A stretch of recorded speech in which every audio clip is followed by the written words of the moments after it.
NM, welcome you to the National Conference on Universal Access to Healthcare, Digital Solutions. Please be seated, we will begin shortly.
I request you all to please put your phones on a silent mode.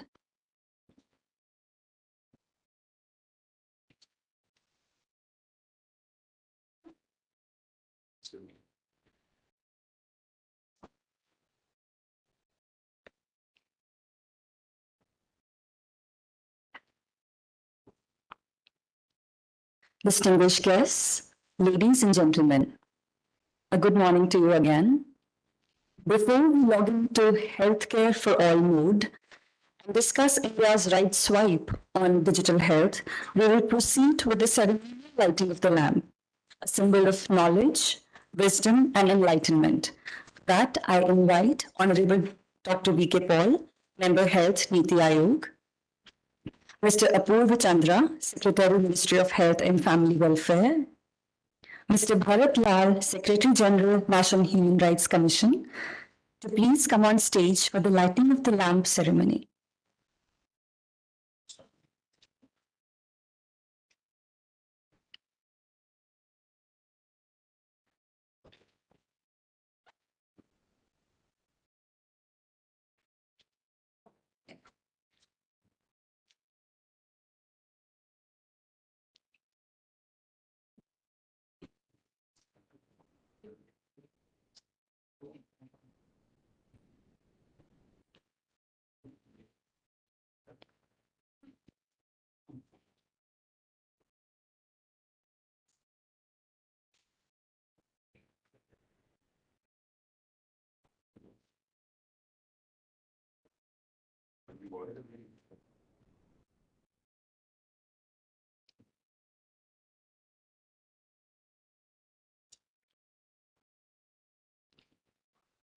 Tamso Ma Jyotirgamya. Ancient verse signifies the dispelling of darkness and the illumination of knowledge. As our esteemed guests light the lamp, may this ceremony inspire us to commit to making our collective efforts to transform healthcare for the betterment of all.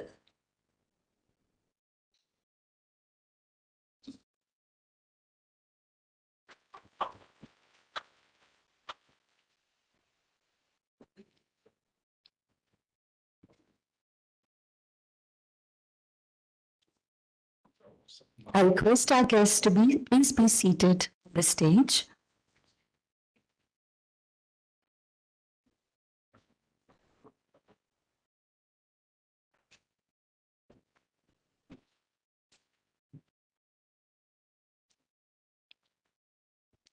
Now, I would like to invite Dr. Malvika Kaul, Sankla Foundation's director, to deliver the welcome address. Dr. Kaul, please. Thank you, Ankita. Good morning to everybody.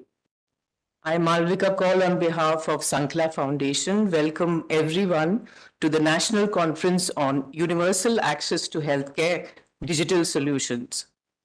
Sankla Foundation is a non-profit organization dedicated to advancing research, training, and advocacy in the field of climate resilience, sustainability, public health, livelihoods, water, and sanitation. At the outset, we thank NITI Aayog, Ministry of Health and Family Welfare, and the National Human Rights Commission India for their unwavering support for this conference.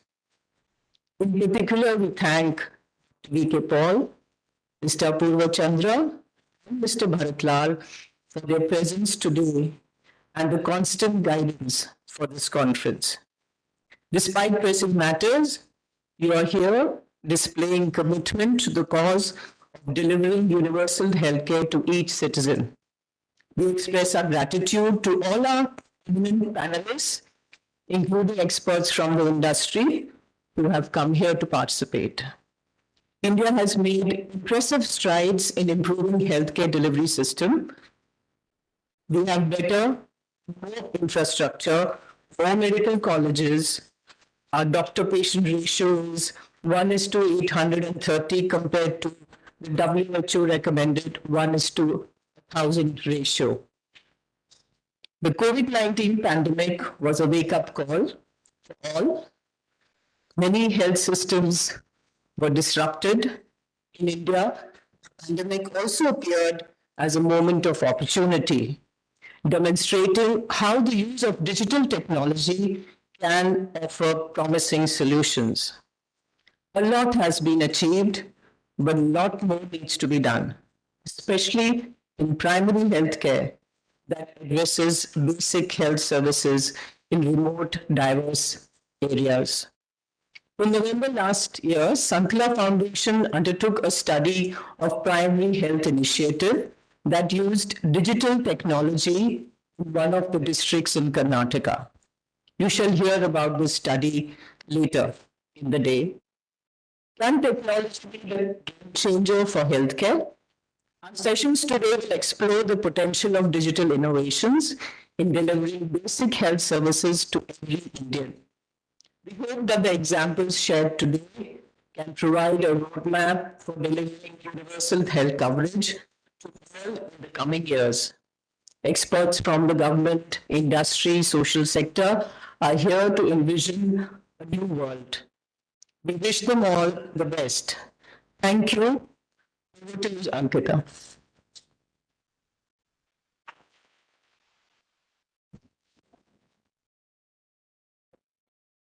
Thank you, Dr. Kaul. I now request Ravina and Shreya from Sankla Foundation to come forward and felicitate our esteemed guests.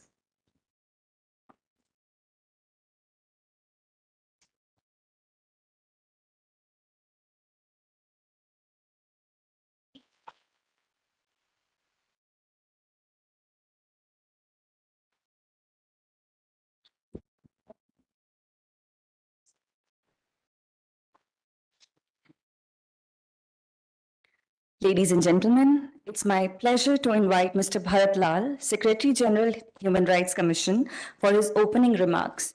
As many of us know, he is the founder mission director of Jal Jeevan Mission to ensure clean tap water to every rural household and all schools, Anganwadi centers, ashram shalas of the country. WASH services have profound impact on public health and well-being of every individual. His leadership and involvement in water, sanitation, hygiene, and public health has played a pivotal role in enhancing the quality of life of rural India. Please join me in welcoming Mr. Bharat Lal.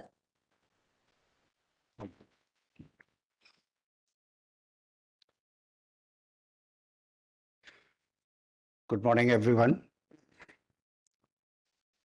Respected Dr. V.K. Paul, Honorable Member, Health, NITI Aayog, my esteemed colleague, distinguished civil servant, Mr. Apurva Chandra, domain experts, delegates, young professionals, health sector professionals, and my esteemed friends. I think I was just told that because of rains, people are got delayed. But I look forward that most of the people will be able to join it. On behalf of National Human Rights Commission, I take this opportunity to welcome you all. And indeed, I'm grateful. I'm grateful that you all are here. As you understand better than me, that healthcare is a kind of basic human right.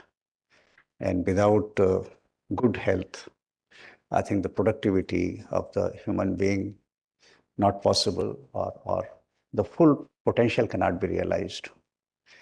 And as many of you might be knowing, National Human Rights Commission was set up in 1993, and it's a part of greater, human right protection network in the country, and as force, it's a worldwide, phenomenon. National Human Rights Commission, most of the time, it stands with the poorest of the poor and basically who are in basic marginalized people. And in most of the cases, when their human rights violations takes place. But of late approach has been that National Human Rights Commission not only working in civic and political rights space, but also in cultural, socio-economic rights. And a part of this thinking, you might have noticed that National Human Rights Commission getting involved, let's say, mental health issues, leprosy, general well-being, or water and sanitation, and marginalized groups, traffic girls, beggars, widows, truck drivers, End of the day, the endeavor is that improve the quality of life and ease of living. And I think this millennia has been very good for so far as the social sector is concerned, and especially last 10 years.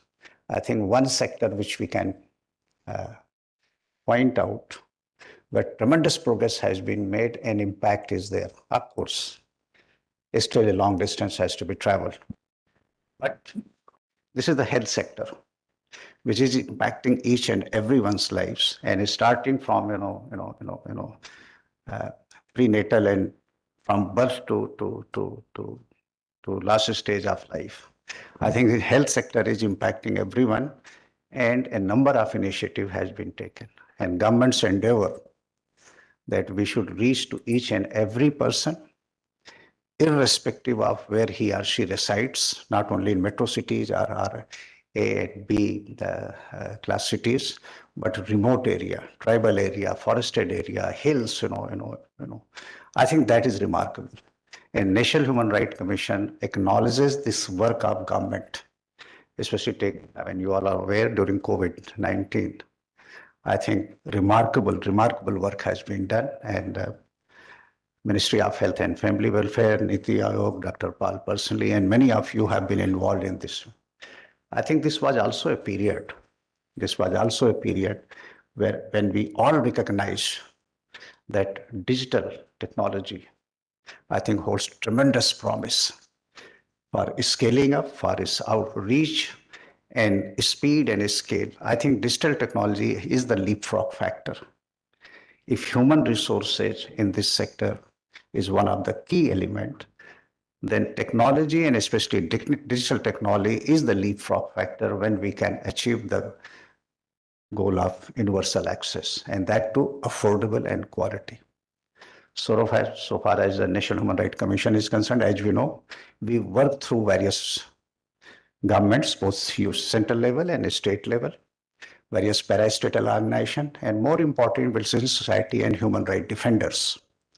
Our mandate is to work with NGOs, civil society organizations, and human rights defenders in protecting and promoting human rights, A, and B, most important is basically generating awareness about different dimensions of human rights.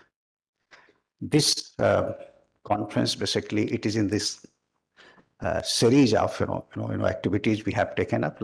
I think 2023, many of you might be aware, and you were present. Dr. Paul was there. We have taken up mental health issue. In fact, Human Rights Commission is member, is a special rapporteur, monitor, visited all 47 institutions, came out with a status report. It was given to government and Ministry of Health and Family Welfare as well as Human Rights Commission. Niti Aayog, they had a conference in Vigyan Bhavan, and after that, a lot of activities are taking place. Similarly, we are doing the same thing in leprosy. And this is next stage that where universalization of healthcare acts and government's approach. In fact, National Human Rights Commission applaud and really appreciate that government has taken this concept that no one is left behind. Each and every citizen anywhere in this country, we should be taken care of. And I had the good fortune of working in one of these schemes, was water actually, and the approach was that reach everywhere. I have seen that National Sankla Foundation has taken one research study in Karnataka, Kolar district, where basically Tata MD Group, they are working on this thing. In fact, I had the good fortune of visiting that place also. And we got very excited that this might be one of the models, because government has already taken a number of steps in digital space, starting from eSanjeevani and this thing. But these are the few models, whether it's some startups or some NGO is taking up, or private sector is taking up. We want to bring all these knowledge at one place, that information one place. And this August body during those course of day will discuss, deliberate, and find out some kind of, come out with some suggestions basically, that to universalize quality and affordable access to healthcare becomes a reality sooner than later. So once again, I thank you all being here, and I'm indeed really grateful to Dr. Paul and Secretary, Department of Health and Family Welfare, Prabhu Chandra. I mean, they have, as you know, that terribly busy people, but they show their commitment that they are here actually. And Mr. Chandra, yesterday he was traveling, he went to Jodhpur, and that he came, he said, no, I'll be attending this meet and I would love to meet you all. So have a wonderful day. Thank you all very much, and thank you for having me here. Thank you so much.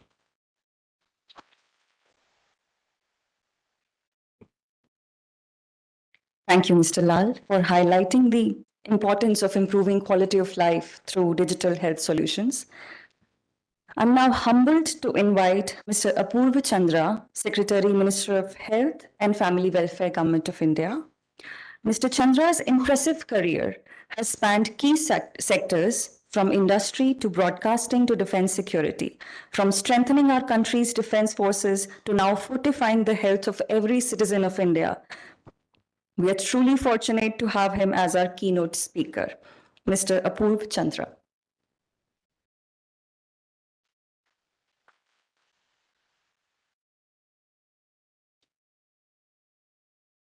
Thank you. Good morning to you all. Dr. V.K. Paul, Member Health, Niti Aayog, my colleague Bharat, Secretary General of the National Human Rights Commission, Mrs. Malvika Paul, Director of Sankla Foundation. I think today the topic for discussion picked up by Sankla Foundation, NHRC, is a very important topic in the sense that universal access to healthcare through digital solutions. As was mentioned by Malvika in her opening remarks also, that in India, the number of doctors, the ratio of doctors as compared to the population to the world average is lower than what the WHO recommends. And that too, if we go deep, take a deep dive, it will be further lower, because the number of doctors in the rural areas, in the remote areas would be further lower than what they are. Most of the doctors, many of the doctors would be concentrated in the urban areas, especially the specialists and the super specialists. So what is the way to go ahead and how to take healthcare to all? The way forward, and as the Honorable Prime Minister has shown, is like we took the digital leap, and under the National Digital Mission, Now UPI has become the buzzword. It has become the sort of, I mean, nobody even thinks of carrying cash now in their pockets. And the way the transactions happen in India, I think anybody in the West, in USA and Europe, if you go on a foreign tour, you come back with a pocket full of coins. While in India, it never happens. I mean, now in fact, you hardly even use your checkbook and go to the banks to take out cash. And this is because the digital divide has been overcome through opening of Jan Dhan accounts, through UPI, and that has become the core because of which our economy has seen such a high level of growth. And this is the digital health stack after the health stack, that is the next level which we have to achieve. And in that context, the National Digital Health Mission that was launched, the Ayushman Bharat Digital Mission was launched in 2021 by the Honorable Prime Minister with the approval of the Cabinet. And that was based on the success of the COVID app, the Arogya Setu app, through which more than 220 crore vaccinations were delivered in such a short period of time during the COVID pandemic. In a country like India, nobody would have believed that in such diverse locations, remote areas, that 220 crore vaccinations could be delivered without a hitch. One could book one's time, where to go. The logistics were perfect, that one could go and get the vaccine, and by the time you come out, it is recorded on the Arogya Setu app, and you get your vaccination digitally on your app, and you know that when you are due for the next vaccination. This is the sort of thing which we want to take forward now into the health, into our health delivery systems further. And on that principle, the Ayushman Bharat Digital Health Mission was launched under the National Health Mission. There are several aspects to digital health. I mean, while these are the higher levels that when we talk of COVID, and I will come to what we propose to do now in this further. But then just maintaining records at the hospital level, at the PSC level, linking those records at the state level, linking those records at the country level. That itself, by itself, is a challenge when we talk of a population of 140 crore, 2.7 crore children being born every year, 3 crore mothers every year. So these are the kind of statistics, and maintaining those records so that there is a continuum of care, so that there is a continuum of healthcare, that itself is a very big challenge, and that cannot be achieved without digital systems which are interoperable, which are linked to at the national level, at the state level, right up from the lowest Ayushman Arogya Mandir, which now number 173,000 in number. So the scales are humongous, and that can happen only with perfect digital digital linkage of all the records. In fact, we have gone in a way to the other side also, because most of our programs have started their own portals. And today we have 27 portals operating on different things at the ASHA level. For ASHA worker or a community health worker to operate 27 levels, I have myself visited some primary health centers, sub-centers. And with the connectivity and these being data heavy, and filling data in 27 different portals itself becomes a challenge. So now we are trying to, Mr. Madhukar Bhagat will speak of it probably in the next session, that we are trying to combine these portals into one single portal, so that it becomes much easier for the field level health workers, and we get a proper dashboard for all things that are happening. Then the telemedicine, that is another major success. Now that when we talk of rural areas, remote areas, and lack of doctors, I think that is another major success, that when from any Ayushman Arogya Mandir, which is a sub-center, which doesn't have a doctor but a community health officer. And from there, you can connect to a specialist or another doctor through the telemedicine. And that number keeps on ballooning every year. We get more than 1 crore, 1.5 crore consultations every year on telemedicine. So that gives access to a lot of people to through digital media. And that again is a success of digital technology, that this telemedicine, and then we are able to keep records of such people. Telemanas is another portal in this direction, which deals, which concentrates on mental health and is operated with the support of NIMHANS, which is the leading institution of mental health in our country. Then the disease surveillance itself, because the NCDC, which is the National Center for Disease Control, now so many outbreaks keep on happening throughout the country at any point of time. Like 2 days back, there were some reports of Zika virus, and there was Chandni virus in Gujarat, Zika virus in Maharashtra, then some other viruses somewhere. So all these things keep on happening. So keeping on track of these outbreaks, where they are happening, whether they are expanding, whether they are getting controlled, then taking proper action. So all that information control, that also is possible only through digital, and then thereafter using AI to predict where the next outbreak is going to happen. In that, the Ministry of Health is working with IIT Bombay. In a collaboration with IIT Bombay, now with another collaboration is going to be signed shortly with IIT Kanpur on how to predict where the next outbreak is going to happen. And as we know that during the COVID also, there was a projection model by IIT Kanpur, which was widely reported on the likely numbers and when the next wave is going to happen.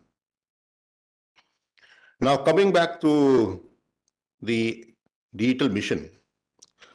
So after the success of COVID, as the digital mission has been launched, now we are at the cusp. I think during this month itself, we are almost complete with that. We are going to launch UWIN. UWIN is structured on the same platform as CoWIN or Arogya Setu was during the COVID period. But the target this time is the newborn in the country, the 2.7 crore newborn every year, and the 3 crore mothers. So the mothers, all the mothers, they are contacted by our ASHA workers, and their record is kept in this Aadhaar-enabled record is kept in the UWIN portal. And the folic acids, the calcium tablets, the whatever else the mothers are being given, whether the pregnancy is high-risk pregnancy or a normal pregnancy, that is recorded, and then suitable action is taken if some other support is required to be given to the mother. Once the child is born, then the Bal Aadhaar is given to the child from based on the mother's Aadhaar, and that record now goes to the vaccination of the child. The child is given about 12 vaccines during the first 1.5 to 2 years, and then thereafter 3 more vaccines till later. So that record again for a remote area, like the challenge in COVID, it is the same challenge. Keeping that record at the public health facility, keeping the record with the mother, keeping that record of the child. And now with this app, we are confident that every year we will have a record of 2.7 crore newborn Bharatiyas. And that record every year will keep on multiplying. So in the next 10 years, we will have a record of 27 to 30 crore, 27 to 30 crore young Indians.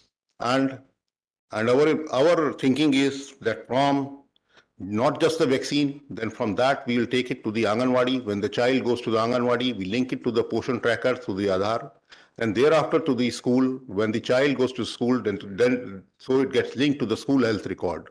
So permanent digital record of the child gets created, and that will help the child throughout his life. Because today, if you ask any one of us, I don't think any one of us can say that they have got all the vaccines which are required. None of us can say, because that digital record will tell the mother whether the vaccine is overdue, whether that vaccine has been given or not, and that record will be available throughout the life. So that is the beauty of that. And I think Ayushman Bharat Digital Mission has done a great deal, and we are looking forward to the launch of this program during this month. The next is the National Health Claim Exchange, which is another unique service which is being piloted by the National Digital Health Mission. Under this, all the insurance providers, which number today about 41 in the country, they have come on board the National Health Claims Exchange. The 7 TPAs, that is those who handle the insurance claims, they have come on board, and almost 400 hospitals have come on board.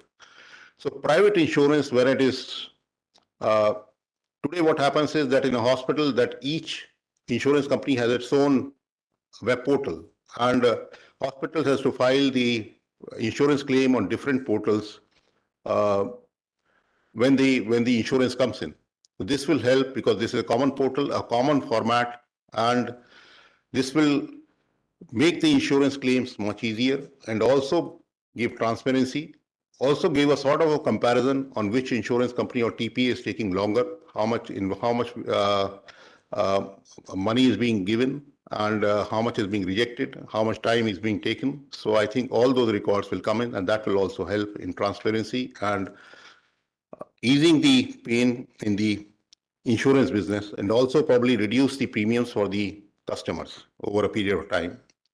Another use case has been the scan and share, where I mean, if you go to All India Institute or any other RML or any other institute today, you will find long queues in OPD, 5,000, 10,000 people. But where scan and share has been adopted, it becomes basically you create your identity, an Aadhaar identity on the National Digital Health Mission. You go and scan the QR code which is there, and thereafter your record is automatically integrated in the hospital records, and you don't need to stand in the OPD queue. So many hospitals adopted it. That has led to substantial reduction in time, and almost half an hour to 40 minutes get saved during that process. AI is the ultimate of digital initiatives. There also, I think healthcare is one of the leading use cases, and where I think a lot of effort is going on in India as well as internationally. In India, we are working with several companies. AI Vadhwani is one of them, and several of our hospitals are also working on such things like decision support systems. Diabetic retinopathy is one thing which has already been introduced in our healthcare systems. And there are many such use cases, but I will leave some of them for Dr. Paul to touch upon. Thank you.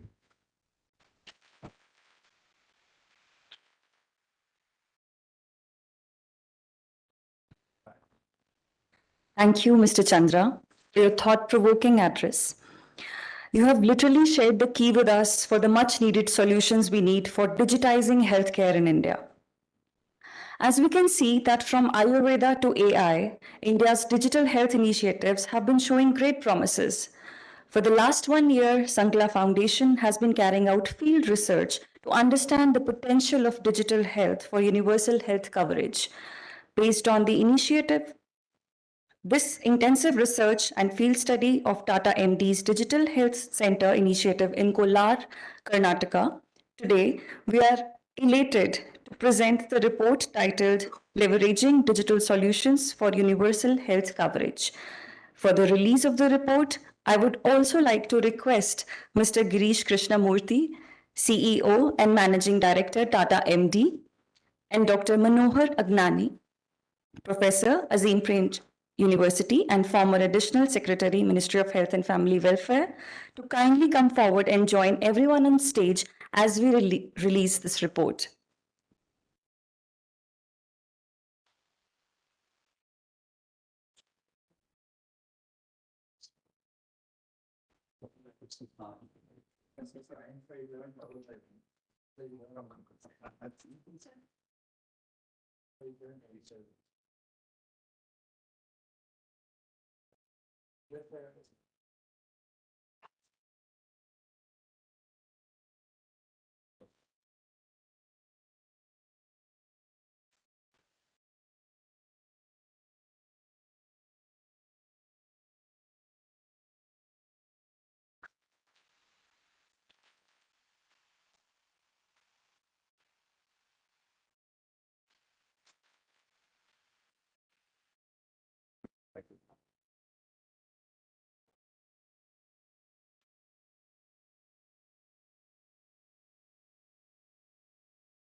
Thank you, distinguished guests, for unveiling this report that will help in our discussions today. It's now my absolute honor to invite Dr. V.K. Paul, member, Health Niti Aayog, for his inaugural address. At Niti Aayog, he leads the health, nutrition, education sector, and I'm pleased to get him on stage. Thank you so much, sir. Thank you very much. Good morning, namaste. Respected Shri Apurva Chandra ji, respected Shri Bharat Lal ji, leadership of health and digital health in particular in the room, from academia, from industry, from the civil society, and indeed other stakeholders. Greetings from Niti Aayog. Very honored to be here. It is a very apt moment for discussions of the kind that we will witness this day. We are at the cusp of moving in a very significant way in this phase of our political cycle under the leadership of the Prime Minister in all spheres of health sector. Transformative events will take place. At the same time, there is transformation happening elsewhere in terms of frontier technologies. We need to bring it all together. We need collective thinking for us to chart our course so that we do not miss the advances. And at the same time, we make sure that the solutions that are available, are potentially available, and can be and should be created by India are available to the people of India.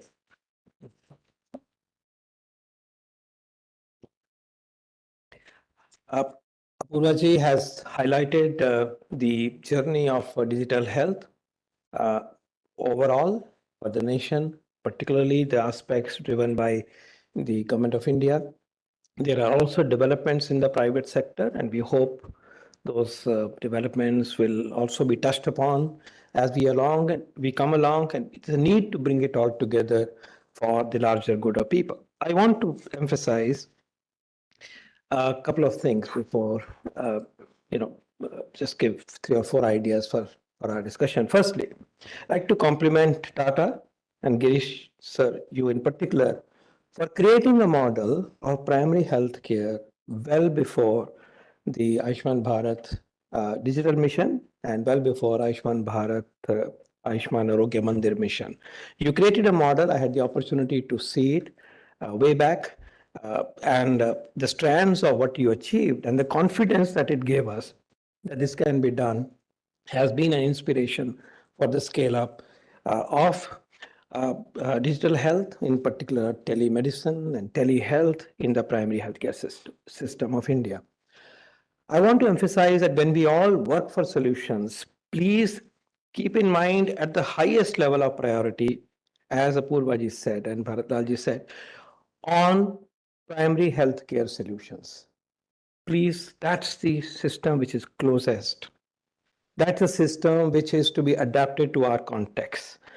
The use cases and the solutions for that need to be honed here. They cannot be imported.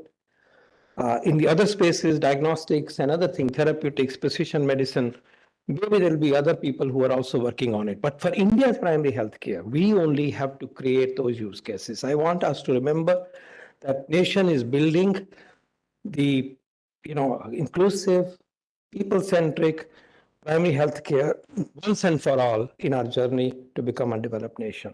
This is our second opportunity, and really I would say the most vital and the last opportunity for setting up a primary healthcare that we all deserve to have in our nation.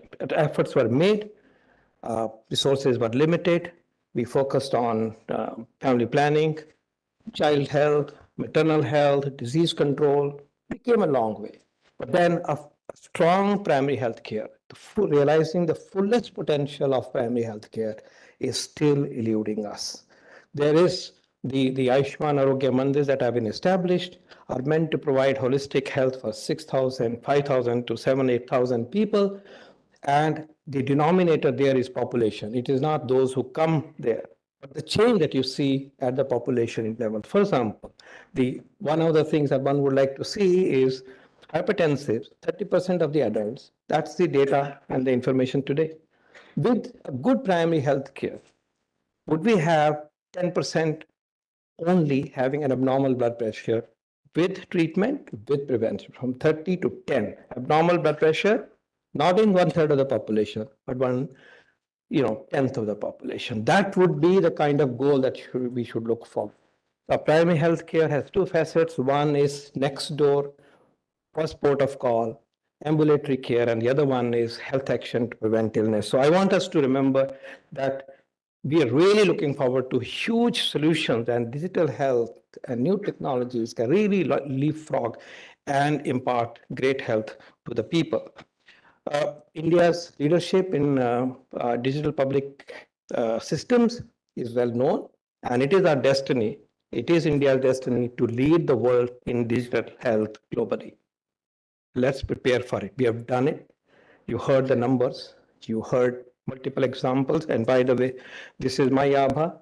Do you have your ABHA? 66 crore of us have this one now. We have to make the best use of it. Basantji, get going. Best use of this has to be done. Tell us how this is to be used, to be rolled out, private sector, government sector, individuals for a better health. So we already are on the path of being superpower in this area. We need to embrace the new technologies for us to remain in that space. We need everybody's help. I'm stating things that are obvious, but these must be stated for today, to setting the stage for today's discussion. At G20, we exhibited our leadership in this area. We were the key enabler of global initiative on digital health. So we have to really making sure that we give solutions for the poor, for all of us, the middle classes, and improve health.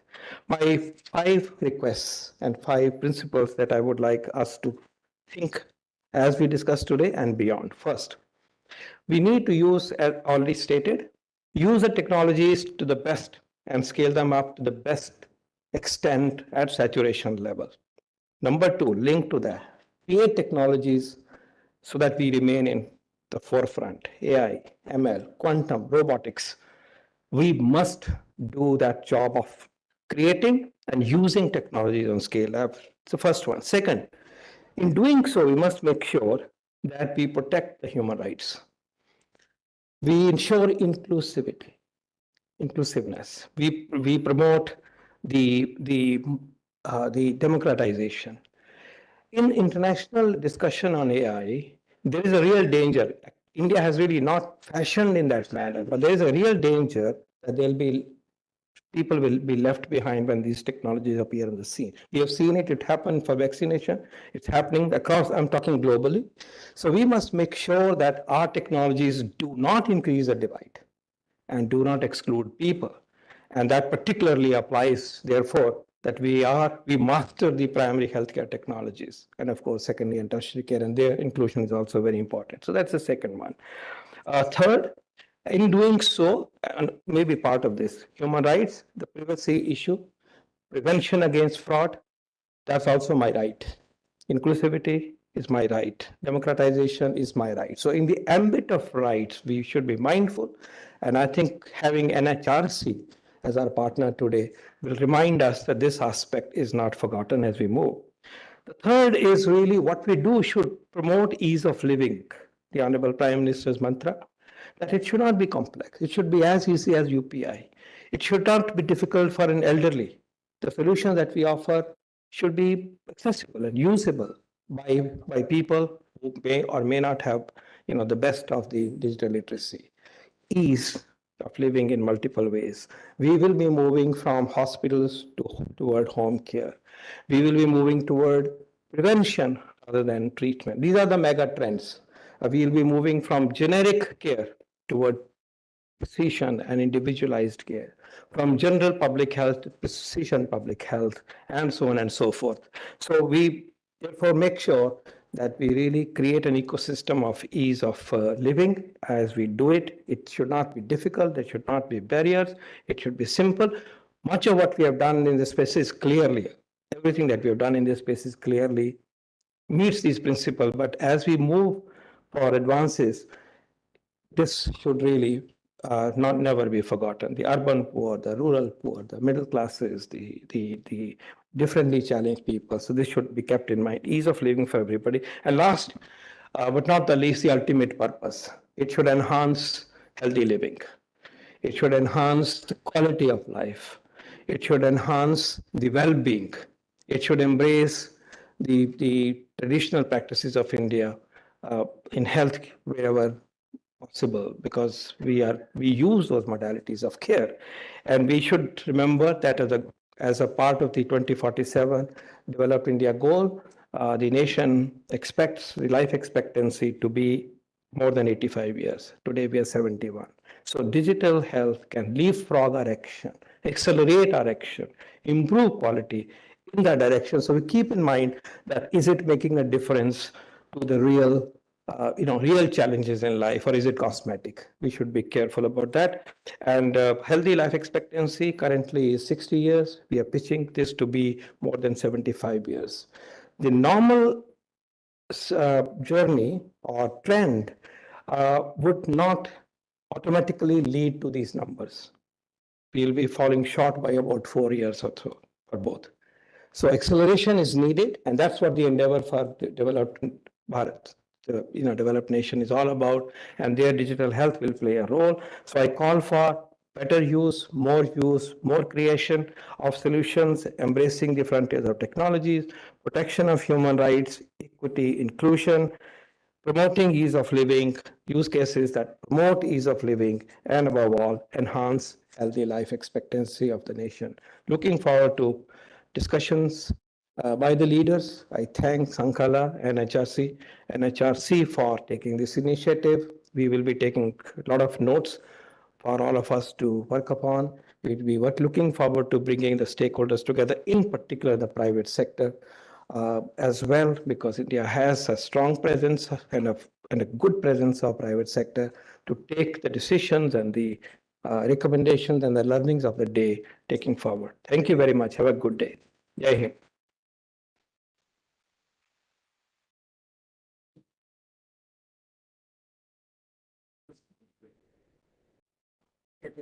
Thank you, Dr. Paul, for your inspiring words and for officially inaugurating our conference. I thank all our esteemed guests on stage for setting the tone of the conference today. We now begin our first technical session on models of change in healthcare, which would be chaired by Mr. Bharat Lal. I also request Dr. V.K. Paul's presence on the stage, and I ask for Team Sankla to share memento with our dear esteemed guests.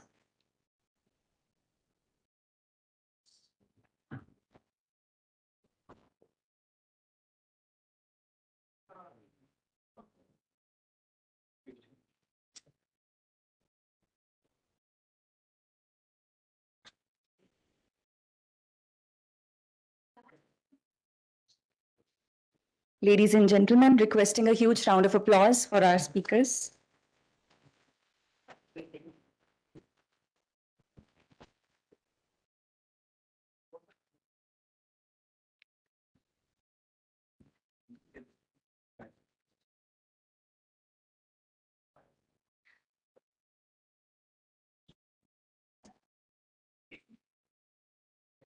As our esteemed panelists, I invite Mr. Madhukar Kumar Bhagat, Joint Secretary E-Health from the Ministry of Health and Family Welfare. Mr. Bhagat has led key initiatives in India's PAN operations, served at the Competition Commission of India, and represented India at the OECD on information security. He is also an accomplished author with key writings on the COVID-19 pandemic. I also invite Mr. Girish Krishnamurthy, CEO Tata MD. Over the past 8 years, Mr. Krishnamurthy has been at the helm of transformative healthcare initiatives, applying innovative models and digital technologies to reach nearly 15 million patients. Mr. Krishnamurthy is a recognized expert in applying AI technologies to healthcare. In addition to the Digital Nerve Center, Mr. Krishnamurthy has been instrumental in enhancing accessibility and efficiency across Indian healthcare continuum. I also call upon stage Mr. Basant Garg, Additional CEO, National Health Authority. He has played pivotal roles in Ministry of Commerce and Industry and has 12 years of extensive experiences head of multiple ministries in the government of Punjab. We also have Mr. Chevuru Harikiran joining us online.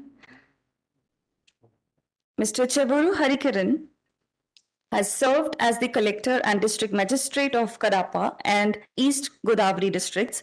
Prior to that, he has served as Tirupati Municipal Commissioner and Tuda Vice Chairman. We request all panelists to adhere to a 7 to 8 minute time limit. We will give gentle reminders after 8 minutes and a final reminder on the 10th minute. Mr. Chandra and Mr. Bharatlal, over to you. Thank you.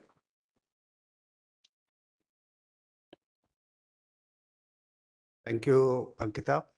Once again, welcome you all to this conference. As we all know that digital health is one area which is going to have profound impact on our lives, on our livelihood, and most important, what we are going to contribute. And what Honorable Prime Minister and vision has given for next 25 years, develop India. I think as we all know that education and healthcare, these are the two areas which is going to shape our destiny. In this context, let me, before setting the agenda, let me share one very personal experience that during COVID-19 pandemic, when I had during worst time, but I had a good fortune of working in with the Empower team with under Dr. Paul and other colleagues. I think we all realize that imagine lockdown is there, no movement. What is the best way to reach out to people? How to provide them, how to know about the problems, how to provide them, access to healthcare, and how to move forward. I think that was one time when we people like me got into that we have to move in this direction. We have to bring young people, startup, youth, innovator in health sector. Health sector is not only about only medical. I think digital technology is going to play a huge role. In fact, I had one very, very unique experience in 2006-07 in Gujarat, and me and my one colleague, Dr. Amarjeet Singh, who had worked in National Health Mission, and we had experimented very small in tribal.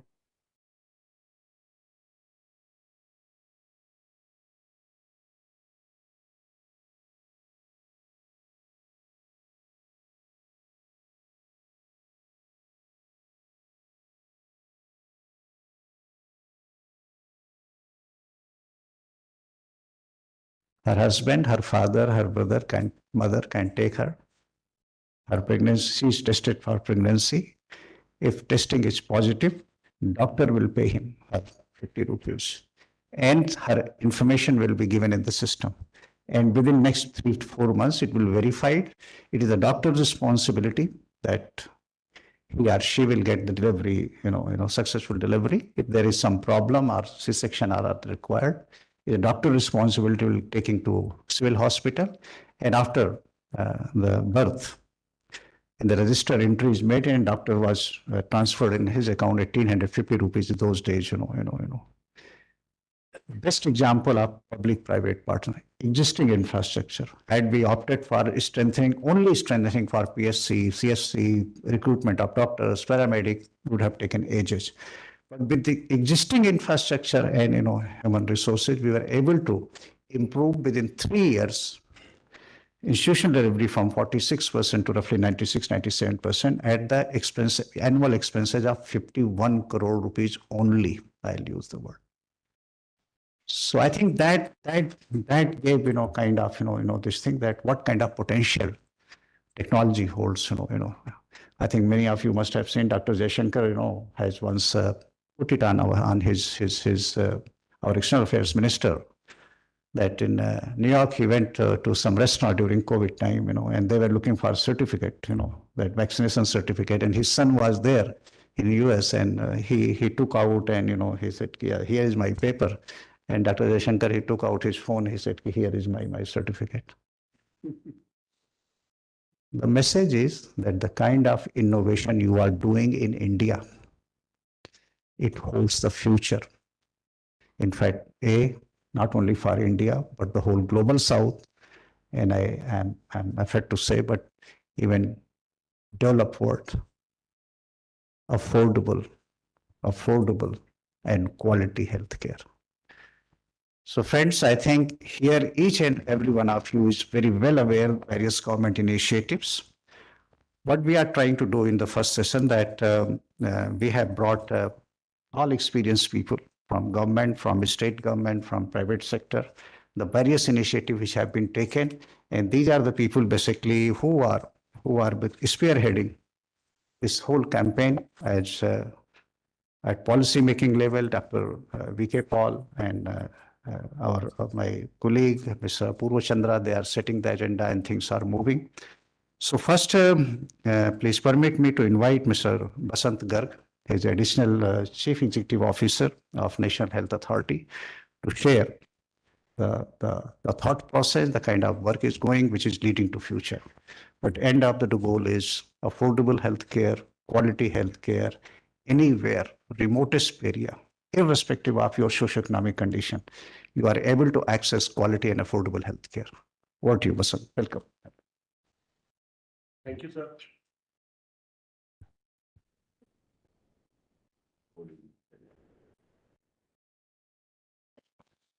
Yeah, a very good morning to the audience here. Thank you, sir, for inviting me and having me here.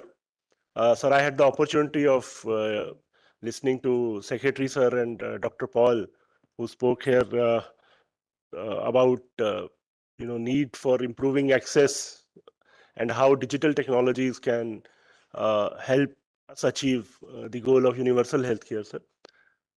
Sir, at the National Health Authority, sir, in addition to the various initiatives that Ministry of Health is taking and has already taken for improving access, such as eSanjeevani, sir, Nikshay portal for TB patients.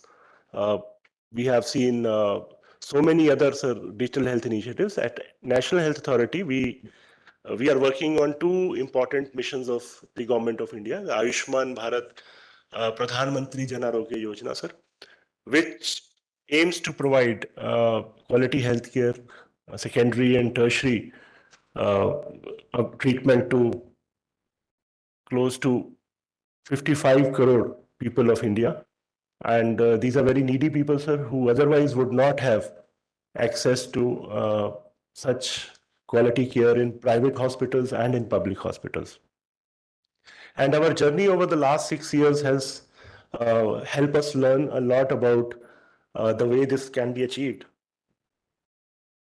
We have seen, sir, that India is not uniform when it comes to availability of health services, penetration of availability of doctors, availability of hospitals, and digital platform has actually helped us in reaching out to the far-flung areas of India in providing these services. It has been, sir, now after 6 years, close to 7 crore treatments have been provided to the needy patients, and close to 1 lakh crore has been spent on this. But what is most interesting is, while the governments have spent 1 lakh crore on the treatment of these patients, we have also, through strategic purchasing, we have been able to save more than 45,000 crore. So had these 7 crore treatments happened, otherwise, other than the National Health Authority or the Government of India providing these patients would have not only spent 1 lakh crore, but would have additionally spent 45,000 crore. So that is the kind of saving which has been made possible by the Ayushman Bharat Pradhan Mantri Jan Arogya Yojana. The other important mission, sir, which we are implementing is the Ayushman Bharat Digital Mission. It's just been, sir, 3 years of this mission, and already, as was mentioned by Secretary, sir, close to 66 crore Indians have their Ayushman Bharat health account. What we are trying to do with the digital mission is, sir, we are trying to reimagine the delivery of healthcare services from a completely physical mode to a digital mode. And this would require creation of unique digital identities for citizens, for hospitals, as well as for doctors and other healthcare providers. Now, by doing this, we aim to bring a lot of efficiency in the system, a lot of verifiability and accountability in the system, but most importantly, improving access to health information and also access to healthcare. And as was pointed out, sir, earlier, there is a need to ensure that there is equity and inclusivity in order to ensure that there is, human rights are taken care of. But there is also a need to ensure that there is privacy in the system. The government does not at any point intend to peep into anybody's records.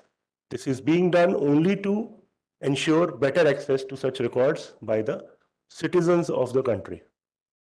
And this whole, the exercise that is being done is to, provide ease of living and ease of business in the country. As a step towards implementing the digital mission, we have at the National Health Authority also come up with the National Health Claims Exchange, which was mentioned here, sir. National Health Claims Exchange is a huge use case for ensuring that private sector, the private hospitals and insurance companies, they start participating in the system. And the aim here is to reduce the cost of processing of these claims and the time required for processing these claims. It is estimated, sir, that an average health claim today requires around 500 to 600 rupees for processing it. It in fact makes OPD claims totally unviable, because an OPD claim would be, say, for rupees 300, 400 rupees, and to spend 500 rupees on its processing would actually make this OPD insurance totally unviable. Going forward, if we are able to bring this processing cost down to maybe 2 rupees to 3 rupees to 10 rupees, then actually we'll see a revolution in India where insurance companies would come forward and provide even OPD products, OPD insurance products. With the verifiability and the accountability which digital solutions bring to the table, even the chance for fraud would go down. And this again would be a huge benefit to the insurance companies. So that is about the National Health Claims Exchange, sir. But we at NHA, when we are developing digital solutions, we keep the patient or the citizen at the center, and we develop such solutions with a view that the citizen's journey in a hospital, the patient's journey in a hospital is eased. There are at any, when we analyze a patient's journey, we look for the pain points in the journey, and when we try to declog, we reduce the pain in such areas. And already with the Scan and Share, which was launched about a year back, we have been able to ease the OPD registration in public hospitals. And as we speak, sir, more than 4.5 crore people have used the Scan and Share faster way of OPD registration, thereby reducing the time which is required for registration at OPD counters.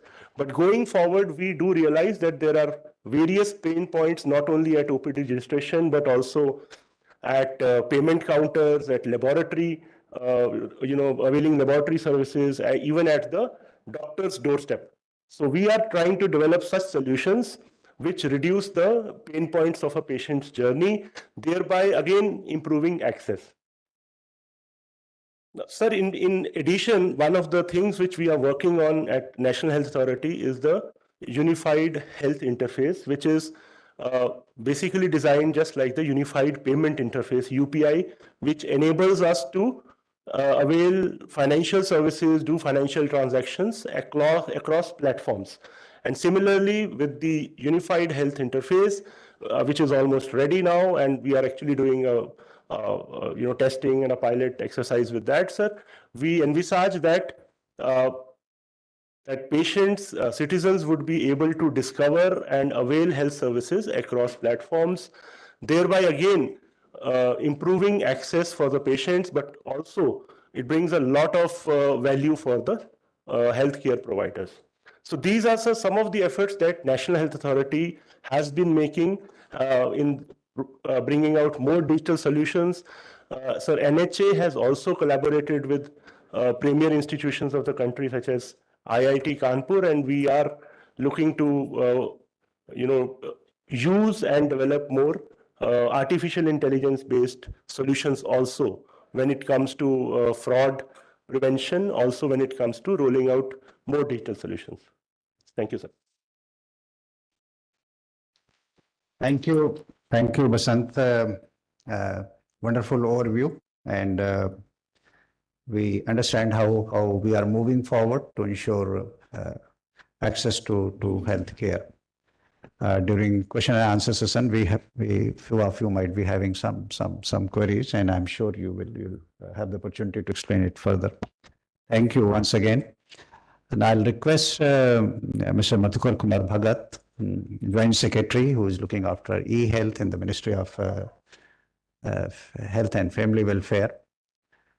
Well, as you know that the kind of initiative has been taken, it is visible.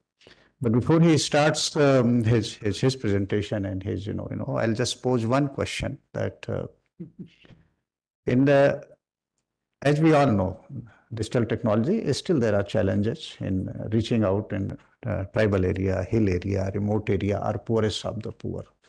So at government level, how we are ensuring that this equity part, this inclusiveness and poorest of the poor has access. As we all know, in case of both education as well as healthcare, it is heavily in favor of bigger population, urban areas, metropolis, where we also have quality healthcare or health education and choices.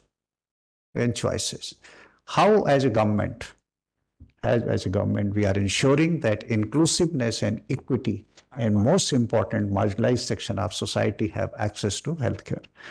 So Madhukar, welcome to you. The floor is yours. Thank you.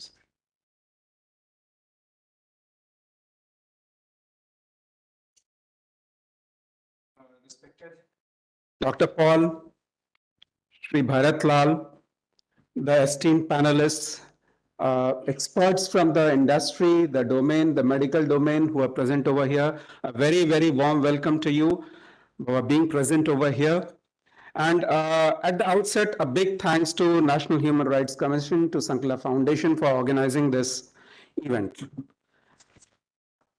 Sir, at the outset, in response to the query you posed, and a very valid one, sir, I would like to mention that if you look at the Article 21 of the Constitution, then right to life is enshrined as one of the fundamental rights.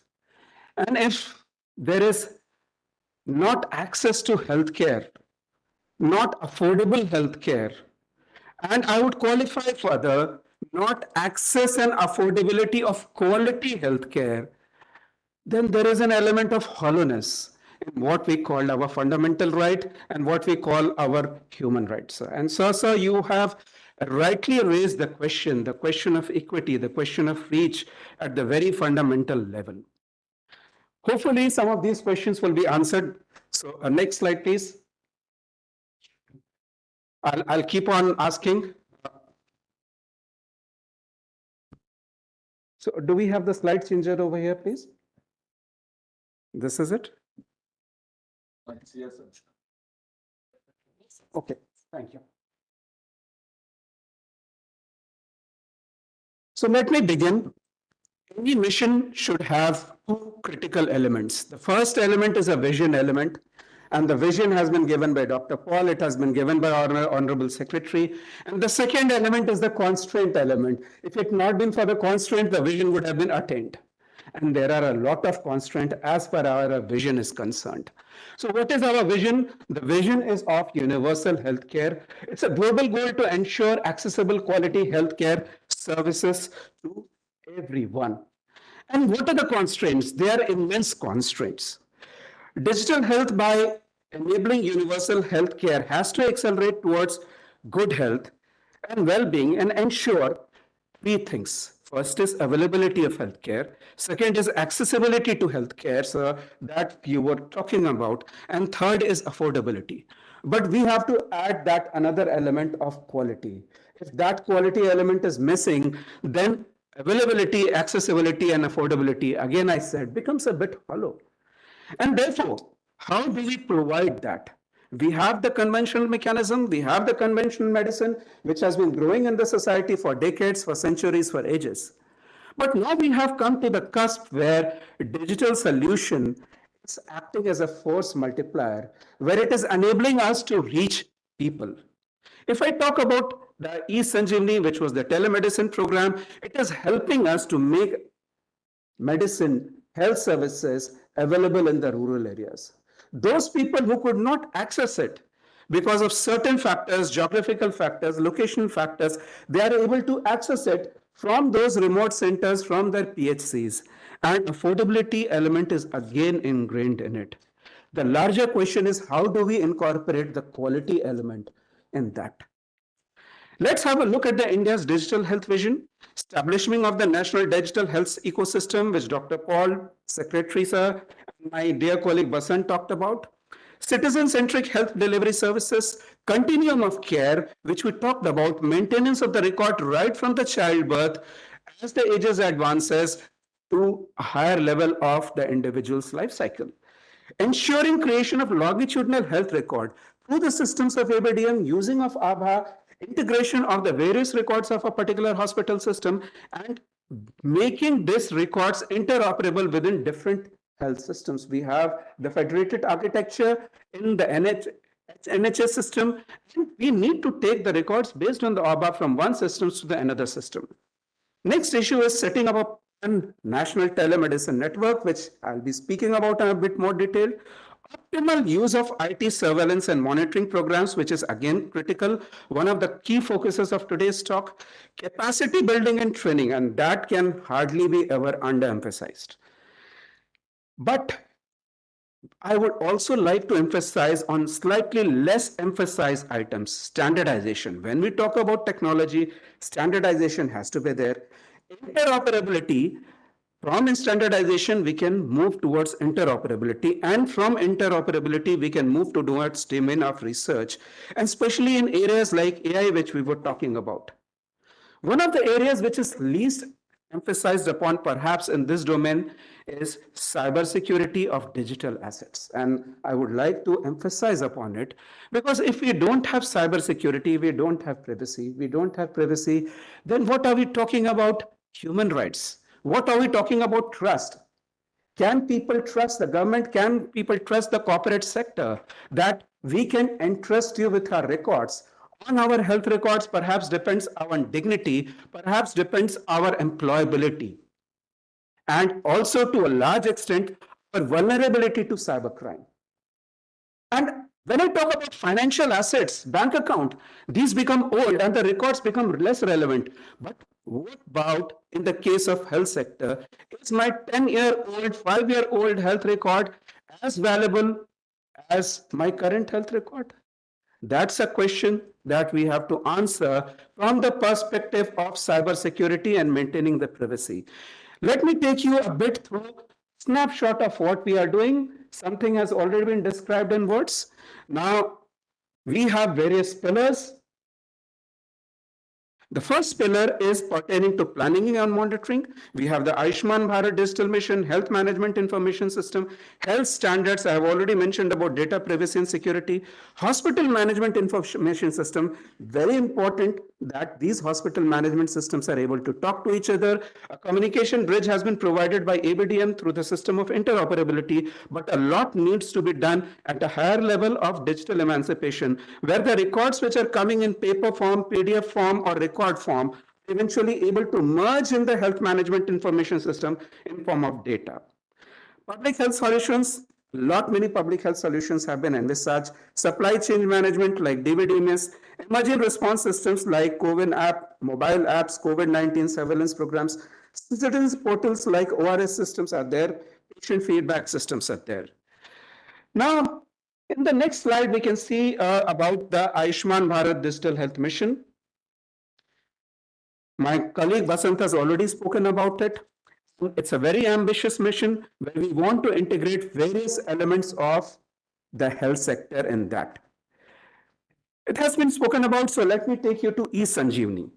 This is the national telemedicine system. The national regulations came as early as 2019. We would think that it only came because of, the COVID. COVID make it imperative for it to launch, but the legislation and the rules and the framework came even before that. And national telemedicine is based on a hub and spoke model. There are two systems. One is the patient to the doctor system through a login facility, and the doctor to doctor system where the patient contacts a health facility and through that to an expert doctor, which is in the remote location. You will be happy to note that we have served more than 28.6 crore patients. And in a single day, 6.34 lakh patients have been served through this platform. There are 2.2 lakh service providers on board. There are 16,000 hubs operational over the countries and 1,27,000 spokes which are present over there. And the graph shows that the graph is moving northward. Now, if somebody says that, am I happy about it as the person who is leading this program? Yes, I am happy about it. But if somebody asks, I'm satisfied about it, I would say I should never be satisfied about it. The government should not be satisfied about it. And so that is one element which can bring a greater equity. And if we improve the delivery of the quality services through telemedicine, then the last paradigm, not only of access, but of quality that I posed to myself can be solved to a limited extent. So I would just like to show you eSanjeevani in the international framework.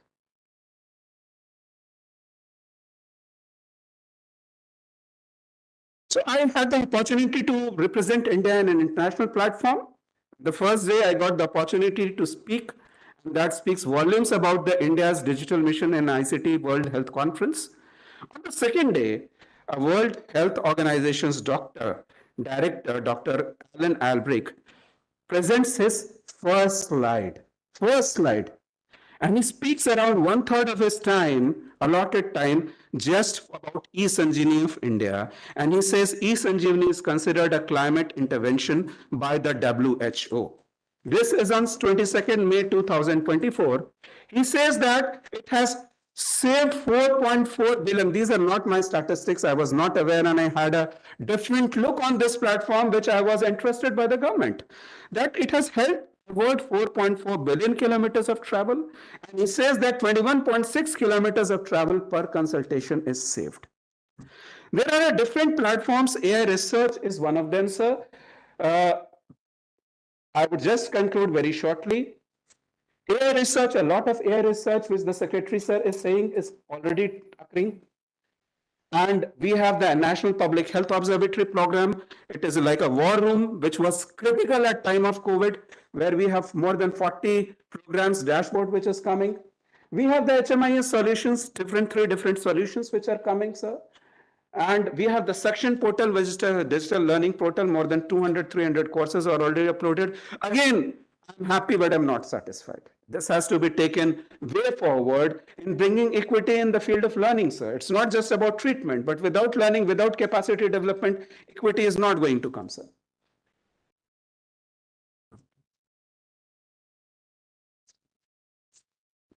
So broadly, these are the areas which I would like to focus upon. Besides, India has already made its presence in the disease surveillance program. It has also made a lot of contribution as far as the global initiative on digital health is concerned, sir. So that's from my side. It's a snapshot. A lot of it is being done in collaboration with the NITI Aayog, in collaboration with NHA, ICMR, other technical institutions, and medical hospitals. Thanks a lot.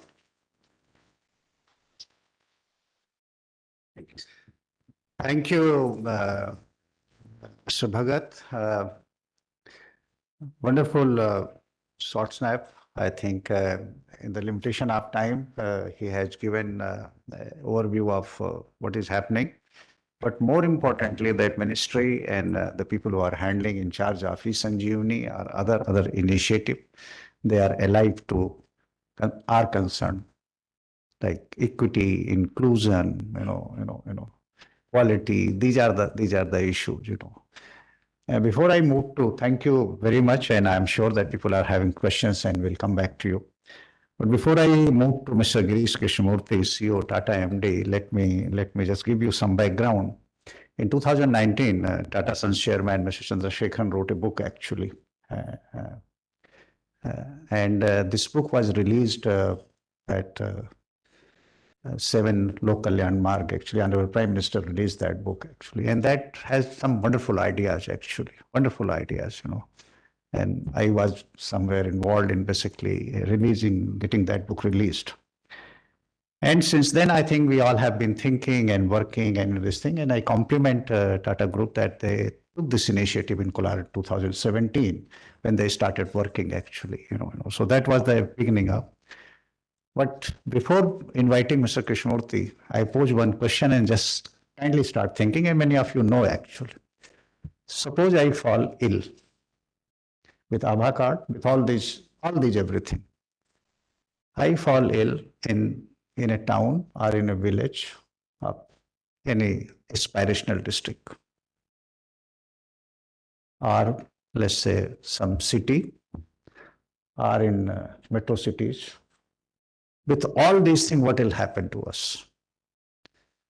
That the doctor, and I take chance to guess actually that at a town level or tier 3 city, doctor will just look at me, this thing that, this thing, will give some medicine, some injection, maybe whatever, this thing. Maybe tier 2 city, he or she might get some tests done and then try to diagnose. In Delhi metro, if I go to AIIMS, my experience is that they will look at you, get minimal test done, and immediately prescribe something and this thing. And there is a fourth scenario that if you go to some private hospital, the general perception is that I'll be subjected to a number of tests to rule out many things, and then treatment will start. The point I'm going back, is this kind of quality healthcare also is a factor.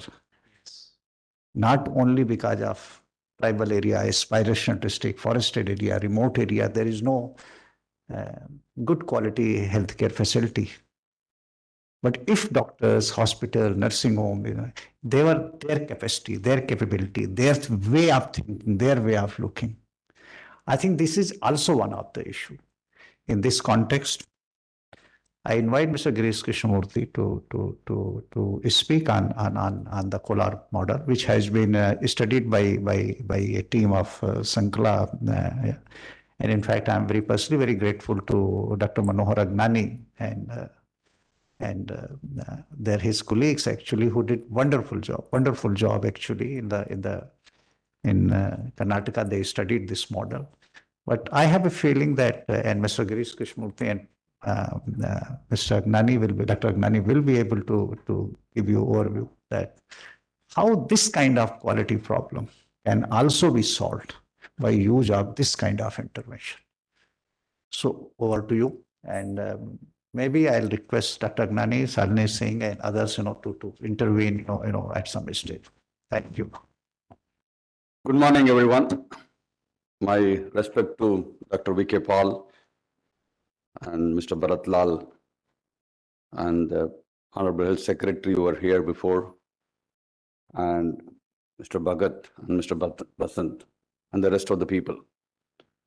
So this journey began, in fact, incidentally, the same journey began in 2015 along with Dr. Paul in AIIMS. When we first really looked at it, the challenges and the constraints All India Institute of Medical Science was facing, how do we really bring in a digital intervention to solve the problem? Within 4 or 5 months, we solved the problem along with the various esteemed people in AIIMS, and that project became the best Digital India project in 2016, and I was very fortunate to be part of the Tata Group to execute that project. Subsequently, we started working with the government very closely to look at what are the things we can do. And in 2017, we launched a unique program called Digital Nerve Center and had a good fortune or the ability to serve 1.8 million cancer patients in India. At the same time, we have been advised to look at very closely the primary and secondary care in the public health system, how we can go about it. There was a birth of primary and secondary transformation experiment we did in Kolar in Karnataka. And thanks to Sankala Foundation for a fantastic job of analyzing this project and looking at the details and how it can be pertinent today for the country. So as a group, as a team, we've been working on it for the last 7-8 years. Close to 50 million people and 5 million patients we have addressed. So this team brings a very strong experience. Just before starting this morning conversation, Dr. Paul ignited something on me saying that you guys are pioneering a lot of stuff. So with your permission, I want to take this a little further rather than restricting to what we have done in Kolar as a digital project. What is an art of possibility for the discussion? And there are a lot of mentioning from the secretary and Mr. Basant and Bhagat, everybody about AI. I just want to take next 3 to 5 minutes time. How do we really think about AI going forward at the primary care level, at the lowest denominator level? I'll just show you a few of my thoughts. The first one, there are several technology revolutions happening in the last 50, 60 years. From the invention of transistor to the current situation. And including the internet of things, digital. But every stage when you look at it, what was healthcare doing? See, the adoption of technology in healthcare is always slow. And if you look at various sectors, whether it is financial services, UPI is a great example. Financial services is always, they go fast on technology adoption because an obvious reason, what is the denomination of the driver which is driving, which is the finance. But the healthcare is always lagging behind. This is a worldwide number. It's not just pertaining to India. So that means healthcare is always last in adopting technology. Why? If you closely look at it, why this is happening? See, it is intuitive when the patient is presenting with evidence and every doctor is sitting or treating, what is the necessity of a computer? So if you look at any senior doctor and look at it, they think that what is the point of having a computer in a consultation room? So there is not an intuitive reason technology available in healthcare. Now, this has been a story for the last 50 years. So we looked at what is happening in the AI. This is a topography of artificial intelligence, what is happening in the world. The clinical excellence is an area where Secretary spoke this morning, AI is going to create a huge wave. Diagnostics, monitoring follow-up, creating patient-centric view, which Mr. Basant spoke about it. And each of these areas, currently there are several exploding technologies are coming into the wave. A tsunami of AI technology are getting ready in the Western world and in India. And we also, Dr. Paul mentioned that we need Indian technology to address Indian healthcare. So now this is the topography of AI, what is happening. I just want to take you a little further. When you closely look at it, AI cannot be like an enabler, like a technology or IT, what we saw in the last 20, 25 years. AI has a possibility to become the core of the future healthcare. So this is a very standard setting we know in the recent times. When you go to any private hospital or a government hospital, there's a doctor and a patient consultation happening. Always there is a computer. The doctor speaks to you, then enters in the computer. Doctor speaks to you and enters in the computer. And this is the world of EMR when the United States constituted a regulation in 2004 that every patient data has to be in EMR, and the whole world started following. Whereas in the AI world, the time is spent with the doctor in an EMR and hospital system, information system is about 40 to 50% in a consultation time. In the AI world, probably there is no need for computers. We don't need computers. To deliver digital and AI technology, we will reach a stage very soon. We don't need a computers, especially in a doctor consultation scenario. The computer goes away from the consultation room. Then what can happen? Doctor, I see you are starting a consultation. So Seeking your permission to assist you. this is an AI, omnipresent, immersive AI is present and handling the situation. Now, it doesn't stop there. The doctor and patient, they are interacting. As usual, the consultation is going on. It keeps going. The AI is silently listening to this, then making the notes of it. The doctor-patient interaction gets into more of a transcript getting generated. We have experimented this. This is not a theory. We have experimented this against about 6,000 patients. We have reached about 98.7 accuracy. This is real. And Dr. Paul and other senior doctor would know, in the olden days, while preparing the consultation, after that you have to prepare a clinical notes. When you are there in a procedure room, you have to do a procedure room notes. If you are in an operation theater, you have to prepare OT notes. If you are there in a consultation, you have to do a consultation notes. Now the first step, the AI, what it does, what I'm showing is, it automatically enters all the data in hospital information system. You don't need an office assistant. You don't need a dictation machine. You don't need the doctors to enter data. AI enters the data for the doctor.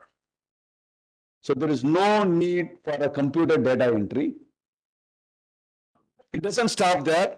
As I mentioned, in the recent time, the last 15, 20 years, doctor preparing the notes is gone out of the window. We always do only prescription. All our notes have become prescription. But the notes are very important. That is the most important health record a patient requires. And this AI, what we have developed, which automatically prepares a SOAP notes, which is a standard, global standard in preparing clinical notes. Nobody has entered data. Patient came, doctor spoke, the treatment is decided. Everything was in a conversation. It was converted into notes. It is also converted and gone into their hospital information system and EMR. A comprehensive notes finished. Now we have seen in the recent time, last 1.5 to 2 years, the advent of generative AI, large language model, ChatGPT, people asking questions to ChatGPT about everything. Here in the healthcare, it can go one more step further, which is automatically it can create what doctors have left and what are the things AI can give it to you more to this patient by looking at millions and millions of patients of the similar situation. So this is the kind of art of possibility.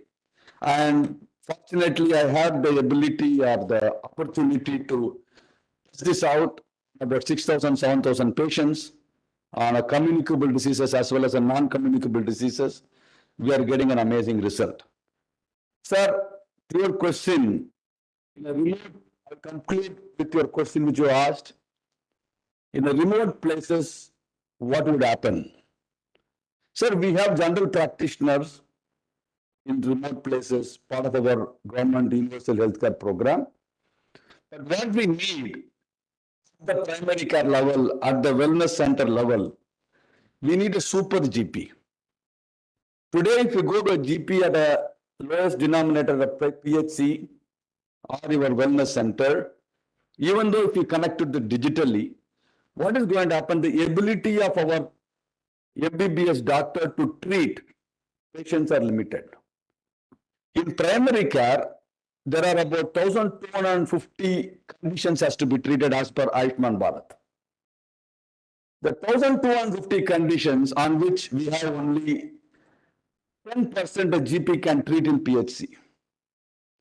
So what needs to happen, what technology has to do, what a universal digital equity we need to bring in, what has to AI to do, make our normal GP as a super GP with the technology, with the connected health.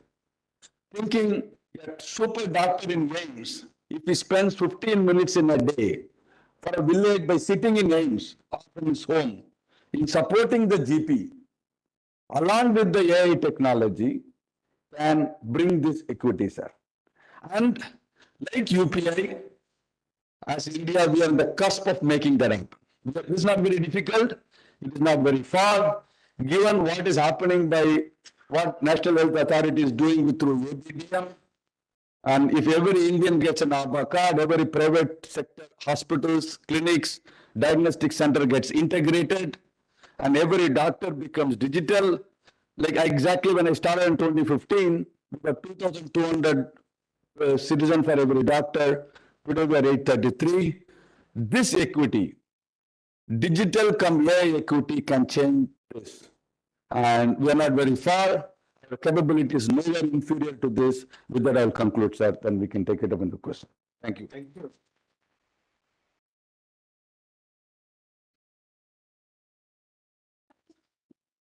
Thank you, Mr. Girish Krishnamurthy. Wonderful, I think, overview you gave. As we proceed, I think we'll ask few questions. We need some more information. And here, Dr. Manohar Agnani and Dr. Shalini Singh, they are here. So at some stage, I'll request for their remarks. So now, as we all know that Government of India is pushing digital health and universal access healthcare, and there are many states where a lot of initiatives have been taken up, And Andhra Pradesh is one of the finest example actually. And this meet is all about learning from different initiatives taken at different places, whether it's in public sector means government or private sector or civil society at Mr. Hariharan, Mr. Chaudhary Hariharan is an IS officer of 2009 batch. He is director of the state health department. Unfortunately, because of flood in Vijayawada, and he is looking after this flood relief measures, he was unable to come here. Yesterday, he informed me that he won't be able to come because of this reason.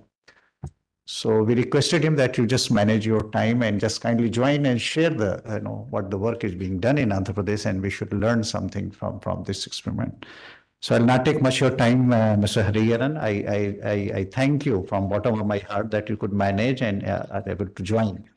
So you may like to share the digital health initiative of Andhra Pradesh, which is we have heard a lot and we are talking about. So we would like to listen from you. Thank you. And over to you.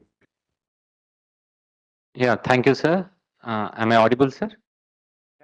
Please go ahead. Yes, you are very much audible. Yeah, go ahead. Yes, sir. Yes, sir. Thank you for this opportunity, sir, and the trust on us that will be able to showcase the better digital solutions we are implementing. Sir, as you know, health sector is an HR intensive sector, sir, and it is very bottom heavy. So right from when we talk about health sector, the first cutting edge level functionaries who come to us are ASHAs, ANMs, mid-level health providers, before we talk about doctors at the PHC. So our digital solutions in Andhra Pradesh for the last few years have been focusing on the digital technology in monitoring the health parameters by monitoring their responsibilities. So what ASHA does, what ANM does, and what an MLHP does, if we can able to track their performance and monitor it well with line listing of all the cases, then probably we can track each and every individual family and put responsibility on these cutting edge functionaries to deliver the healthcare services. So it's by tracking and monitoring this, we are able to do in Andhra Pradesh, sir. So I'll just, within next 5 to 10 minutes, I will just show you 5 minutes. I'll just show you a brief PPT, and then I'll show you the live demo, sir, how we do it in Andhra Pradesh. PPT maybe, yeah, sir. So is it visible, sir? Go ahead. Yeah, sir. Next. Sir, like I was talking about human resources and various digital platforms to monitor them.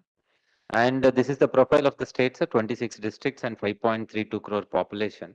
The most important thing here is, sir, the sub-centers, the left side bottom half, the sub-centers, urban primary health centers, rural, CHCs, the hospital sector. This is the key health infrastructure through which we deliver healthcare services, sir. And more or less about 60% of the population, 60 to 65% of the population use government facilities. And if you see the deliveries, about we have 7 lakh births every year. 60% of them are delivered in government hospital and 40% are in private sector. So we cater to almost, I can say, 60% of the health care of Andhra Pradesh, this health infrastructure. Next.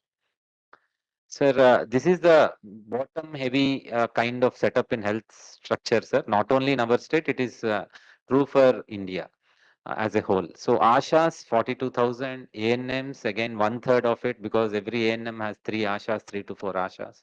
So 15,000, and mid-level health providers about 10,000 in sub-center. These are all in sub-centers, sir. MLHP, ANMs are in sub-centers. Then Ashas are even below sub-centers at village level. And then we have PHCs, sir. Next. So these are we have an application by name eAsha. So we monitor the basic thing we do in a village is village health, sanitation and nutrition committee. And this committee monitors health as well as nutrition and sanitation. Then we have the days, village health sanitation days. Then we have pregnant women, newly married people whom we should track. Whether if the woman conceives, then we have to get them into our antenatal checkups. So these are very few basic functions, sir. And if a child is born, home-based newborn care, and if he grows beyond 6 months, then it home-based young care. After about 6 weeks, we shift into home-based young care, and up to 5 years we give them IFA syrup, vitamin A. So these are the basic things we do at village levels, and everything is monitored through our eAsha application. So next, these are some screenshots, sir. Anyways, I'll show the live dashboard for eAsha. Next. Similarly, sir, ANM. So RCH, leprosy, student screening in the schools, sanitation, which is very, very important and responsible for communicable and vector-borne diseases. So we have a facility to ANM can click a photo and post it in this group, and it will automatically go to municipal administration, Panchayat Raj department, and they should clear the pick of in sanitation in the village or a ward, municipal ward, which the ANM posts, sir. So again, it will come back to ANM, and she should confirm whether it has been really done or not. See, this is all GPS based, sir, again.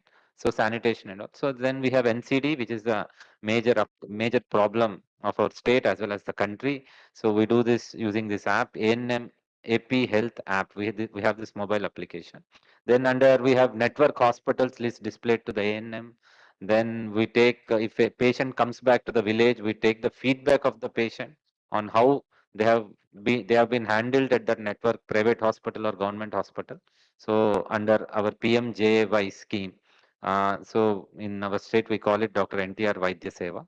So next, so these are some screenshots, sir, of the app. I will be showing you eAsha and eANM apps, sir, because these are very basic apps. Next. So CHO and his functions are mainly water quality testing, child screening, and we have the apps for this as well. Next. Next.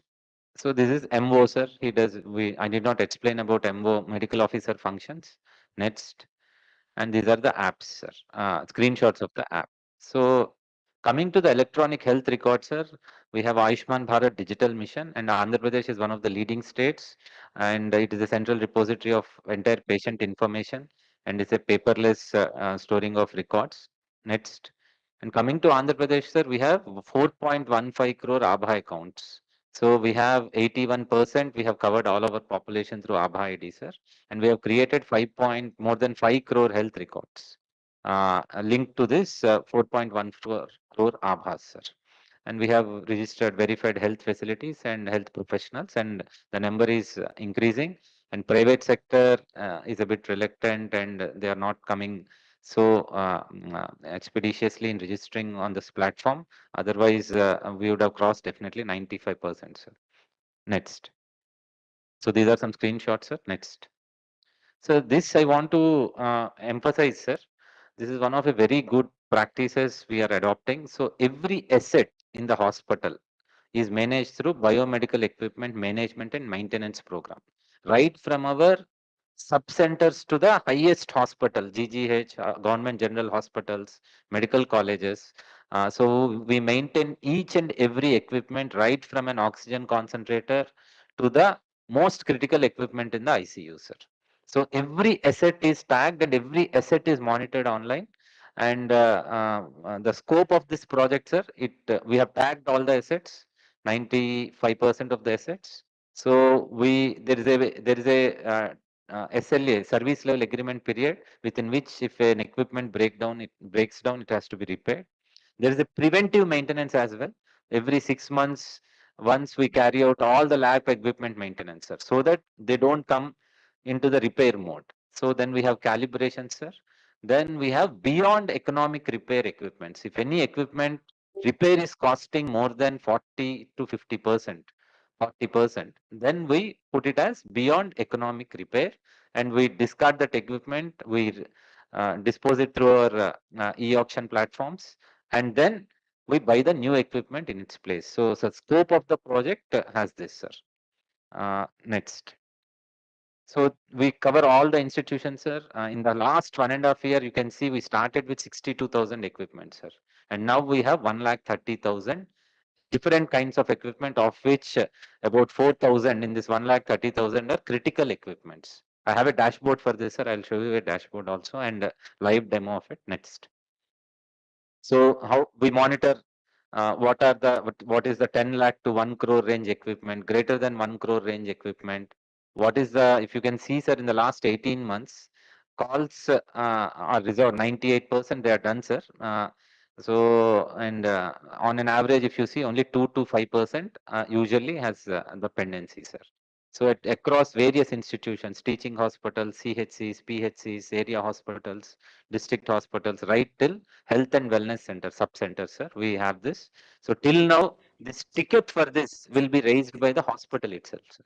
So ticket, we call it ticket. So total, if you see, then anybody can register through a mail, through an app, or through a phone call. Everything is online monitored, sir. And till now, 50,934 tickets have been raised, and 50,105 have been done repair, and 829 are around 800 are in progress. So if it doesn't repair within time, then we have a penalty clause for the equipment manager, maintenance manager, sir. Next. So this is briefly my presentation, sir, but I would like to show just a couple of dashboards. First, the biomedical equipment dashboard, and then followed by the apps, because live demos actually tell you how we function, sir. Next. Thank you. Thank you, Mr. Harikran. Thank you very much. And I hope you will remain connected for next 10, 12 minutes. So can I show on dashboard, sir? Pardon me? Can I show a live demo, sir? Couple of live demos. But just take 2 minutes, please go ahead. Yes.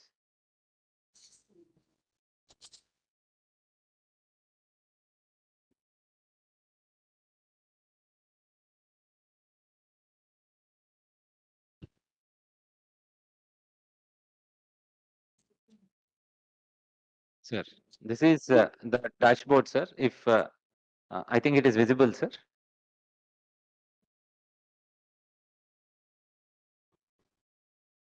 Share. Yeah, kindly show the film actually. Please go ahead. Yeah. Sir, so this is the total assets we monitor like this. If I go to a facility, sir, now as of now, 61 are not working in critical equipment category, and in total 922 are not working. So I can go till the hospital level, sir. Just scroll up, go till the hospital, scroll up. Inka.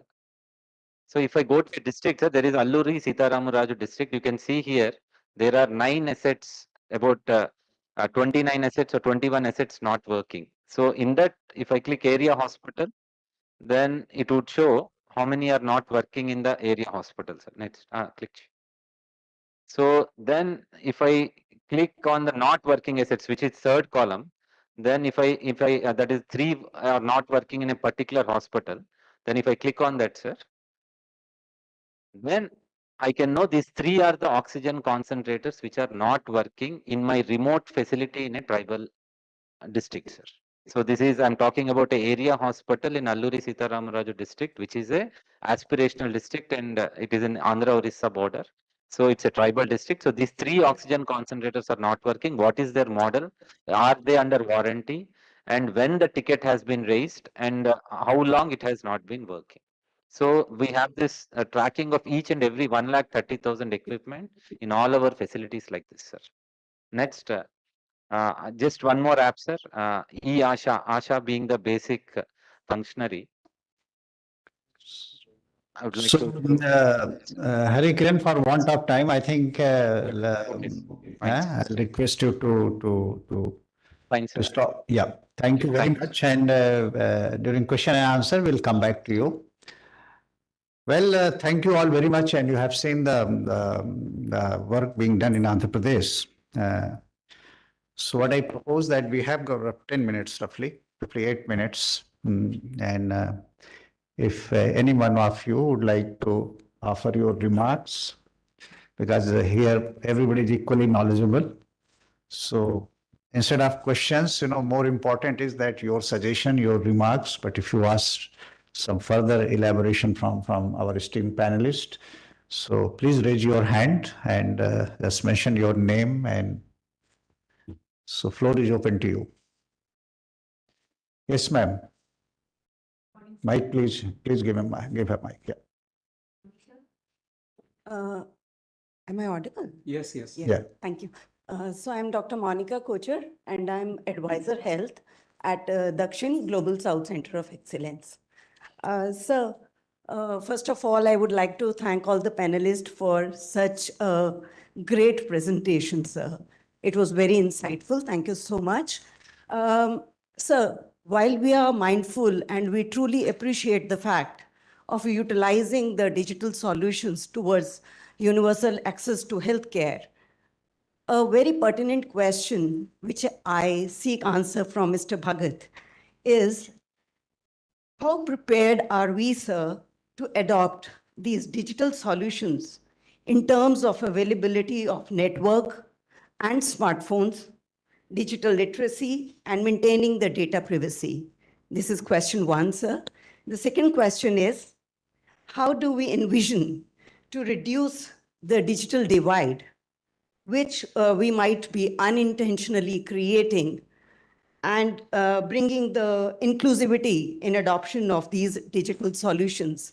So my question is basically based on the inclusivity of population in the far east of our country and probably the tribal regions of the country as well.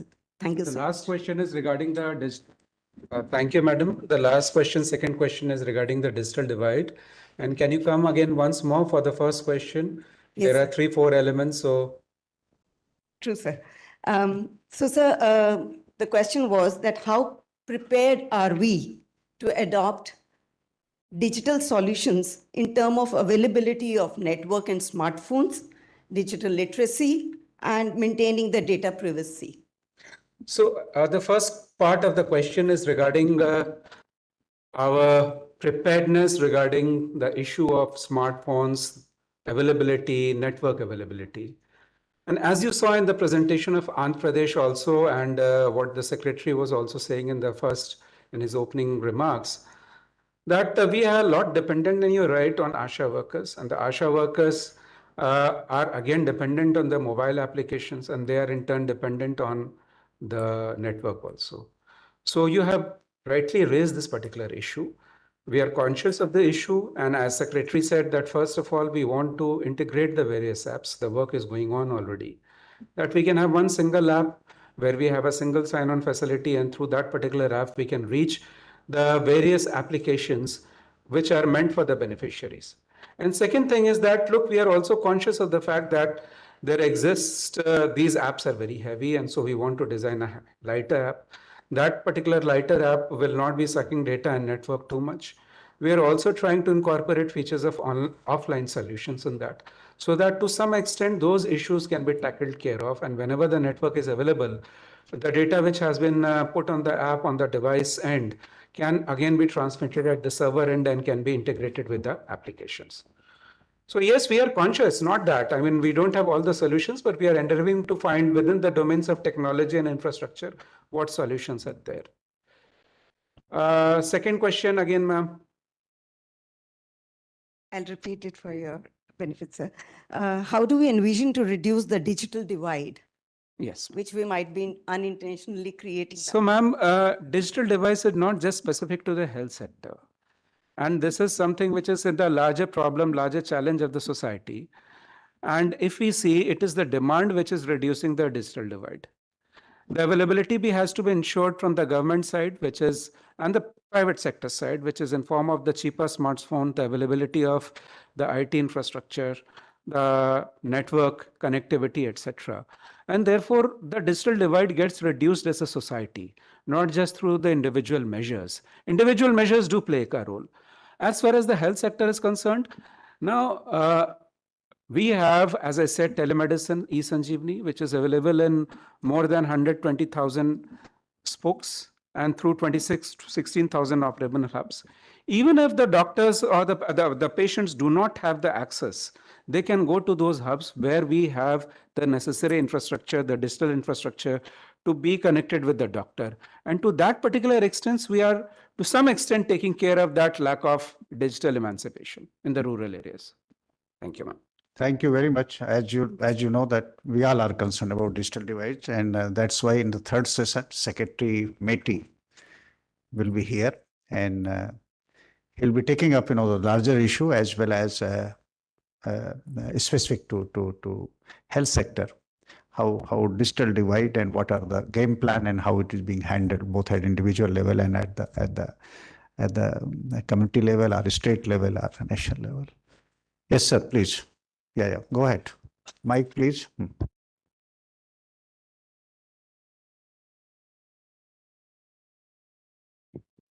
Good afternoon. My name is Harbinder Narula. I'm the CEO of Business World Healthcare. Sir, my question is to Mr. Girish Krishnamurthy, because I had the privilege of going and seeing the Kolar model. Now, one of the great things that we have done is that we have been using technology to bring efficiency in the healthcare system. I just saw the presentation that you made, sir. When you look at the doctors, we in India know the challenge that the number of doctors that we need is less than the number of doctors that we have. And recently I was in US, the way the doctors work there is very different, very relaxed, whereas there's a lot of pressure on the healthcare delivery practitioners in the country. The two things that we have solved is creating an access, and second is to also reduce the margin of error because of missing out something during the screening, because AI is assisting you. But sir, if you can just mention about the patient side, because through telemedicine we have been providing consulting, but the follow-up of the compliance of a patient, whether he's taking the medication, he's not taking the medication, is he coming back to the healthcare system for a follow-up? Is there a technology, whether through telemedicine, etc., to bring efficiency on that particular side so that the impact is really felt at the ground level? Okay, just a minute. Anybody has a question for Mr. Girish Krishnamurthy? We can take simultaneously, if anybody has. Okay, sir. Please go ahead, Mr. Girish. Yeah. So you brought in a very important question. See, the way I see it is, when you look at healthcare, there are 5 tenets to it. The way the technology can play a role. The technology is going to play a role, but there are 5 important principles which at least we follow while solving a problem. Number 1, we need to have the ability to provide connected health. And it should be continuous, especially if you look at in public health system, the non-communicable diseases requires a continuous care. And the third one, which is very important, which is the proactiveness of the prevention. And all these 3 are one side of the problem. The other side of the problem, which is the patient side. The health system and the health process over a period of last 30, 40 years, which is developed, which has come from West, and which also predominantly medical scientists and medical professionals develop these processes. When they developed these processes, it was more towards the payers or the insurance companies or the government which making the facility happen. The other one is the provider, the way they want to provision the care, the hospitals. The patient was really was the last in the line, and Basant mentioned they are trying to bring patient in. Now, to answer your question, these 5 principles with the digital technology can bring in the divide reduced. We implemented a technique called Digital Nerve Center, which is government is also has implemented a large extent during COVID, continuously following with the people. Then people can reach out to you. Your mobile app, the various mobile app Secretary of Health mentioned what they are rolling out. All of this will bring and reduce this. And it's a continuous journey. The last point here, we have been used to one mechanism where whenever we fall sick, we find a doctor. Slowly that has to shift. And that is slowly happening because of the digital technology. So if I just may add, although I have not been asked this question, that Dr. Nikhil Tandon of AIIMS, he is already pioneering an AI-based research exactly on this particular issue for non-communicable disease for continuum of care, and where those patients are being targeted, where there is a likelihood there'll be discontinuation of the healthcare program. So thank you very much. Please pardon me because already we have exceeded time, and they are available. They are available here for some time, and we can have discussion during tea break. So please permit me. On your behalf and my own behalf, let me thank my esteemed panelists and Mr. Basant Garg, Mr. Girish Krishnamurthy, and Mr. Madhukar Bhagat for making themselves available here and speaking, sharing what government is doing. And I'm thankful to you for your insight. I'll request Ankita to yeah, please. And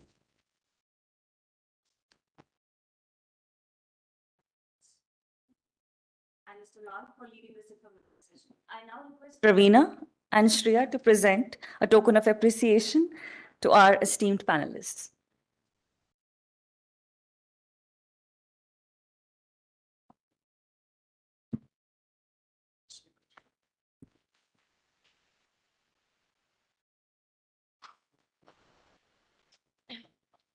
Thank you, sir. So we are breaking for a tea break. My humble request is that we should come back at sharp 12 o'clock. Of course, I think 5 minutes we are behind the schedule, but look forward to at 12 o'clock. Thank you.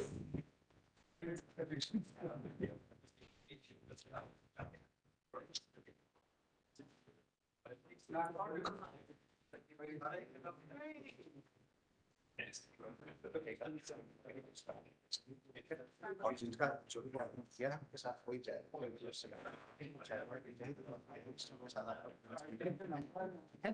और इसको रखवा लीजिएगा ये है ये मेरा है वो मेरा तो ठीक है और यहाँ से किसी को बोलने का ही हटा लेगा इस बीच में प्लांट हटा लेगा नीचे सब हटवा लीजिएगा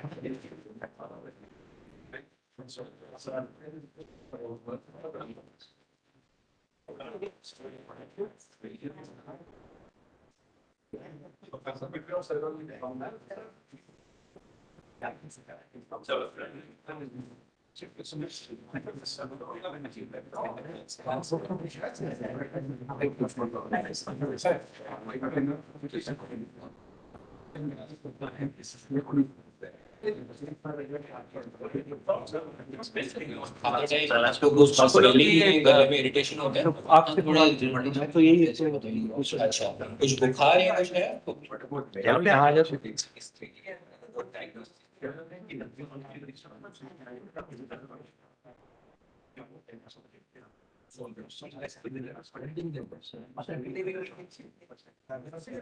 अच्छा कोई एलर्जी या कोई हिस्ट्री है आपकी डायबिटीज की हाइपरटेंशन या कोई एलर्जी है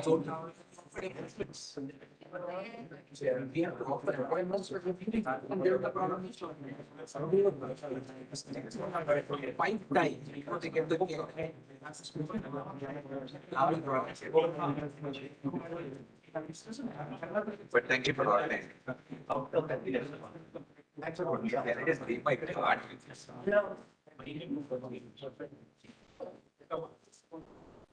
I know you come long. I will come follow you and just so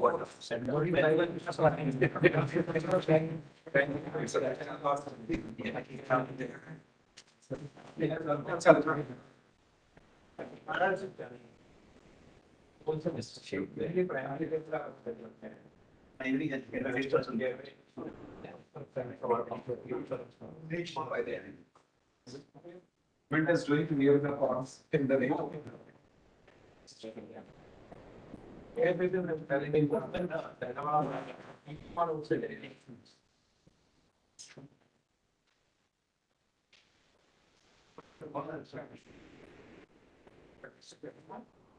My son had a video call. And but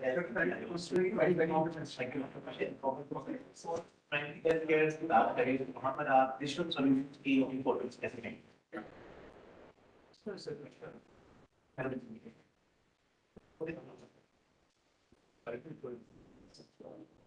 all these of delivery help is some online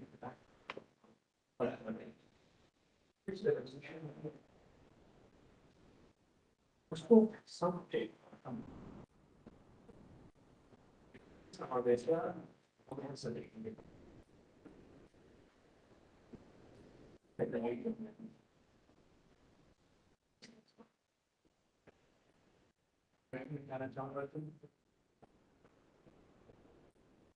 सबसे ज्यादा महत्व सबसे ज्यादा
Back, everyone.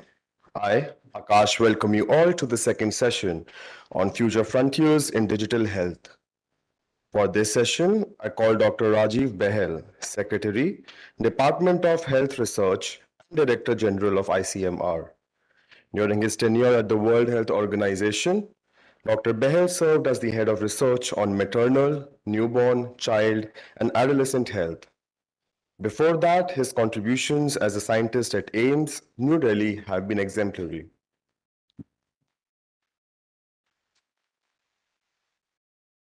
This session will be co-chaired by Ms. Debjani Ghosh, President NASSCOM. Ms. Ghosh is the first woman to lead the organization in its three-decade history.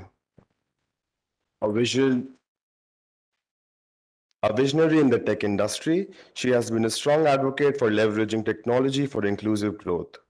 She has also been listed among India's most powerful women in tech by Business Today. I invite Dr. Behel and Ms. Ghosh to chair this session.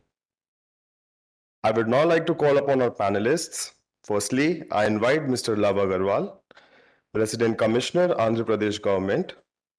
Mr. Agarwal, as India's nodal officer for health emergencies, was the face of the government during the COVID-19 pandemic.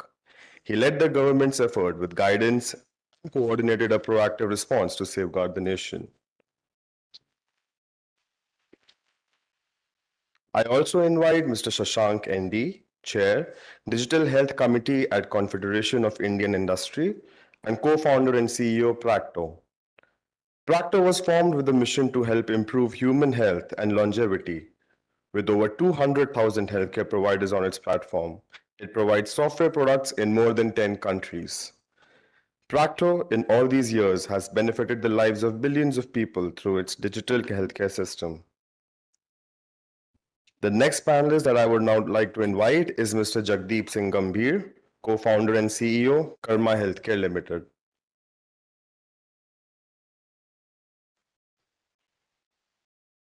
Having worked in diverse backgrounds and prestigious firms like Goldman Sachs, Mr. Gambhir co-founded Karma Primary Healthcare in 2014. The goal of the organization is to bridge gaps between doctors and patients using telemedicine as a powerful tool. We request all panelists to adhere to a time limit of 7 to 8 minutes. We will be giving gentle reminders after 8 minutes and final reminder at the 10th minute. Mr. Behel and Ms. Ghosh, over to you. Thanks.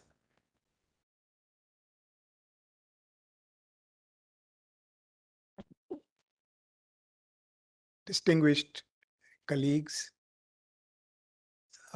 this is a very important session that we are going to have now in this extremely important futuristic area of the use of digital solutions for universal access to healthcare.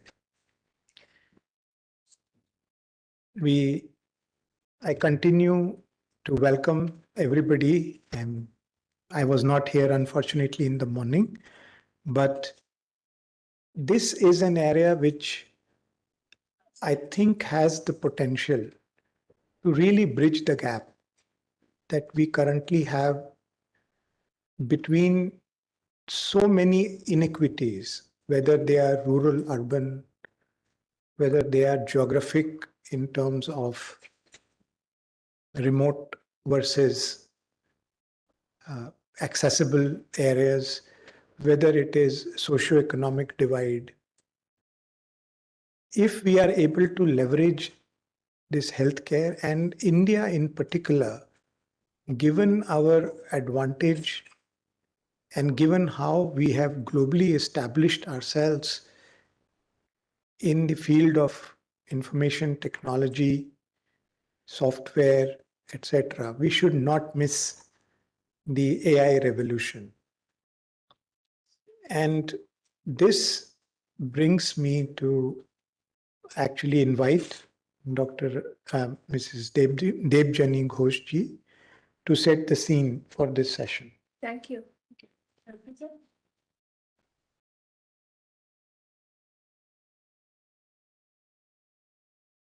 you very much. Yep. Thank you. Thank you very much, Dr. Bell, and thank you very much, all the distinguished guests who are here and on the panel. Since we are talking about frontier technologies for frontier, the next frontier of digital healthcare, one of the biggest breakthroughs, because frontier has to be about exponential thinking. When you're thinking about the frontier, when you're thinking about frontier breakthrough, it has to be about exponential thinking. And one of the biggest breakthroughs that we saw in healthcare was 3 years ago. This was pulled off by Google's AlphaFold, for those of you that remember, which was unfolding structure of almost every protein so far cataloged by science, and there's over 200 million proteins cataloged by science, cracking one of the biggest grand challenges of biology in just 18 months. And that was thanks to AI. Usually they say that the rule of the thumb is that it takes one PhD, his or her entire PhD, which is 4 to 5 years, to unfold one protein structure, to uncover one protein structure. With 200 million proteins identified in nature, AlphaFold folded them in under 1 year, saving over 1 billion of PhD research time. Moreover, DeepMind, the company that created AlphaFold, open sourced this entire breakthrough innovation to academia. They gave it away to academia, and today they are ushering in a new era of drug discovery where timelines are being reduced from years to months. That's the impact. That's the impact this has had, right? And this is true frontier tech research. This is true frontier tech breakthrough. And we have to think in similar lines in India when it comes to healthcare. We have to embrace the mindset of exponential thinking.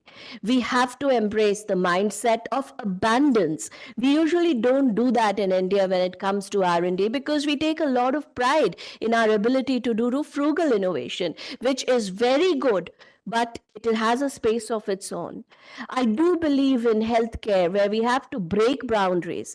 We have to embrace the mindset of really abundance thinking and figure out how do we get ahead in the game, not just as the country that will become the biggest market for all the AI models and solutions that is getting created in the world, but as the country that truly understands what it takes to deliver universal access to healthcare.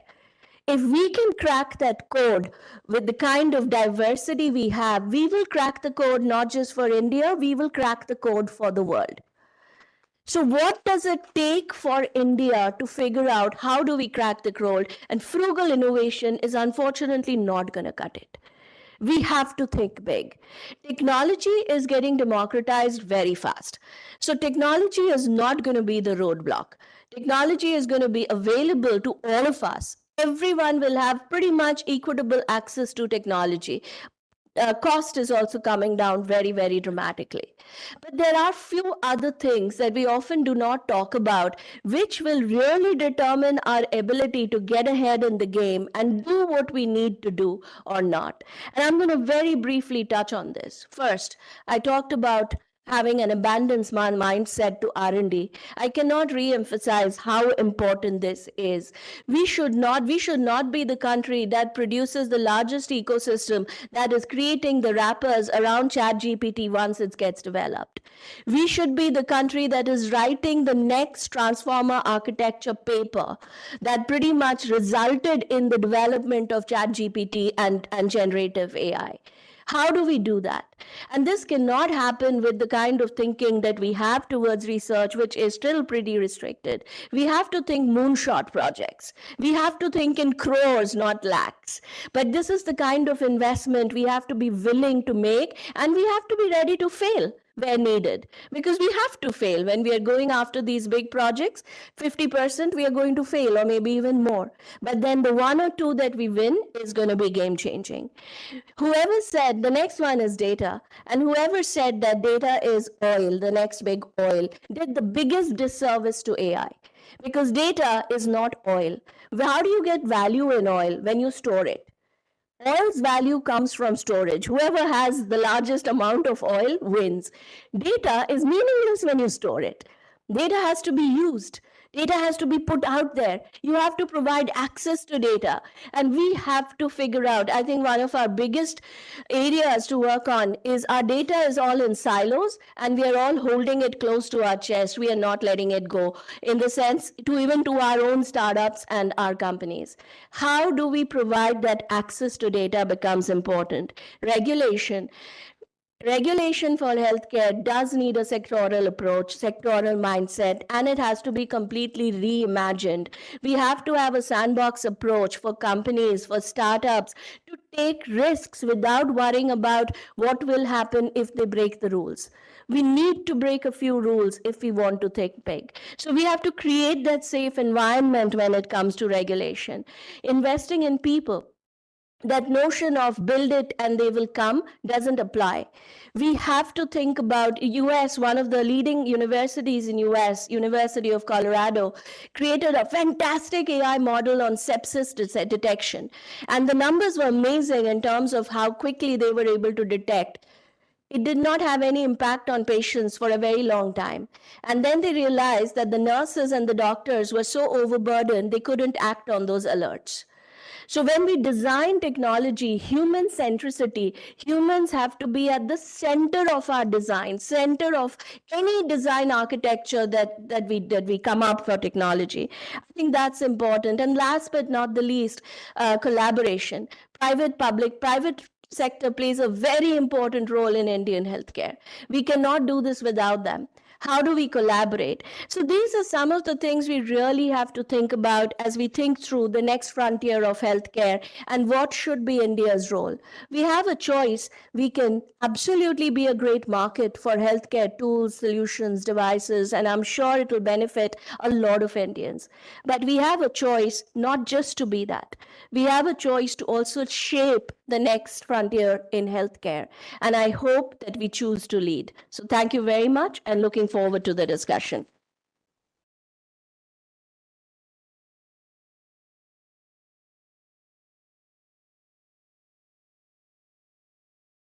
I'd like to now invite Dr.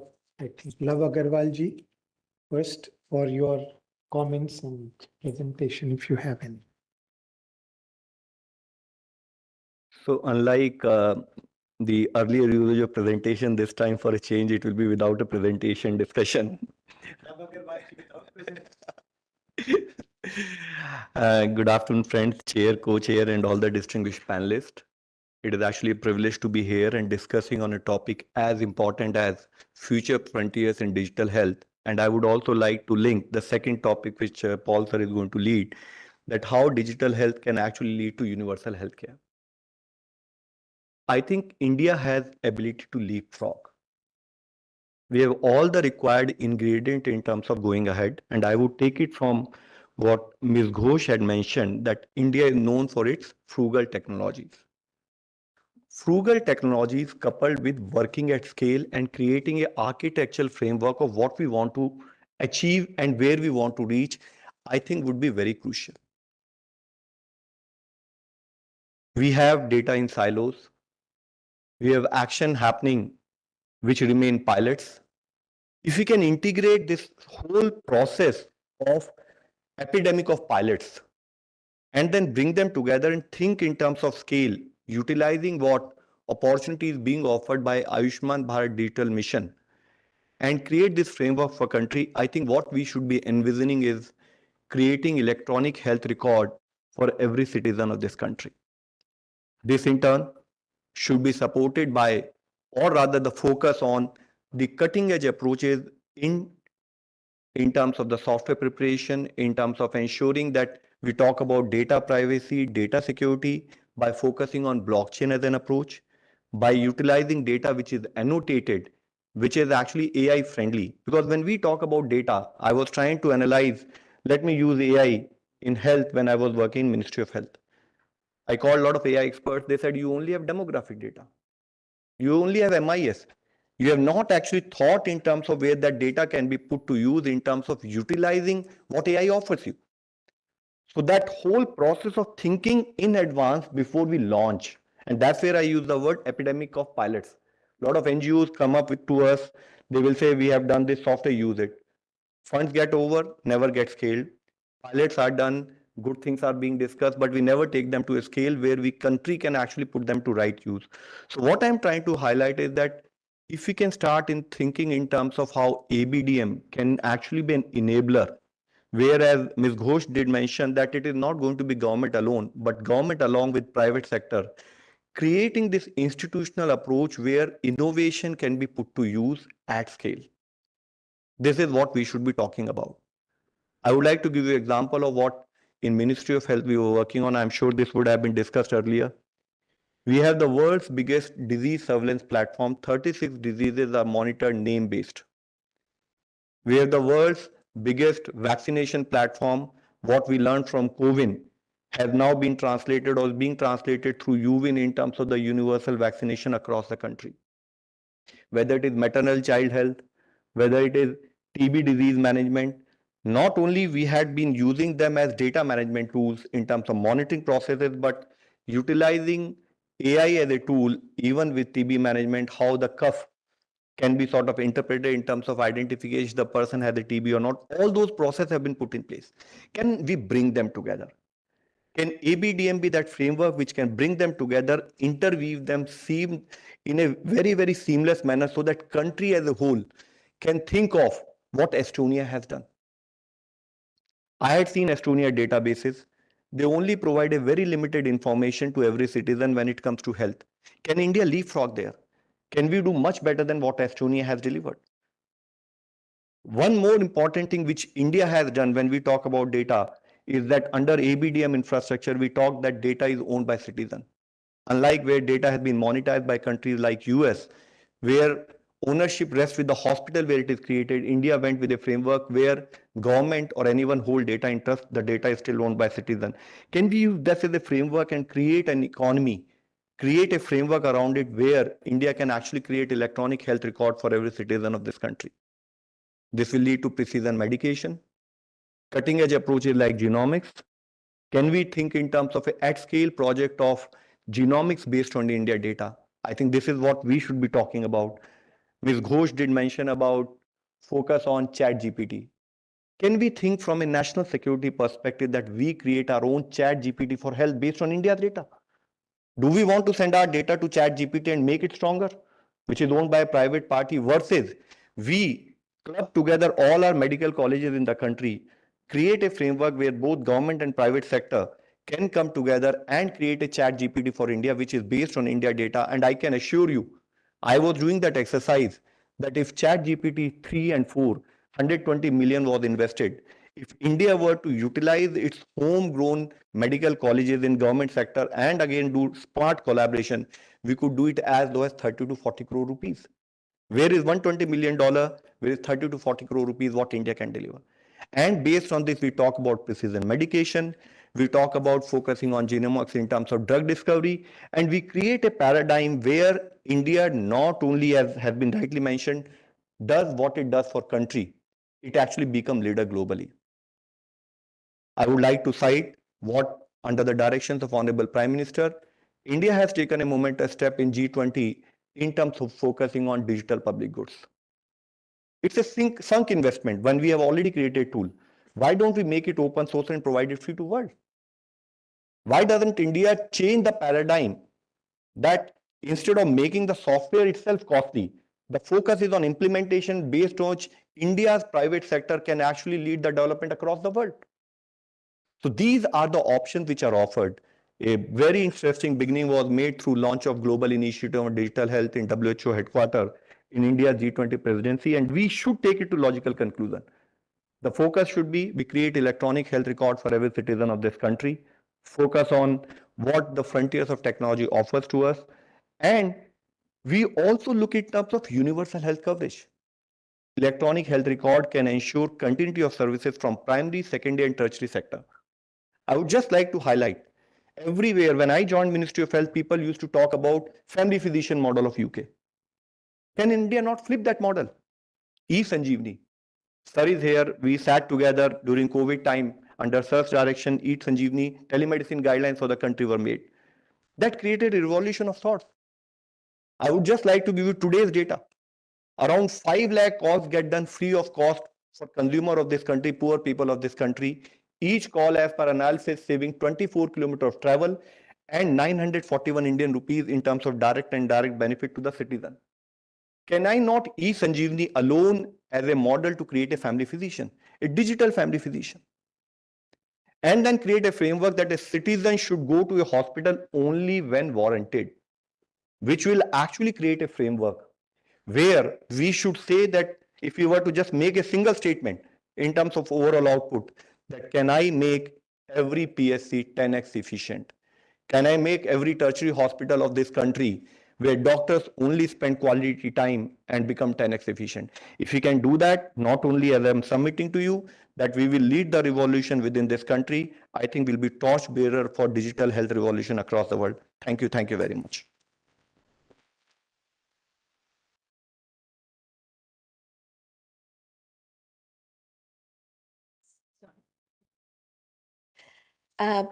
We'll call our next speaker, Mr. Shashank Kendi, Chair, Digital Health Committee, CII, and co-founder, Practal. A very good afternoon to one and all. Thank you, Chair, Co-Chair, and fellow panelists and esteemed guests here for having me over. I've, over the last 16 years, been spending my time in digital health. As a college student in NITK Surathkal, learning computer science, I had a personal incident with my father, which prompted me to spend time in digital health in 2008. And I can tell you that I have the widest smile today than ever before, because I would hear and passionately everyone would want to do lots to solve the health and the education problems of India, and the intent would be there. But unfortunately, the technology lagged behind. And I can tell you, having spent time and spending 100 hours a week on this, that the technology has arrived. The technology is here now, and I think that the problems that we're all wanting to solve for decades now can be done, and can be done at scale, can be done not 20 years, 15 years down the line, but can be done a few years down the line. So I wanted to share with you not what needs to get done, but how it can be done, and show a small demo of what the future could look like. And this is a real demo. This is real technology, just so that I don't take too much time of yours. It's been recorded, but this is live technology that we're talking about. So just before I share the demo, I just wanted to give a little bit of context on where we are today. So India roughly does about 200 million appointments. Now these appointments are in-person appointments.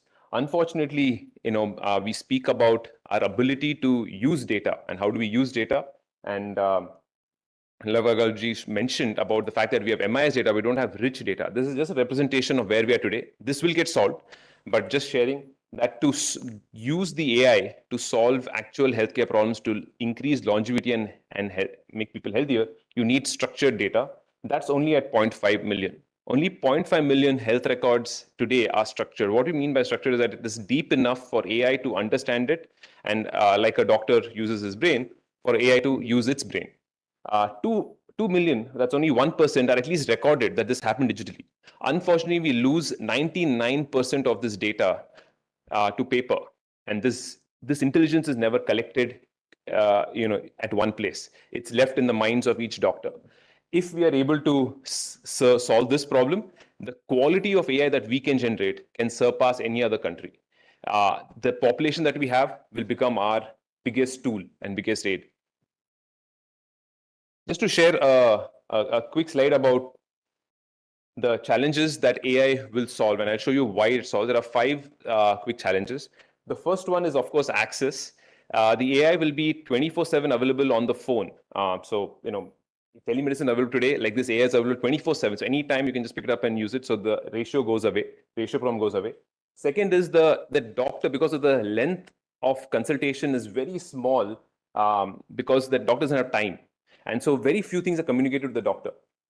Today, we are seeing that with AI, you can spend hours with AI. You can go back with questions. You can go back and ask, today you don't have to worry about the fact that you left the hospital, you couldn't go back. So that AI solves. The third one is the doctor is unable to type things in, and the typing of the patient, today in telemedicine, what we see is that typing and, that becomes a blocker, and the language becomes another blocker. So I'm in Maharashtra in a district, I'm only limited to the language that the doctor can speak. Right, the quality of my healthcare is limited by that. That goes away because real-time translation is happening. So a doctor could be speaking in English with the best knowledge from any English or Hindi, and the patient could be in Assam speaking the dialect of that particular language, and they would communicate seamlessly. The demo I'm going to show you, covers that. And the cost of AI is surprisingly getting cheaper every day, as we see in the papers. But what we have estimated is that it's going to be 1 paisa. 1 paisa for each consultation. That's going to become even irrelevant. Like, it's like what our phone bills used to be 10 years back, and today, it is unlimited. It's going to be similar. It's going to be unlimited. So this gap of knowledge that was there will go away. So let me quickly jump into the. I'll not going to do this. So I'll just jump into the demo. Can we have the demo played out, please? Should I just press again? Okay. This way? Oh, no. So there's a link there.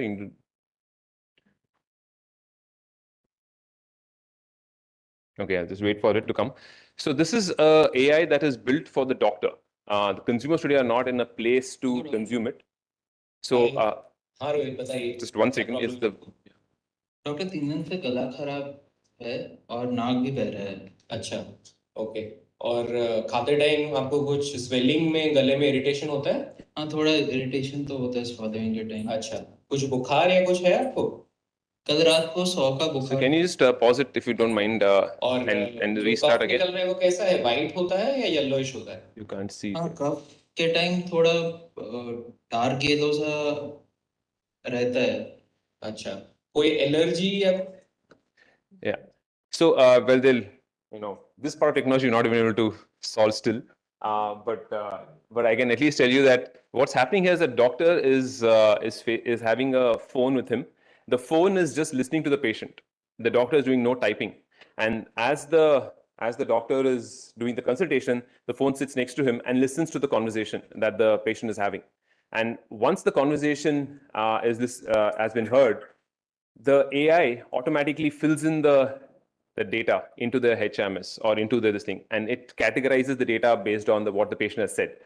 Also, it generates the entire treatment plan, which includes the prescription, diagnostic requirements, everything, which we'll just show you. And this is done in real time. And the most important aspect is the accuracy. We have doctors who do teleconsultation across India. We measure their accuracy. Their accuracy is around 85%, which means on 15% of the times, they're unable to get the patient better. But when we looked at AI, it was able to give us 98%. So that's today's number. That's as of today. And that is why we feel that the AI is now ready to be in the hands of doctors, which can improve their efficiency from 85% to 98%. This is how it works, but I don't know, are we giving up on the demo?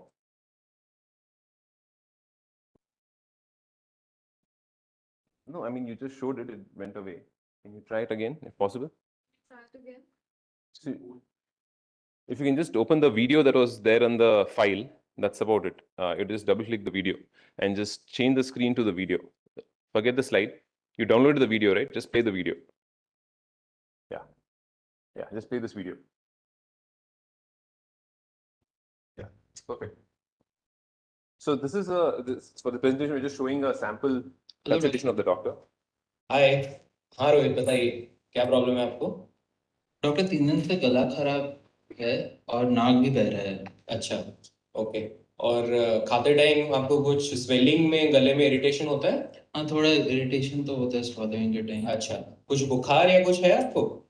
कल रात को 100 का बुखार था. अच्छा, और जो कफ निकल रहा है वो कैसा है? व्हाइट होता है या येलोइश होता है? हाँ, कफ के टाइम थोड़ा डार्क येलो सा रहता है. अच्छा, कोई एलर्जी या कोई हिस्ट्री है आपकी? डायबिटीज की, हाइपरटेंशन या कोई एलर्जीज है आपको? नहीं डॉक्टर, फैमिली में भी नहीं है, मुझे भी नहीं है. अच्छा, ठीक है, चलो आपका बीपी चेक कर लेते हैं. वो तो नॉर्मली है, विच इज 120/80. And आपकी उम्र कितनी है? 38. So, so this is just a simple case to just show one language, but this can be done in any language. And second, it's in any specialization. So it's not necessarily just GP. It is all specialization. So so this AI has multidisciplinary advantages that understands all different things. So as it analyzes, can you please go ahead? Please continue playing it. That's it. So this is analyzing this thing. Of course, this gets faster. As you know, the processors are only getting faster. And it generates a real-time analysis, the EMR record. So what we just saw, which is just that 1% of records are getting digitalized, can now be 100%. And the rich documentation, this is the rich documentation that AI wants. And so the AI is itself from the audio able to generate the rich documentation. So the problem of rich documentation, which is the fundamental problem, gets resolved through AI itself. So there's no additional thing to be done here. And then the doctor, if in a remote place, does not have, maybe it's an ASHA worker, maybe it's a health worker, does not have the necessary knowledge, entire knowledge. This could be an aid to the healthcare worker, and this can actually generate the treatment plan. So it is slow today, but it's getting only faster and more accurate, and it generates the entire treatment plan, including the prescription and the diagnostic report. So what we are trying to showcase, if you just come down here, the entire prescription and this thing is generated. Of course, it's viewing through the views to the doctor. So doctor can change whatever he or she doesn't like and then issue the final one. This is an assistance to the doctor. So what this makes is every doctor would be as smart as the smartest doctor, right? As long as they use the aid, the tool. Like how people are smarter with the phone, now they're smarter with the doctors are smarter with the AI, and the healthcare worker is smarter with the AI. And this is available today. And so what we wanted to share, I think I'm pretty loud, right? You can hear me? Yeah. So what we want to share is that the universal health coverage, which is the challenge that we face, is also people dependent. And that challenge can now be resolved and our accessibility quality challenges can be resolved with the use of AI. This can be in the hands of every single health worker at the front line. This can be in every single PHC, every single primary healthcare center. And this can do any specialization, and in seconds, the best treatment can be provided to the patient. So, I'll not get into other aspects, but yeah, so that's the reason why the wider smile. The wider smile is because, after 16 years, we have the technology to, kind of take a leap jump forward to all the aspiration and ambition that India has and Indians have. And I'm very happy that digital health can contribute in this direction. And I truly believe that AI health in 2030 can solve the major problems that India faces on the healthcare side. Thank you once again for having me here. Thank you very much, Shashank. And I think that was a fantastic demonstration of how AI can actually stand for augmented intelligence and augmented tools in healthcare. With that, I would like to welcome our next speaker, Mr. Jagdeep Singh Gambhir, who is co-founder and CEO of Karma Healthcare. Jagdeep, over to you.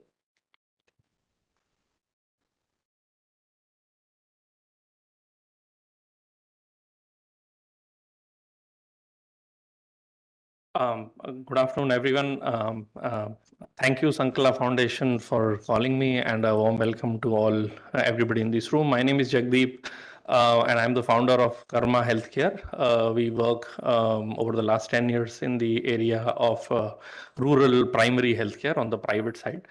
So I will be sharing some of our insights of our work, which might be relevant for the future, as well as for policy in this room. So I won't be talking too much about what we do, but mostly some of our learnings from the ground. And very specifically, as I mentioned, there's words here. This is rural, this is private, right? And this is assisted telemedicine. So, so that these are the things that I want to focus on.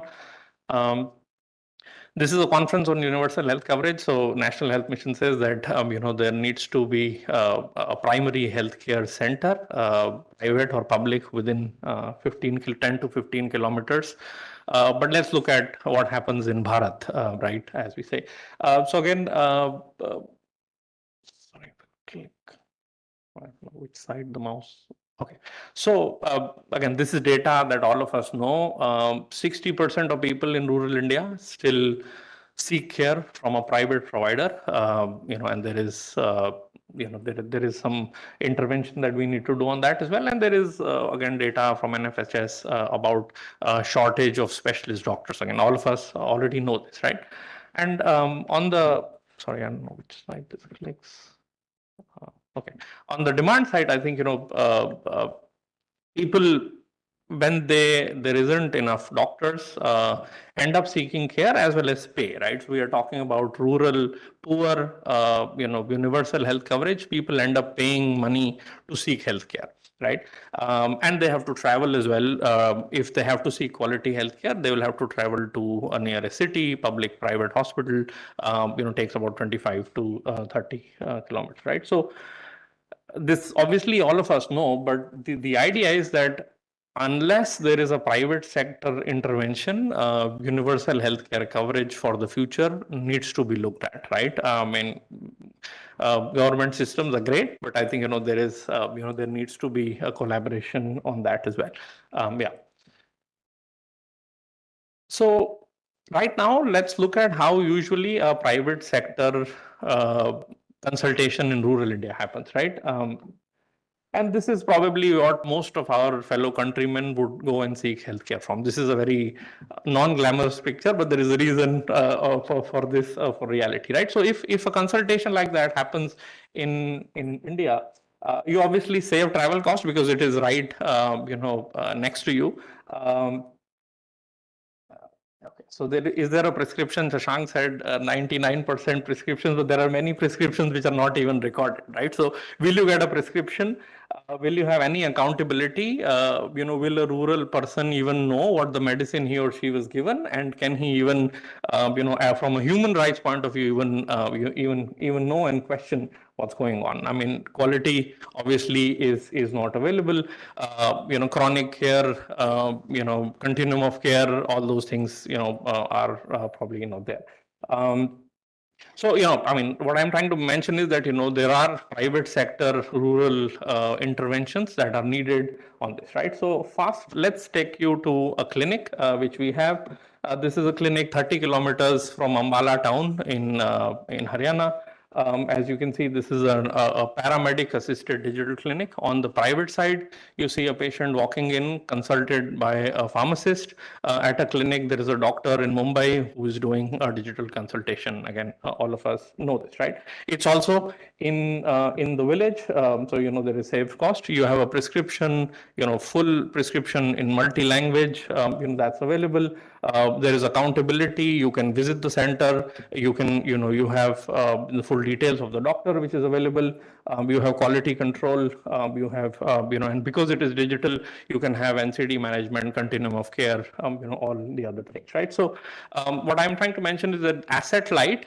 So this is not a hospital in a village. When we talk about private sector, you need to make sure that there are commercial viability elements also into play. So this is an asset light, operations heavy. So, AI, we all talked about, but, you need a physical person on the ground, pharmacy, dispensing, diagnostics. So this is operations heavy, tech enabled, not pure tech, as well as enables a human touch, right? Because how do you replace compassion, right? When a doctor says, koi baat nahi, sab theek ho jayega, right? I think, that still needs to be, available, that, right? So, very quickly, we are an impact-first healthcare organization working in the area of enabling access to quality primary healthcare in rural India. We currently operate 60 clinics, 60 centers in 11 states in the country. 85% of our consultations now are specialists, right? So that means that at a primary healthcare level, we are not seeing patients who are coming in from basic sardi jukham, right? So hopefully at the government, primary healthcare facilities that have leapfrogged in terms of their service quality, we are actually also seeing a difference in terms of how people are coming in. And this is a private play, so people have to pay. So, they will only come in if they seek value. Tremendous in terms of impact. More than 50% of our patients are women. From a customer adoption point of view, assisted, 95% of customers from an external evaluation said that they have not found a better alternative of seeking care at a doorstep or at a village level from what we work, right?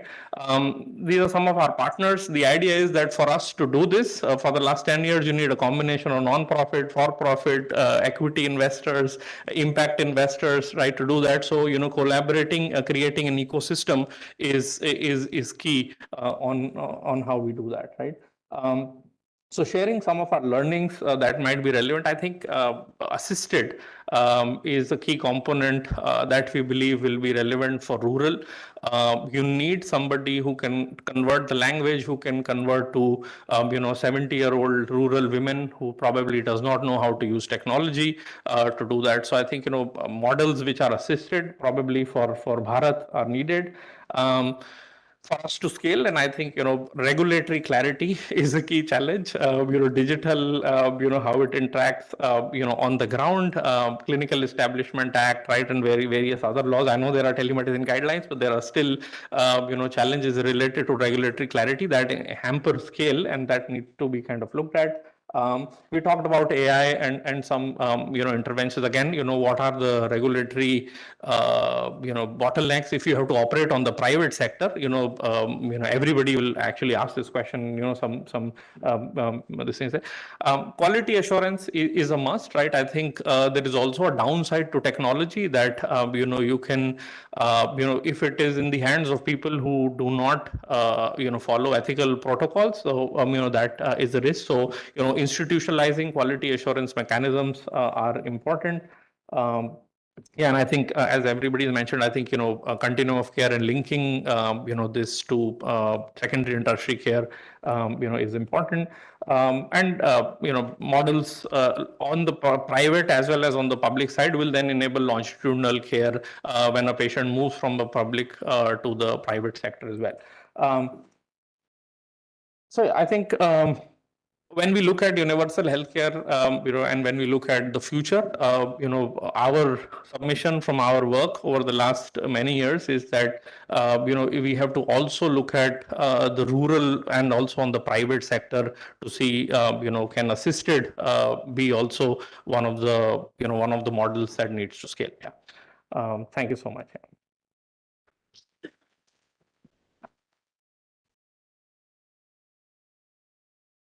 Thank you.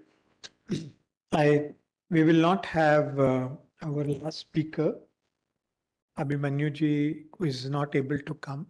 So we will open up for questions and comments. Yes, please.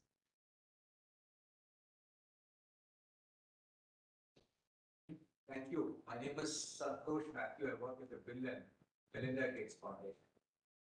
To try to help state governments implement a situation of care coordination, where the first point of contact is actually digitized, because the person who's seeking care is actually calling a care coordination center. They're going to voice. And the beginning of that journey is through actually guided navigation. Now, my question to FMG is that you've got this wonderful technology.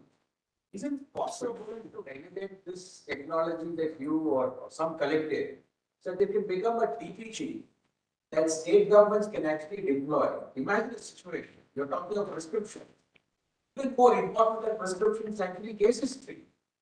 Because if you do not have case history and then prescriptions, and if you do not have guidance to people, I mean, in the sense that why should you go to 5 points before and load our system by 5 OPD instances when the person can actually be directed to the kind of doctor she needs to consult? And if that consultation, why can't we actually have continuing medical education that is based on an analysis of case histories and prescriptions? It's really what this will enable. At the first point of contact, digitization can actually happen. There are so many call centers that government operates today. PMGO has a call center, NHM has a call center, and there are so many call centers.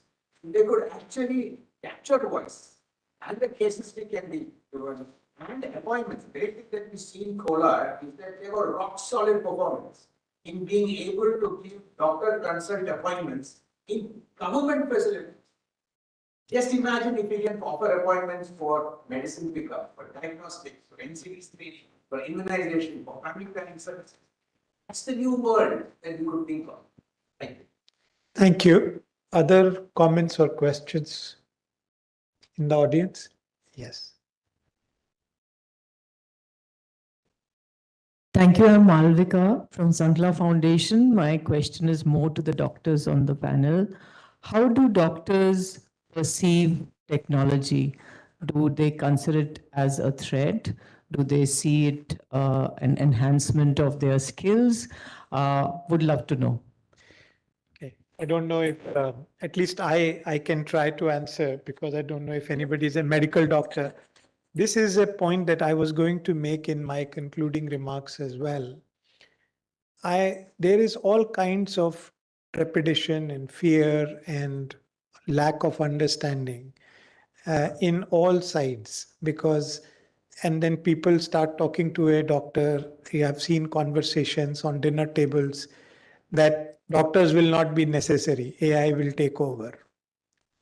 And I have always said to those made my contribution is that technology has never ever been able to completely take over the job of a physician.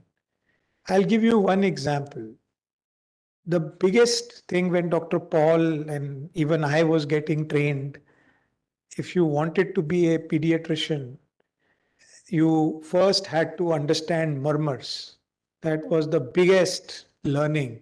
If you could not understand what murmur and is it AR, is it mitral regurgitation, MR, tricuspid, we were really spending hours to understand that would give us a lead towards what is the clinical diagnosis of that heart condition. And as I was getting into my specialization, echocardiography came over.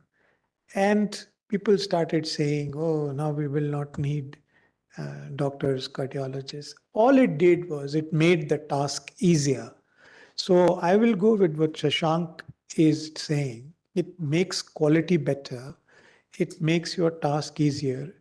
It makes all the physicians who were able to hear those murmurs or not can still read a report that this is the lumen, this is the where the you can even see the blood flow in different colors and all that. It made it so much easier. MRI did not, or even X-ray, change the way we did treatments. It is not that we can glorify that people used to look at only the pulse and would know exactly what was happening. We have changed and we have adapted. So I think for all physicians, they will look forward to any kind of technology that then is built in a way that they are participating in that. They know that it will be of help to them and they are able to avoid a lot of errors, sometimes omissions. See, you can understand a most experienced physician, let's say a neurologist, how many cases would they have seen of a particular disease? If they are very good and they worked 10 years, they may have seen, let's say, 500 cases of a relatively less common disease. The advantage with AI is that if we have that, we can feed the right data, you can give all the cases in the world to it to learn from. Maybe give it 1 million cases and all variations of that to help diagnose. So it adds to the knowledge base of the physician. I would not think that it will take anything away from the physicians. It would only add. MRI has only added to what the neurologists are able to do. It has not taken away anything from what neurologists are able to do. Neither have CT scans nor have any other technology. So why should we think that AI would change that in any other way?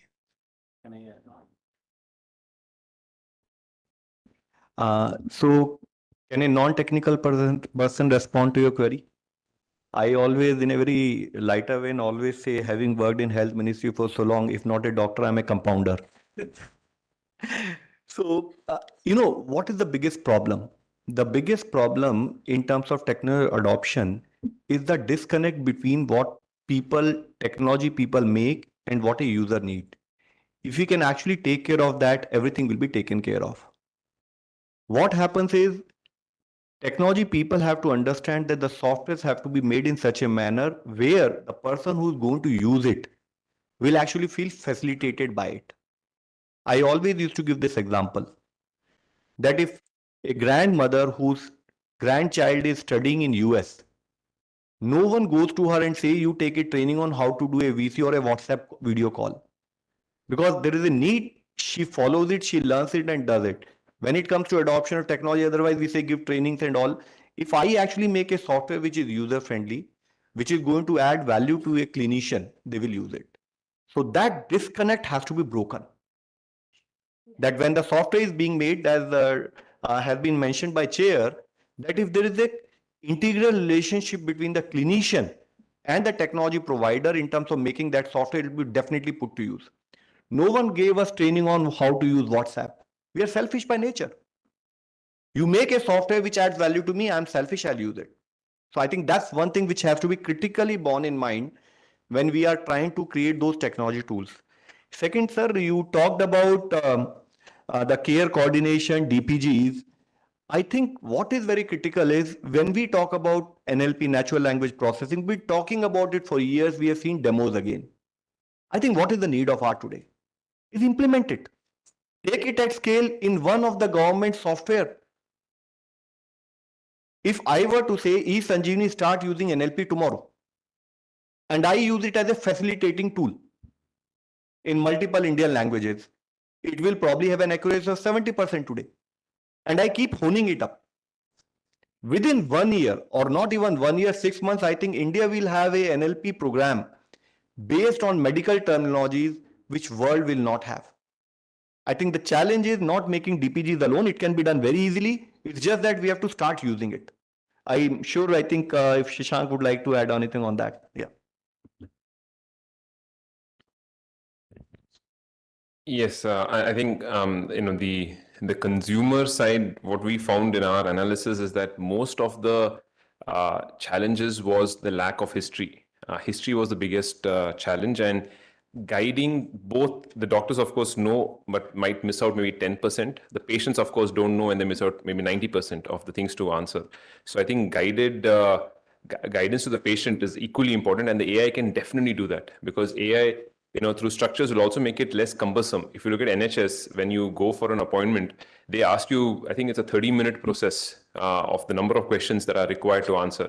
That can be reduced drastically and to make it less cumbersome, because you can always be exhaustive, but exhaustive will also be poor patient experience. So for the patient experience to be better, the AI also is very smart to figure out, okay, it's a female patient. It's in the range of this age, we should ask about pregnancy. We know that this patient has whether this medication has counter reactions and needs to know whether the hypertensiveness of the patient has been measured or not. So depending on the treatment protocol and pathway, the relevant questions have to be asked. And I think that guidance to both the doctors and patients can be given. And that's what we are seeing is the biggest value add that the technology is making, is that in a busy day of a doctor, the doctor forgets 3 questions. And those 3 questions could have an impact. And it's just human capacity, and the doctors are doing everything they can. So this technology can assist them in making sure that, if they missed anything very critical, that can be highlighted, and that technology can go to the patients as well. We're also seeing this, I think, Dr. VK Paul, sir told me some time back about how the early development of a child is as much of a concern as much as NCD, right? Because if the early child development is not taken care of, then again, the wrong advice to the mother not having the right advice, or the parents and the child as well, the right stimulation, the brain development is hampered, and which then leads to other challenges. So AI can again be assistive there. as an interface to the patient because it's available 24/7 with an instead of with an assistance from the doctor in the backside. And all this data can come to the government. All the data is available to the government. So the technology is there. I can tell you the technology is there, and we are now implementing it at scale. And clearly, it can be made into DPI that should go to every citizen of India. If every citizen of India, the next 3 to 4 years, does not have high quality access on their phone to healthcare, somebody is. I mean, like I would say that I would be very, very disappointed. I think the technology is there now. I think implementation can start, and there is this thing that we can definitely do. Thank you. If there is one last question, and then we are getting to the end of the hour, I will take about 5 minutes to conclude. Yes. Shani, I do communications from Sankala. My question is primarily slightly tech related. So, Sir, Love Sir just mentioned about to have like a chat GPT sort of in our health sector. The problem I have noticed so far is, and for instance, what's important is to not have foreign powers take control of it. But the problem I've seen is that there are only 2-3 big companies that have the compute capacity. So my bigger question is, as we try to integrate more AI into not only government sector, but also in private sector, so how do we plan to address that? Thank you. Might be something that we might take next session. We have a very important person in the audience who might be able to. Actually, he's solving that problem as we speak. So maybe that one we will take in the next session. So if there are no other questions, I'll just come to make a few conclusions and my thoughts and learnings from this session. So firstly, I'd like to congratulate both Mr. Jagdeep and Mr. Shashank for making very nice, simple ideas, but great ideas presentations. In particular, the e-doctor clinic, I can see that it is something that is ready for a Ayushman Arogya Mandir, rather than thinking about doing, just a teleconsultation where the CHO is talking to the person. We can make the doctor available. So certainly we have the provider, we have the person who's responsible, we have all the ingredients to do it well if we had the e-doctor available on the other side. I can also see that as a potential solution to our problem of specialists of all types. Because even in the private sector, if this was available to all MBBS doctors everywhere, then those MBBS doctors would be able to consult somebody without the risk of losing the patient eventually. That's their biggest worry. If I send a patient to a specialist, I will lose my patient. So I can already see that there are very interesting uses, because not only are we increasing access to services that do not exist at that particular level, but we are also increasing the quality. It enhances the quality of care that a citizen gets.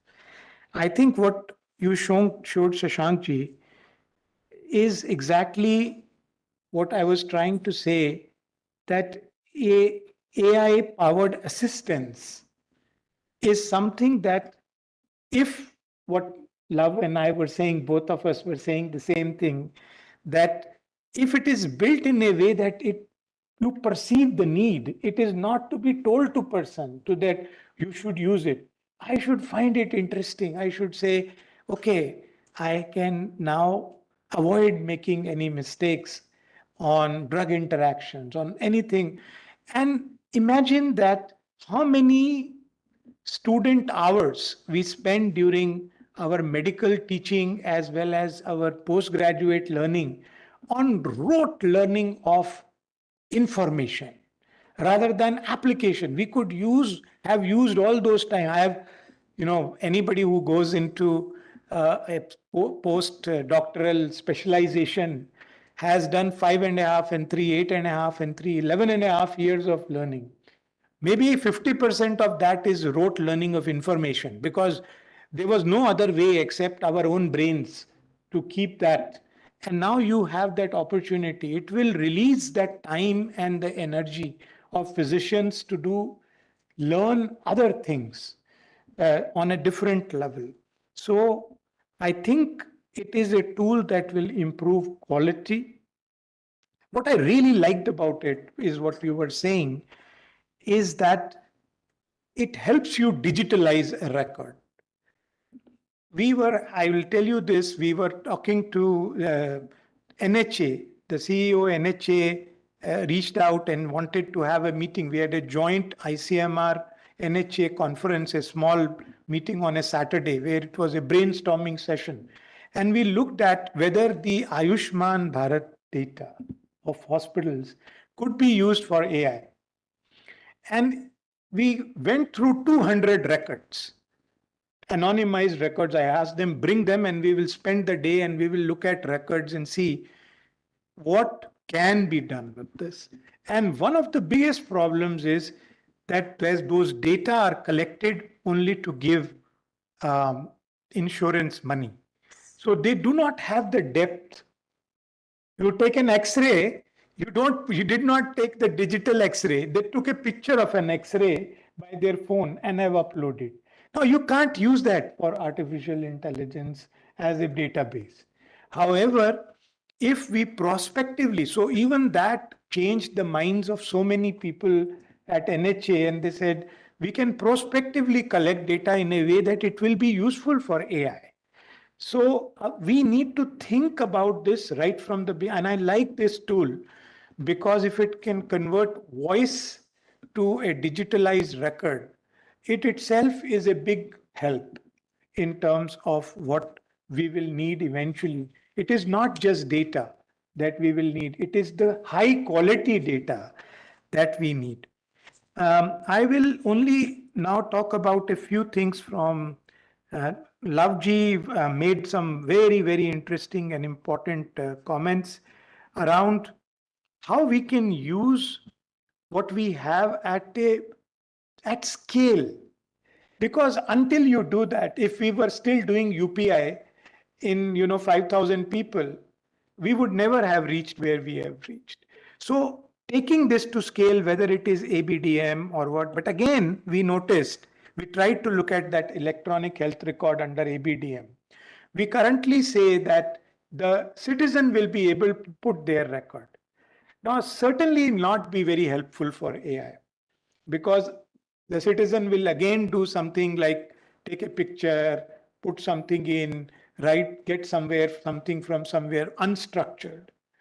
And we will need more structured ways of having those personal records if they have to be eventually used for AI. But if we keep thinking about this, then sky is the limit to use that information. I'll take 1 or 2 minutes more to talk about the Indian Council of Medical Research and what we are doing in this area. It is one of our goals of Viksit Bharat plan for the next 5 years is to have new research on digital health and AI reach a different level. For that, we had a National Institute of Medical Statistics, and we have converted it into a National Institute of Digital Health and Artificial Intelligence, closing it down completely and rebuilding it into a new institution, which will be necessary for tomorrow.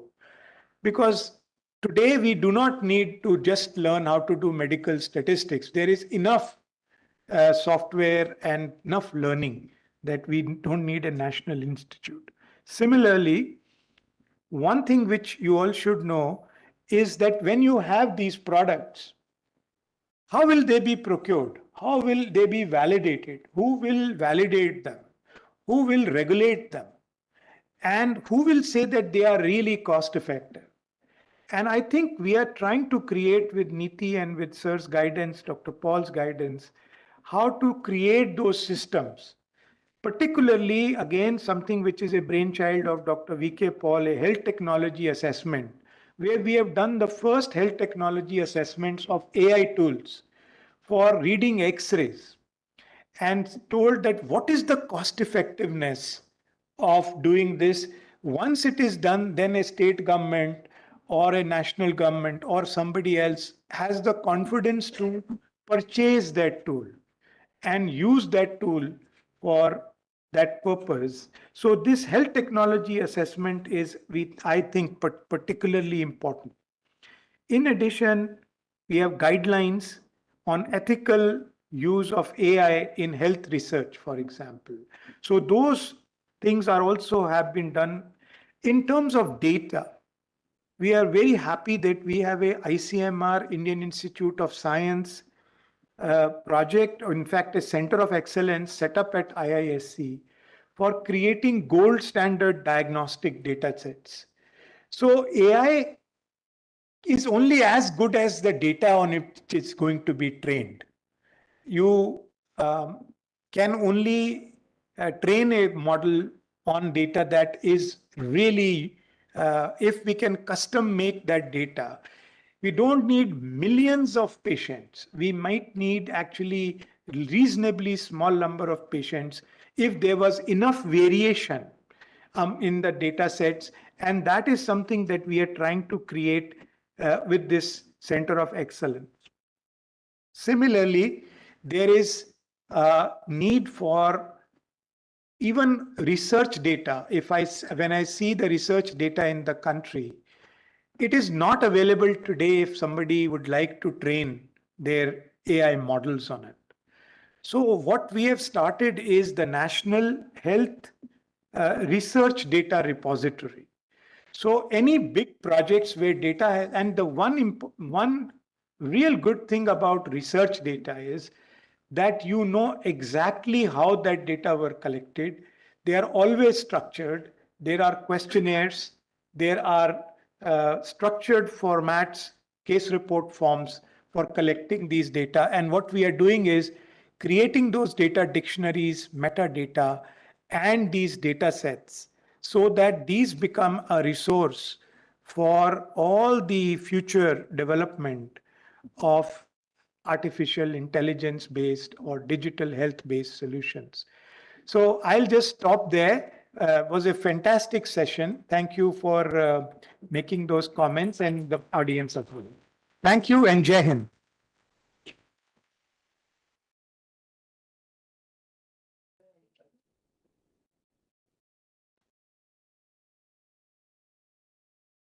Thank you, Dr. Behel, Ms. Ghosh, and our panelists for an engaging and forward-looking session. I would now request Ravina and Shriya from Sankala Foundation to present a token of appreciation to our panelists.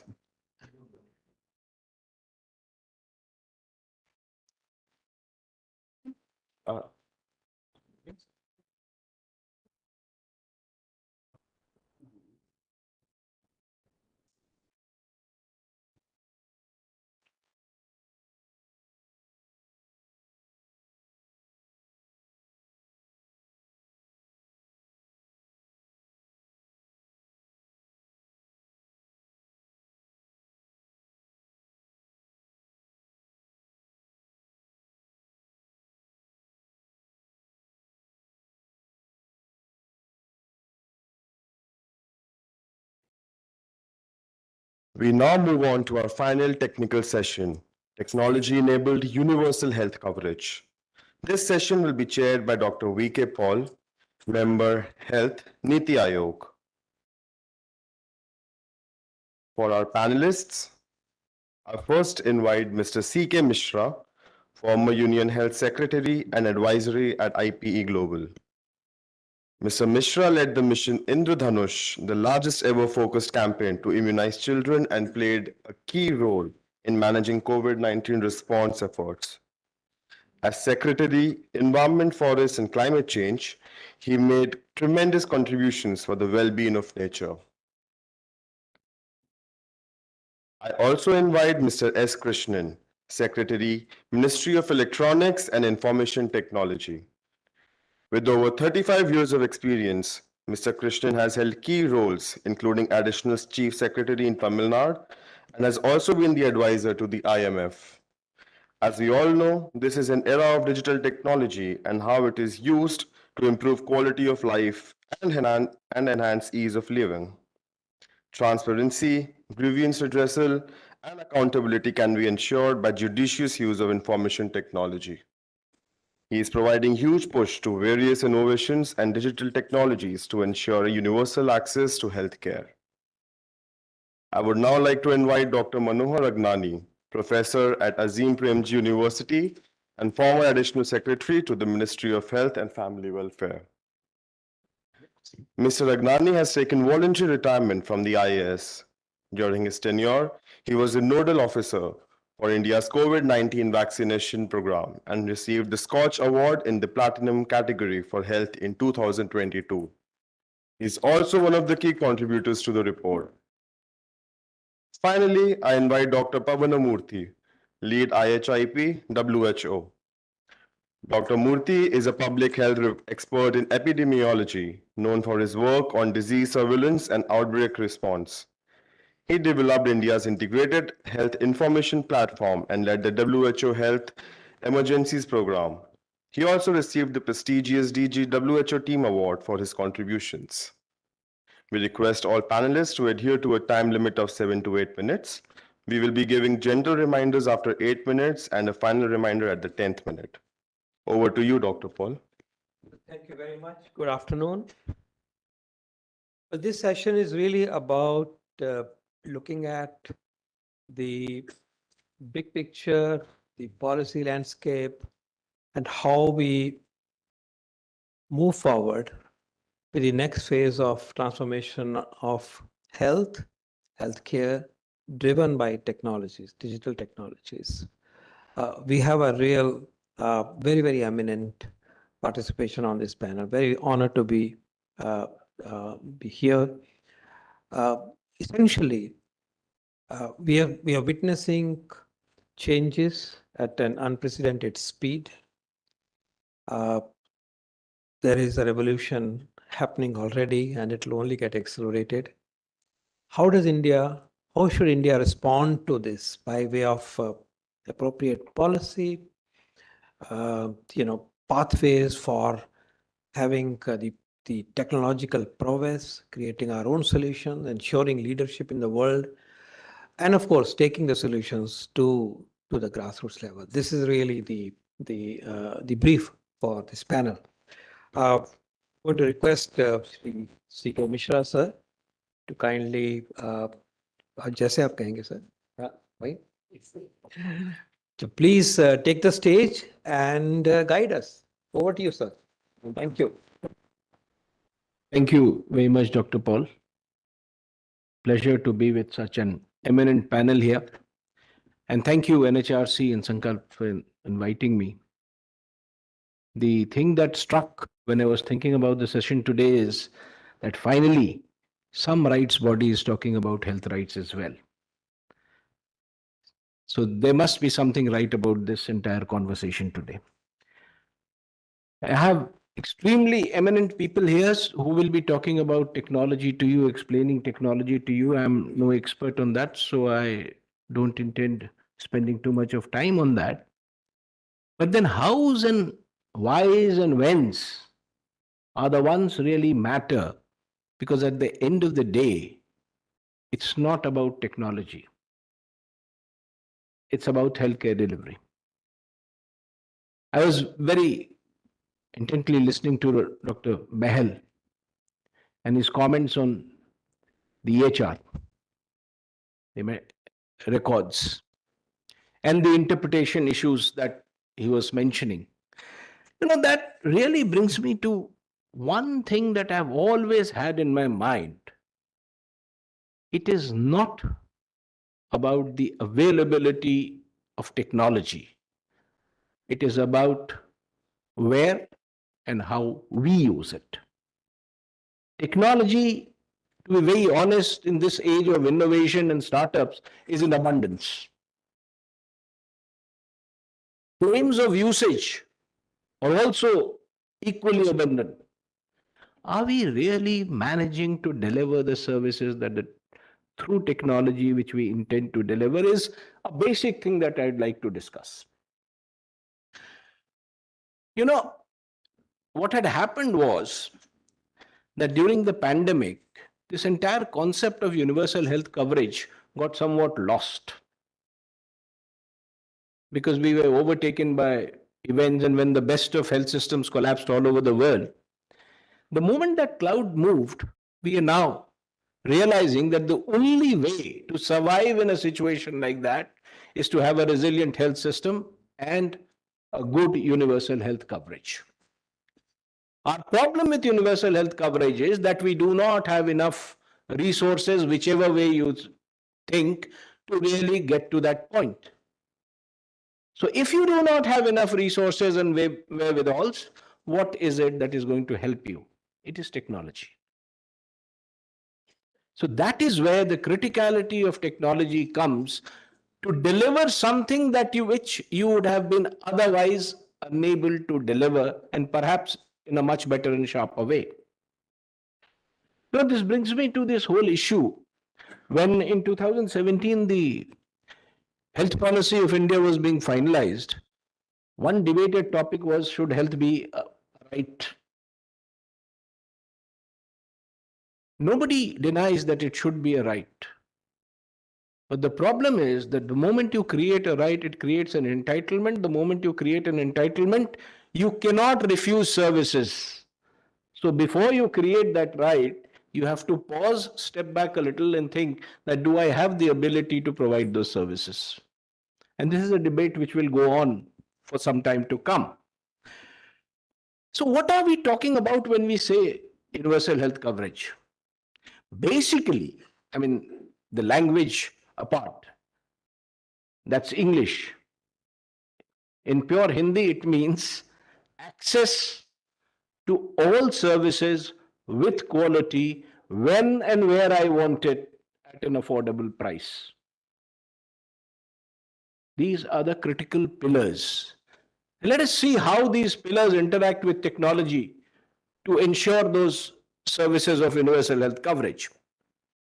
You know, India has done well. Let's first and foremost pat ourselves on the back that we've done well, both in terms of basic healthcare delivery compared to what we were 2 decades back, and of course, in digital health to a huge extent. Not just for ourselves, but also, as you know, for our neighbors and others. And technology has really galloped. Yesterday, I was at the FICCI Health Award. I chaired that jury. The kind of innovations that are coming around, amazing. We can change the entire healthcare delivery system. The only problem that remains is, where do I fit it in? Which part of my delivery does that take care of? So that story is now beginning to be written. And the moment you have the end of that story, I think we'll have a great development in this country. I would like to look at this whole thing from 3 lenses. First, and this is my passion, I would like to look at everything with a primary healthcare lens. Second, the SRH lens. A child who is born, are we able to ensure that he or she lives, survives, thrives, and achieves his? And it's not just about saving a life here, saving a life there. It's a continuum of care. So we need to look at that. And thirdly, in doing so, how much of a burden is that family bringing on itself? How much of out of pocket are we able to knock off? And you know, you will look at several things in this, from health protection to diagnosis, everything, treatment, everything. But let us look at the first thing, the primary healthcare story. Access is the most critical thing. What technology does today is brings you much closer to having an access which may not be happening physically. So digital health really connects you in a way. We were just hearing about telemedicine, the most basic of it all, which is happening all over. Of course, it's a different story that when you sit back and think, do you even have enough resources of manpower to push that in a big way? It's a difference. As a technology, as an enabler, that's a great thing. But Where we need this really to be used is in preventive promotive healthcare. If we win there, our losses thereafter are going to be reduced heavily. Therefore, this is a must-win situation. The second issue that I mentioned, survival of every person who's born. It's a continuum. We can't leave it at survival. From a infant to adolescent to adult, to geriatric care, what are the gaps which these technologies can fill? And what are the technologies that our system can adopt? These are two questions that we need to keep asking ourselves continuously. Of course, then you come to the financial thing. I mean, we all know that the out of pocket is about 70% on drugs and diagnostics. What is the technology? And huge role being played by technology there. But then, with all the human effort, with all the technology in place, the reduction is gradual. Simple, not the pandemic of the sort we saw, a simple scare alters the entire balance. So we are not able to be in a position of application of ourselves, human effort plus technology to make it equal to sustainability. That is where we should really be aiming for. See, in my view, technology is one of the greatest enablers of recent time. And pardon me for saying so, it can never be equal to healthcare delivery. Healthcare delivery is a completely different ballgame. With technology, you do it better, you do it more, and you reach the last mile. But then healthcare delivery, the technology will not do it. That system, that infrastructure, that human resource has to exist. So we need to build these two in. Whenever you talk about it and we say that there are gaps in the system, that is where we need to focus ourselves. Wherever there are gaps, a third player, a 12th man who's sitting outside needs to come in. And the best 12th man today is technology, is the digital health. He does good fielding for you. But we must know which position he must occupy. I mean, instead of square leg, if it's at mid-off, you may have a problem. Let us learn to utilize technology in a way which defines the way we want to reach there. No, it certainly does provide access to remotest rural areas. Now, technology is taking over some of the, specialist job, as Dr. Bal was saying. It's revolutionized drug development, and look at AI's role, for example. It helps patient care, data, communication, all that is part of technology. But then we need to ask ourselves some very, very basic questions. Does technology remove barriers to health-seeking behavior in India? Have we been able to work in that direction? Does technology reduce costs, or is it increasing the cost of care in this country? Let me tell you that affordability is a very, very critical thing if you really want to reach everyone. If you have a facility and I can't afford it, it means nothing for me. So affordability of technology is a critical thing that we need to do. And are we using technology the best way we should? I think we are trying to do that, but I leave it to the experts to debate this question and figure out whether we are doing it or not. So at the end of the day, it's a great enabler. It actually, in today's world, you cannot live without it. In fact, one of the diseases we suffer from is excess of inputs and information and technology being thrown all around us. Therefore, the experts need to be very careful about what is to be used and what is not to be used. Let us hope we'll come to a solution where we adopt it for the best possible results. But at the end of the day, services will get determined somewhere else. But I guess in today's day, you cannot do it by technology. Thank you very much.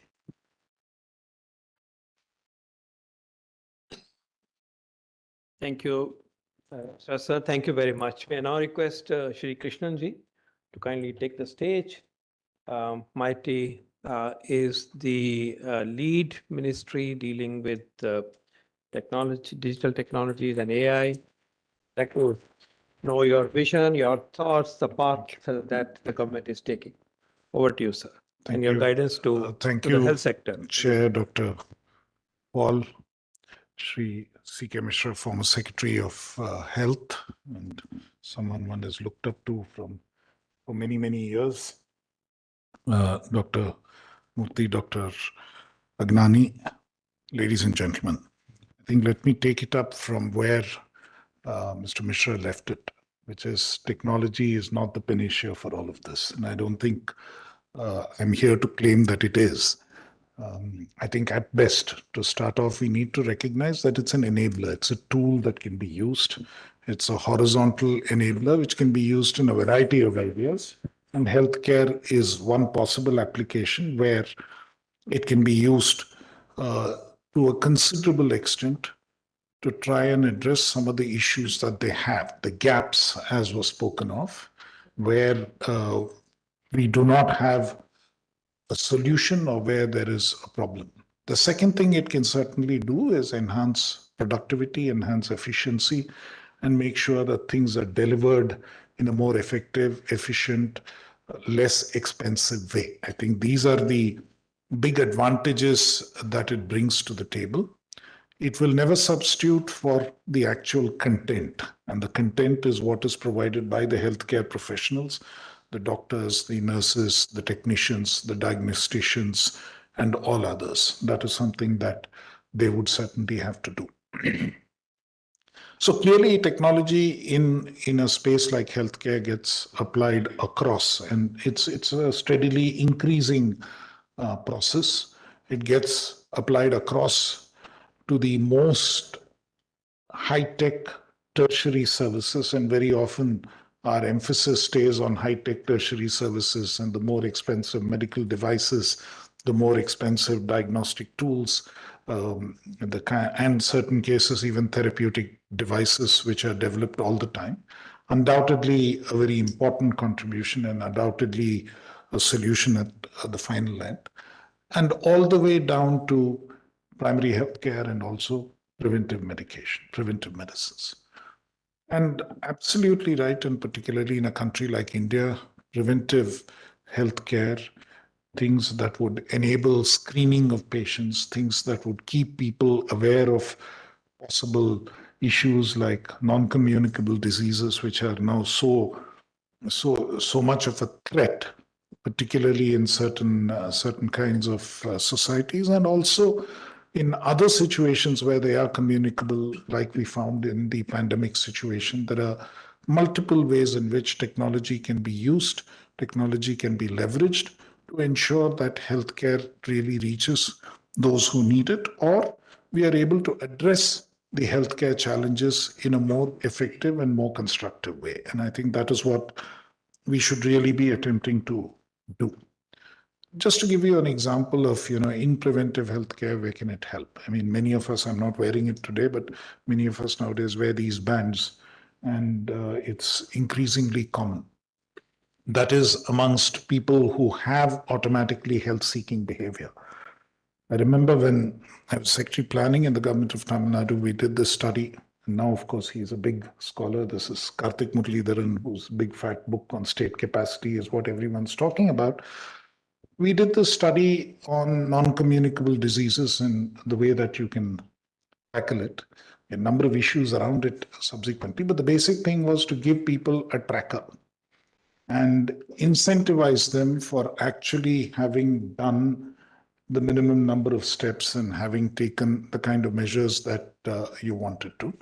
And if you sort of actually did what you were supposed to do, you got a top up on your mobile recharge. And it was an interesting experiment. And there was a control group which didn't get it. And there was another group which didn't get the tracker or the incentives to figure out which approach works. And this is, in a state like Tamil Nadu, non-communicable diseases were becoming increasingly a big challenge. And if you are able to address issues like diabetes and you're able to address issues like hypertension, it makes a big difference. But what was also found is that when you actually pick the volunteers for this and start screening them, you also end up with a large number of undetected cases who were previously not screened in terms of their conditions for either blood sugar or their conditions for hypertension. So there are many opportunities where technology can effectively be used to address these issues. The same goes for screening for cancer. The same goes for screening for various other kind of conditions which, if detected early, can be addressed and can be tackled. And in the overall scope of preventive healthcare can result in huge savings for the healthcare system as a whole, both for government and for individuals. I think that is something which you learn from these interesting experiments. And likewise, how do you improve the chances of survival?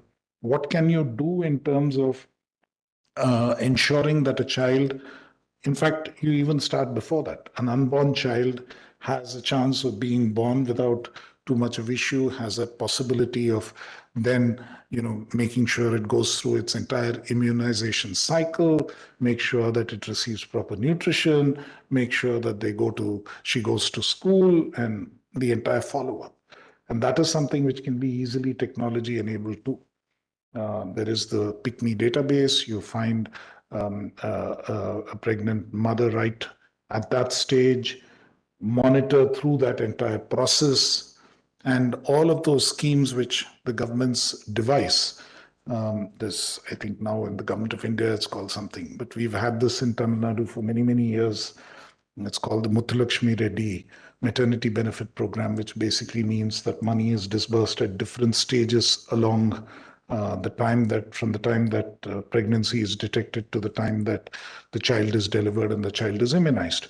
So if you have a database rather than a physical way of monitoring this, and if you then enable, and that database enables coordination between, say, the Anganwadi workers and the health professionals, the village health nurses, and so on, then you are able to deliver far better results. And that's something which then also leads to more institutional deliveries, ensuring that there is trained care at birth, and thereafter ensuring that the nutrition status of the child is monitored, the immunization status is monitored, and that's something through which you can actually actively enable both survival and enable more than survival, you enable better outcomes for the child. And when you link it back to early childhood education, then that's a huge plus too. And that's precisely what the Poshan Tracker, which is now fairly popular, and it won an e-governance award earlier this week in Mumbai. That is what Poshan Tracker does, and which again is an application of technology. But ultimately, that is also an enabler of technology. The people who actually work on it, the people who enter the data, the people who sort of monitor it, are the people who determine whether this succeeds or it doesn't succeed. But as an enabling tool, there is a possibility to monitor this whole thing end to end. And there are huge ways in which we can actually ensure that there is adequate monitoring of the quality of data. And that's where, things like AI come in. And I think there was a question at the very end of the last session saying, what is it that government is doing in terms of AI, and how is it that we are working on this? As you're aware, the India AI mission has been recently launched, about 10,370 odd crores.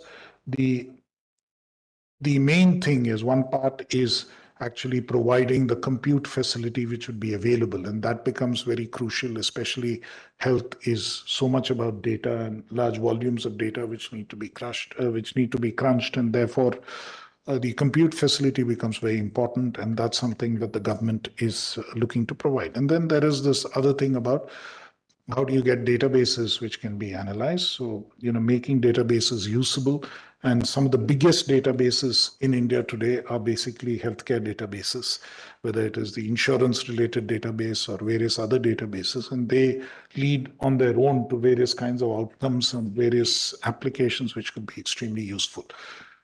Now, once you have that, the third thing is the application area, and what the India AI mission has is 25 application areas where this could be applied, and the highest priority one of that is the application layer of the application intended for healthcare services. And I think that's a very significant part of what we are attempting to do. And that is done on a challenge basis. And that's where a lot of innovators and startups come into the picture, and they are doing a tremendous job there. Of course, in terms of what is being done in telemedicine, in terms of e-Sanjeevani, in terms of e-hospital, and all of that is fairly well known. I am running out of time, but so let me just wind it up by talking about just one other aspect which I think is very significant and important. AI again, and also the National Supercomputing Mission, which actually provides supercompute power even currently, and we provide it to a significant extent for drug discovery. One of the biggest areas where it is used currently is drug discovery and what it can do for that. And in terms of AI, that again, for drug discovery could be the huge application. I mean, today everyone talks about generative AI, but if you look at what can be a really useful area of applying that technology, that is drug discovery, because it will speed up this whole process of identifying new medicines and what can be done. So these are, just some illustrations and some examples of what can be done and ways in which it has been applied and used across different parts of this entire chain of medical care. And some of it is purely procedural. Even, when you look at trauma care, sometimes you really wonder why trauma care should become so important, but accidents do happen and there needs to be trauma care. Everything there is ultimately about process and procedure and how you document it and how quickly you're able to do it. And your entire EMRS mechanism of, the emergency vehicles going there in time and reducing the time, all of that is technology driven. So that's another technology platform which really helps. But having said all that, I think the last one cautionary note, I started with one cautionary note of being just an enabler. And the last cautionary note I'd like to end with is data and data privacy. Because all of this entails collection of huge volumes of data. Most of it is about people like you and me, and it's not data that you would want out in the public domain just like that. It can be used in an anonymized fashion in various ways. The DPDP Act, which protects personal data, Digital Personal Data Protection Act, is something which will be notified shortly. It will have huge implications for this sector, and which will have huge implications in the way that data itself would be stored and used and the precautions that need to be taken. So we need to be aware of possible ill effects of technology, because so much of this data then gets centralized, and we need to be careful on both data protection and cybersecurity, both of which become very critical. So let me end there, and thank you for this opportunity. Thank you.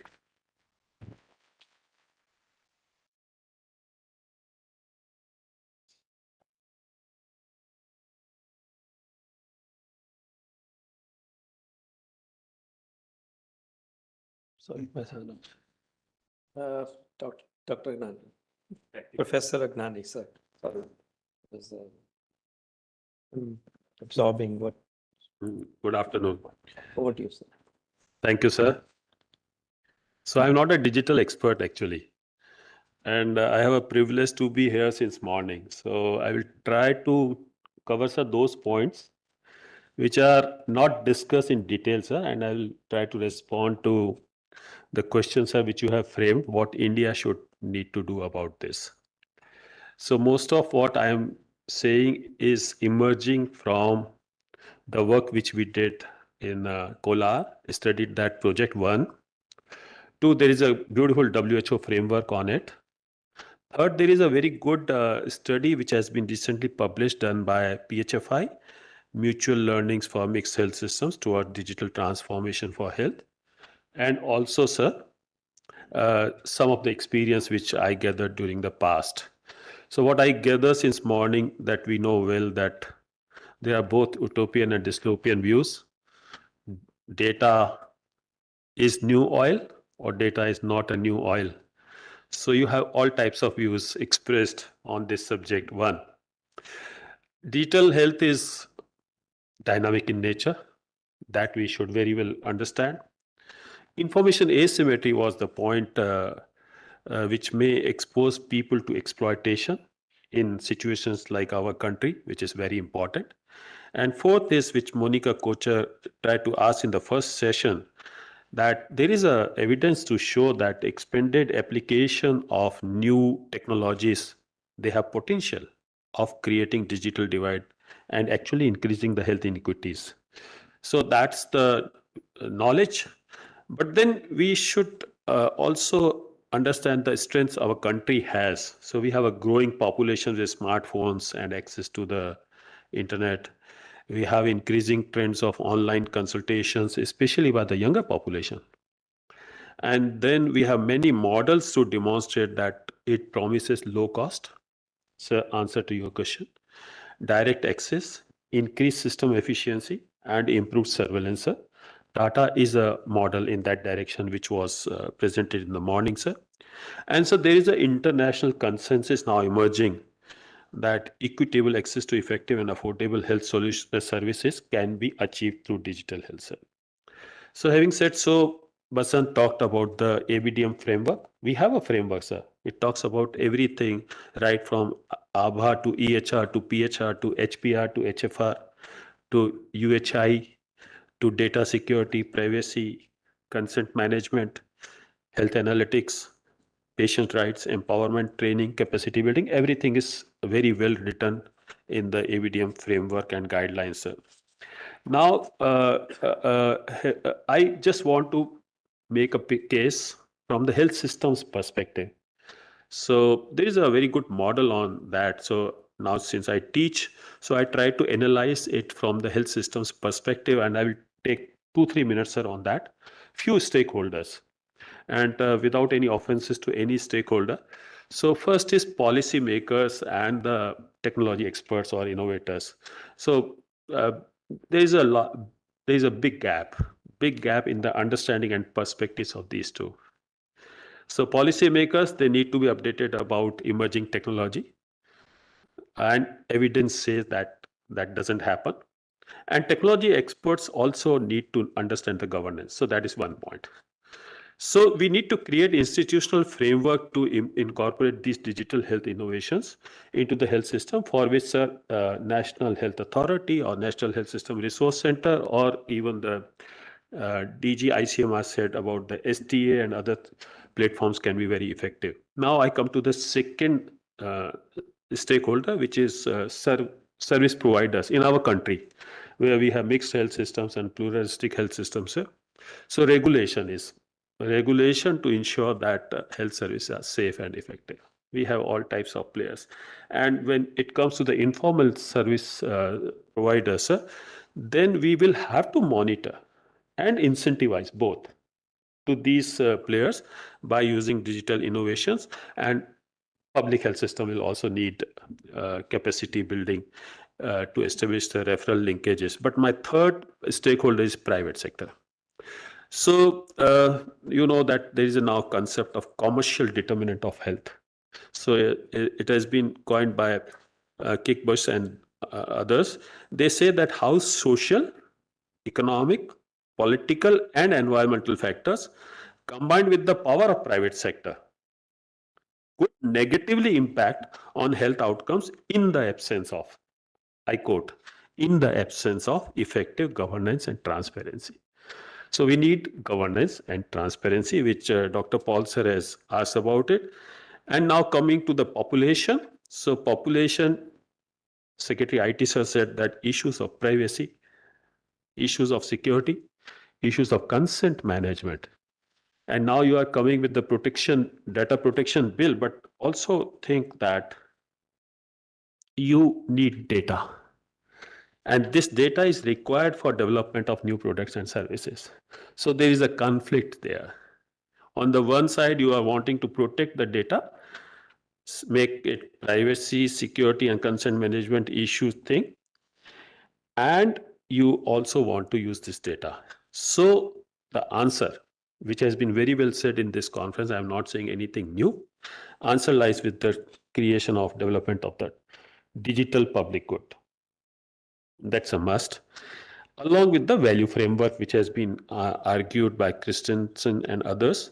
So you create a model which is a digital public good. Definitely, government will have to take a lead on that. Investments would be required by government to purchase those digital health systems, so it becomes a public good. And you have win-win for both. Companies can generate revenue and social objectives are met. So that's one thing.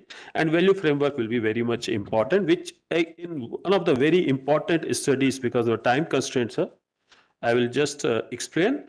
Accountability would be very, very crucial for this. And that framework is also available for which they have set 5 stages. I quote that study is from Saxena, which says the 5 actions are required, and then I will finish. First is developing health technologies with the privacy by design approach. Second, holding data processors themselves as legally liable.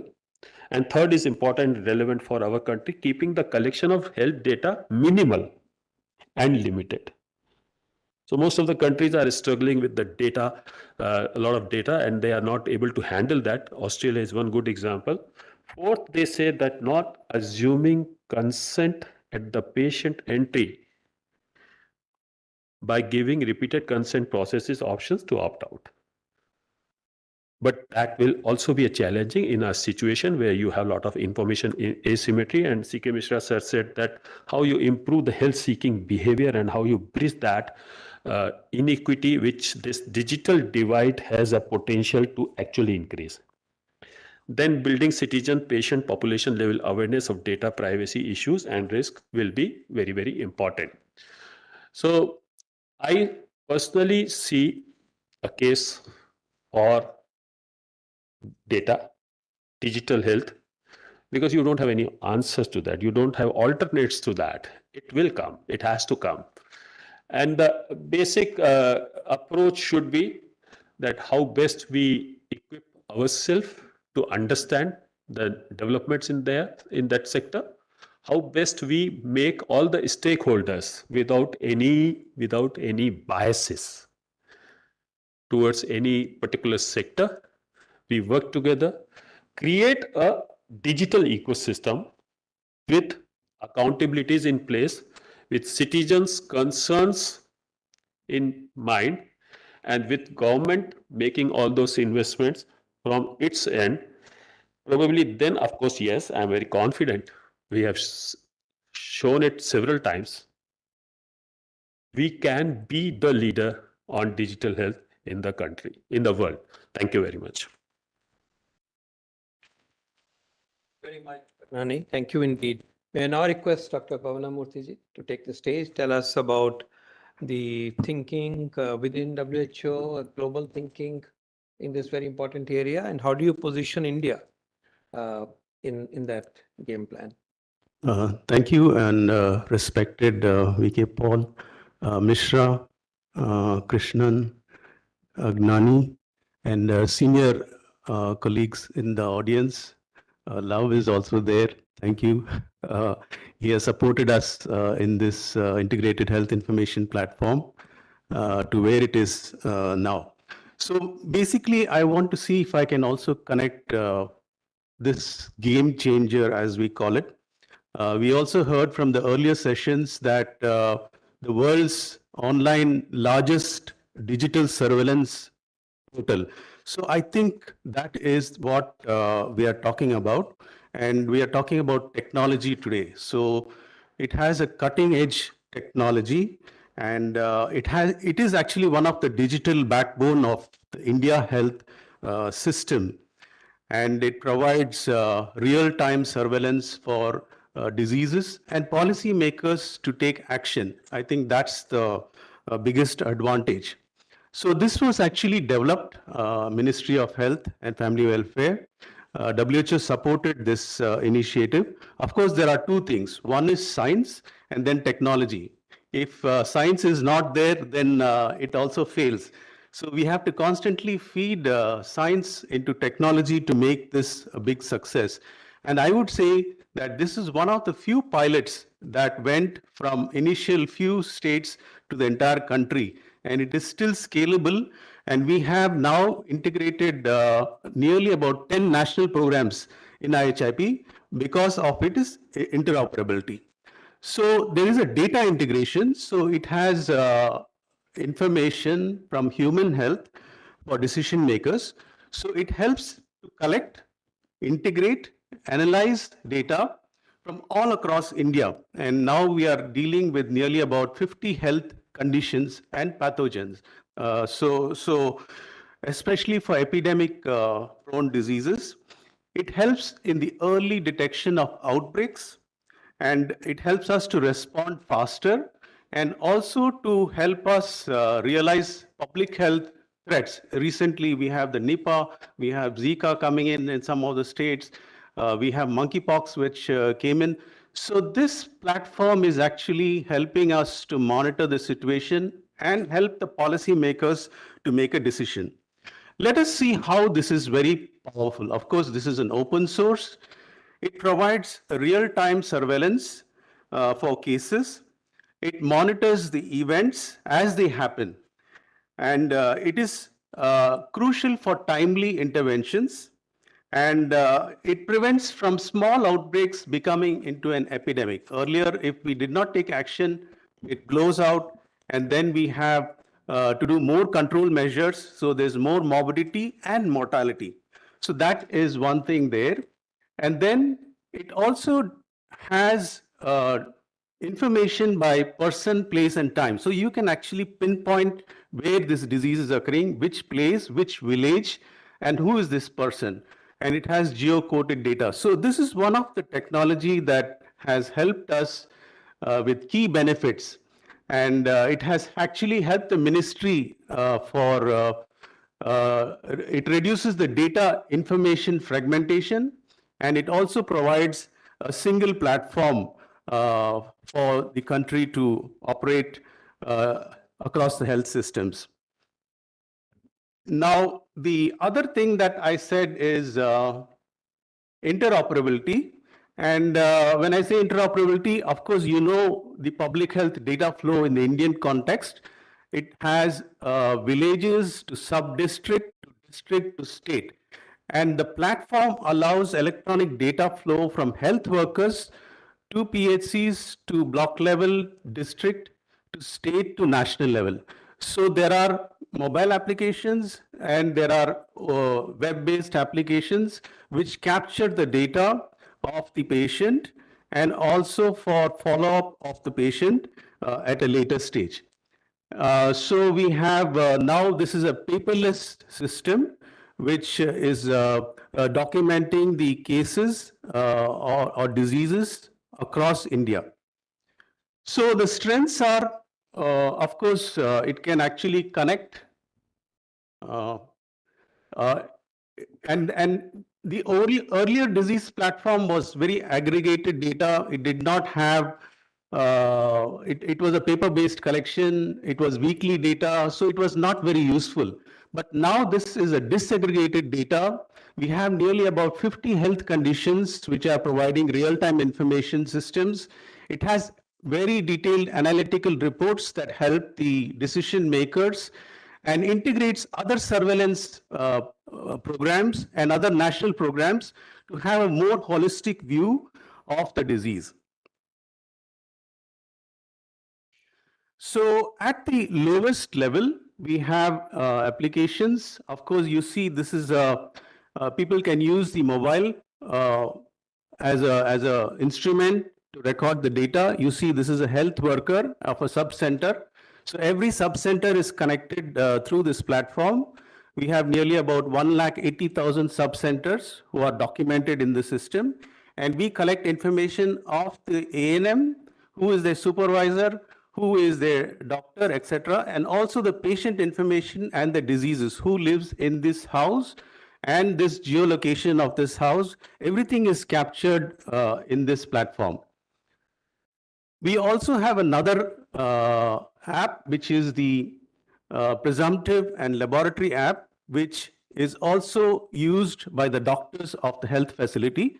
So one of the things that we said, Love said, was that it has to be easy, it has to be acceptable, the ease of use of the user. So that is something that people felt or were able to use this application, and we're getting a very, very good response.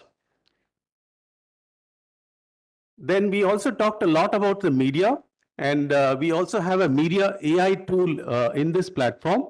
So events are captured by various information sources.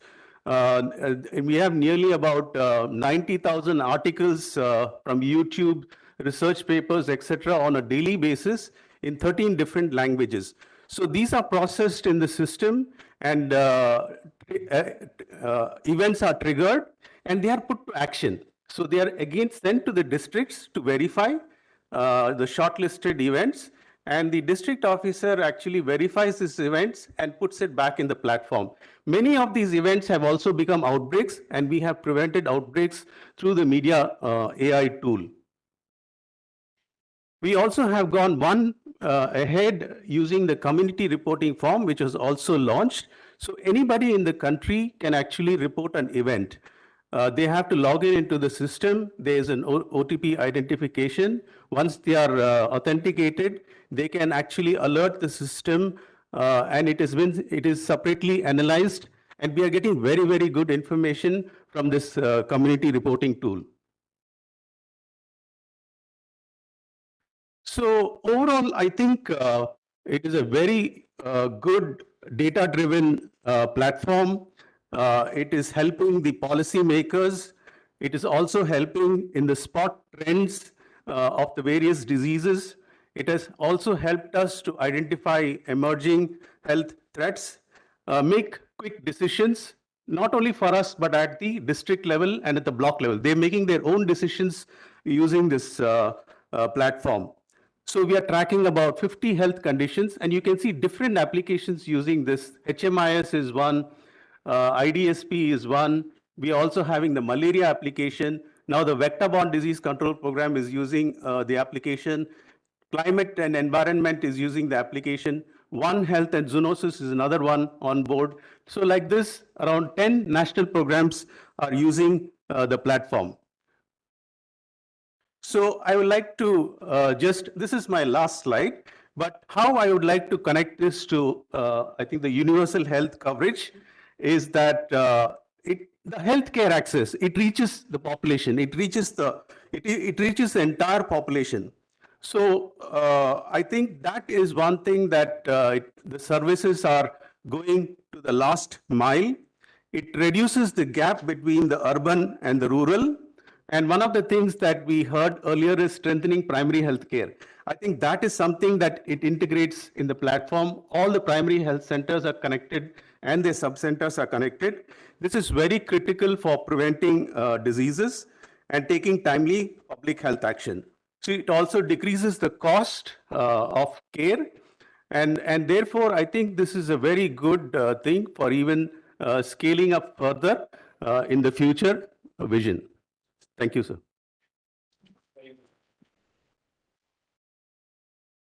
Okay, we have a few minutes available for QA session. So, sir, over to you. I represent Mighty and National Center of Excellence focused on promoting indigenous solutions. Healthcare is one of our top verticals where we focus. And over the years, we have worked with many digital healthcare solutions and developing and deploying these solutions. And we have worked with BioRec in deploying these solutions in low resource areas. And I want to share that we have got some really good development going in the country. That's the good news. And we have got good results in pockets wherever we have deployed it. So my suggestion to you, sir, will be, if there a way that we can find a way to scale them, I'll give you an example, like cervical cancer detection. As Secretary was also saying that, screening is the easiest way, where we can deploy these solutions. Regulatory blockades are not there. Cervical cancer, be it in blindness prevention from glaucoma, using digital solution. If we can pick up one or two things, war on blindness using these solutions, or war on diabetes, that will be my suggestion, that we can take up and actually show the result on the ground, because technology exists.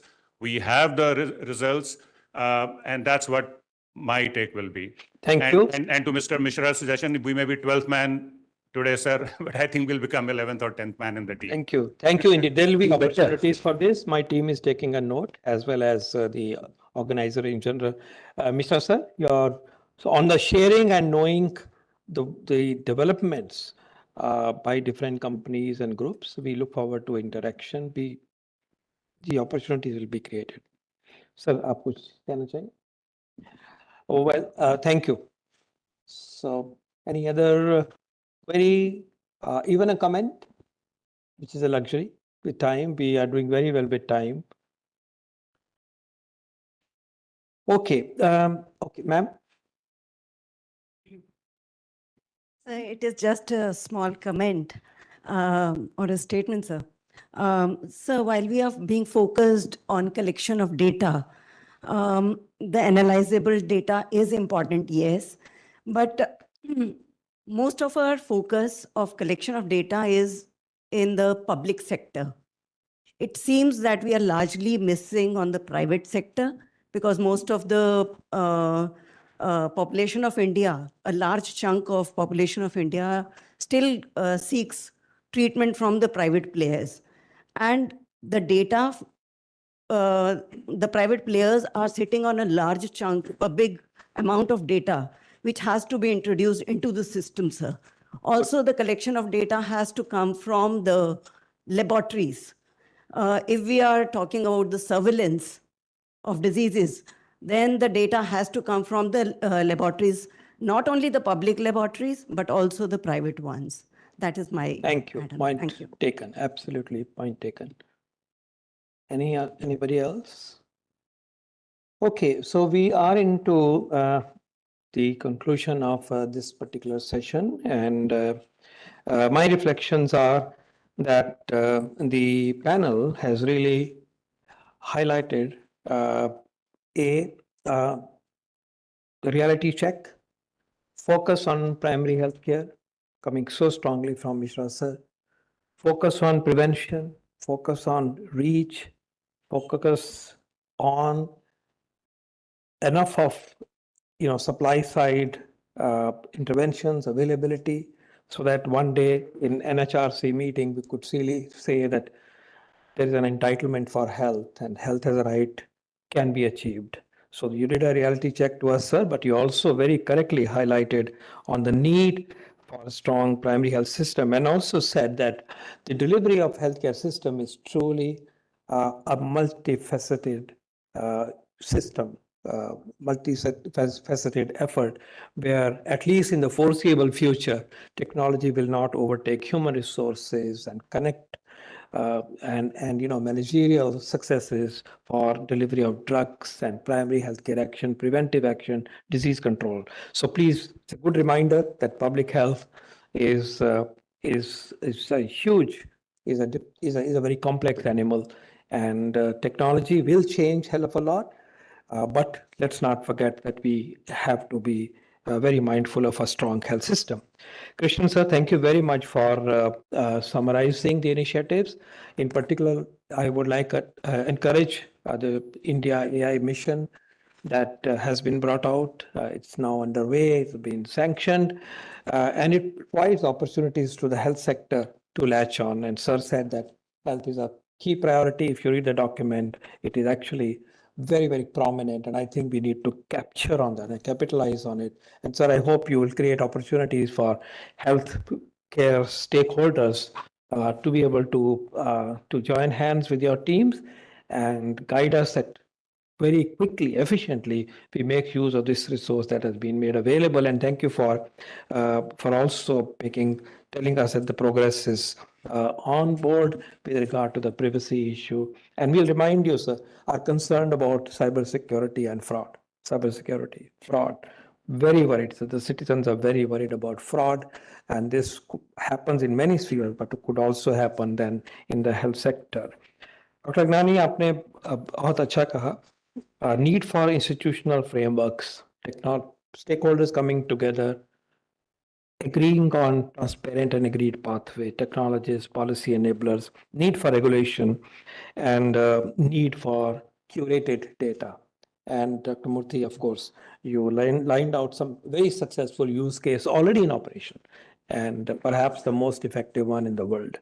So these are my takeaways, but bringing these takeaways into the other discussions, I have the duty to sum up what we learned, and here is what I would like to present to you in the next 4 or 5 minutes.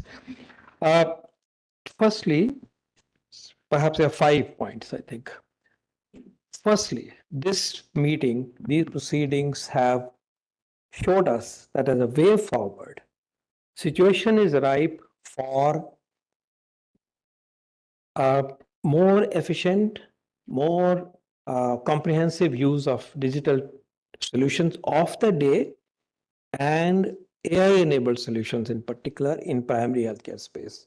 It's music to so many of us because all of us started the day with that. So we are seeing that there is a potential use for AI assistant in our primary care system. It'll need perfection, it'll need building up, but it is something which is ready to start to get incorporated by way of learning and then perhaps scale up once we know that the accuracies are good, but certainly learning and field testing of this. And I think we'll be beholden to create these opportunities within the research ecosystem of ICMR or in the health system ecosystem of NHM, primary care. So, but this is coming clearly. The time has come. अब शुरू करो इसमें मदद हो रही है. Kolar example से लेके और एग्जाम्पल जो हमने देखे हैं उसमें ये seems that this is ready. We learned that second part of this is the e-Sanjeevani teleconsultation, again another aspect of primary care access, that there is a possibility of improving the quality of teleconsultation using the AI tools. Get ready for it, NLP, etc. These clear ideas on this. One issue with teleconsultation that has been highlighted from the floor is that continuity is a casualty. Somebody picks up phone today, tomorrow when I go a day after tomorrow for my consultation for my mental health problem, somebody else picks up. Now that's not compatible with the way medicine is understood and expected today. Tomorrow it may be different. Continuity has been an issue. And how do you ensure there are 2 lakh providers in East Sanjeevani? It's random where it goes. So continuity part, by conventional methods, how it can be improved. And then if you are able to use AI, where the records are available, previous decisions are available, can it improve? And accuracy of diagnosis, quality. For e-Sanjeevani also, I leave a thought for the concern to keep in mind. Can we assess the quality of the consultation? ठीक बताते हैं, पूरा बताते हैं, counselling होती है, नहीं होती है. डायरिया डिजीज में, क्योंकि मैं पीडियाट्रिशियन हूँ, कह सकता हूँ कि 4 चीजें बोलनी होती. ORS, zinc, continue feeding, danger sign. ये 4 हो रहे हैं कि नहीं हो रहे हैं. हाइपरटेंशन में एडवाइस के जो 5 एलिमेंट है हो रहे हैं. मेंटल हेल्थ में काउंसलिंग हो रही है. So quality is an issue, and it is for us to make sure that not only we look at the numbers, but improve quality, but then going further, can we use the new tools for this? Very happy to see private sector in primary care space. A great idea about future AI family doctor, AI Asha app, ANM, very wonderful work being done in Andhra. It all coming together, medical devices, maintenance, all these are usable in the space of action, the space of primary healthcare and related paradigm right away. So that's the first learning, that get going, create more improved experiences. The second takeaway is a big one. AI, India should not be the biggest market for AI solutions, AI for health solutions here, but the biggest generator of AI for health solutions. I'm quoting Madam Debjani. So she's reminding us, अब बड़ा करो, power house बनो, India को आगे लेके जाओ. Digital health में destiny है हमारी लीडरशिप की, लेकिन आगे के लिए तैयारी करो. So I think that's coming very strongly, not just frugal but disruptive, not just limited resources but abundant resources. Change the rules of the game. And here, India AI mission that Krishnan sir has elaborated comes as a connect. So we need to have deeper discussions on how to make India the leader. It's a key issue, and that's a takeaway for which the work should be done by all of us. Indeed, I'd like to know that NITI is working in this area with Debjani ma'am having joined as a distinguished fellow with us. It would require moonshots, it would require more resources, it will require mindset change. So that's the second takeaway. A lot more of that discussion should happen in other fora. Third takeaway. Our data has to be digitizable. AI, it looks like a huge missed opportunity. It's come out rather strongly. Validation pathways.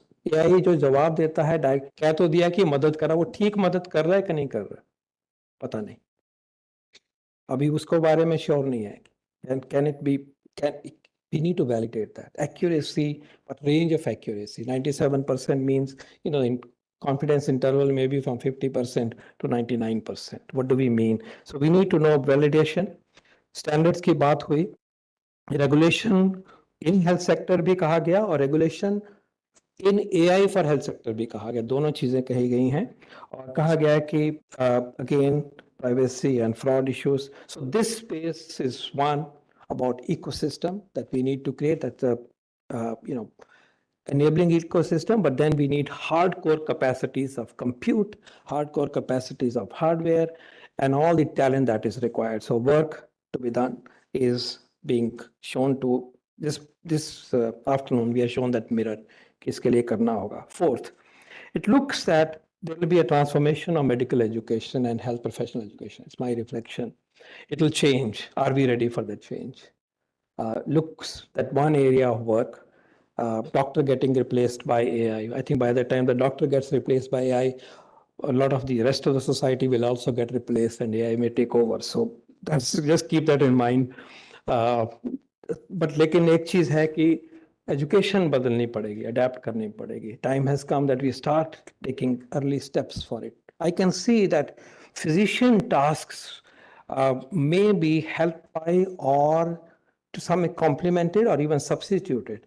But the skills part, the surgeries and the deliveries and communication and advice and a human touch will perhaps have to become stronger. As Dr. Bahal said, उसमें time जब बचेगा तो इसमें लेके आओ.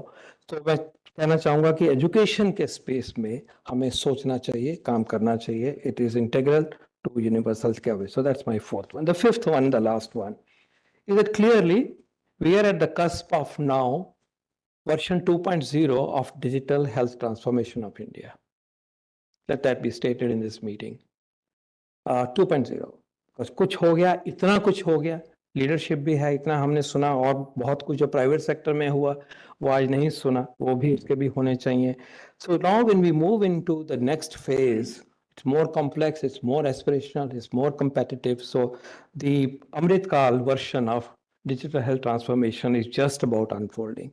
And let's be ready for it. And let's discuss that. This forum provides us a trigger for all of us to think of. Within that, what we would then need is showcasing where we are, curating where we have reached, challenging about the quality and the accuracy and the validation of the products that we have so that we can refine, meet more often stakeholders, keep industry, tell us what you're doing, private sector, what are you doing? So sharing, bringing convergence.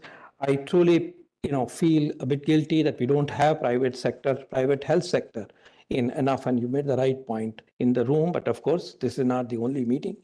So clearly, the way forward is to be able to create the Amrit Kal version of digital health revolution in our country. These are my takeaways. Thank you very much for being here. Thank you. Thank you indeed, NHRC. And thank you indeed, our foundation for lending your time and your resources. We're very, very grateful. And thank you, and a big applause to the panel on the dais. Thank you. Jai Hind.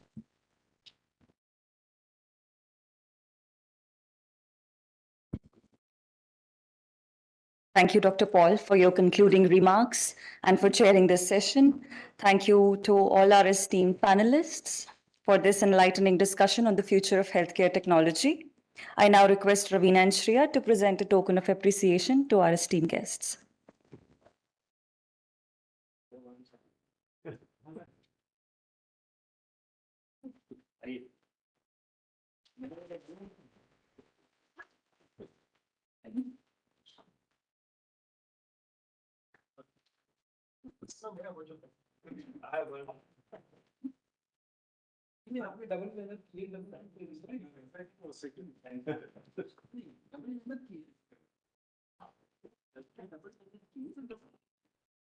Thank you very much.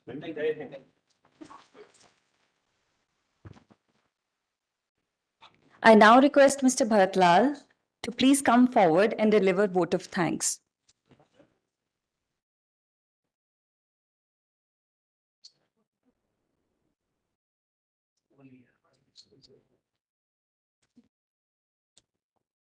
Thank you, Ankita. And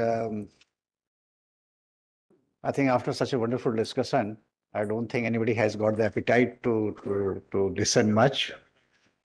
And I'll not come in between our lunch and discussion, which we are going to have over lunch and this. But as a typical Indian, culture and custom, let me propose vote of thanks. And first and foremost, I'm indeed grateful to Dr. V.K. Paul, Niti Aayog, Ministry of Health and Family Welfare, and above all, Sankla Foundation and the Sankla team for organizing this thing.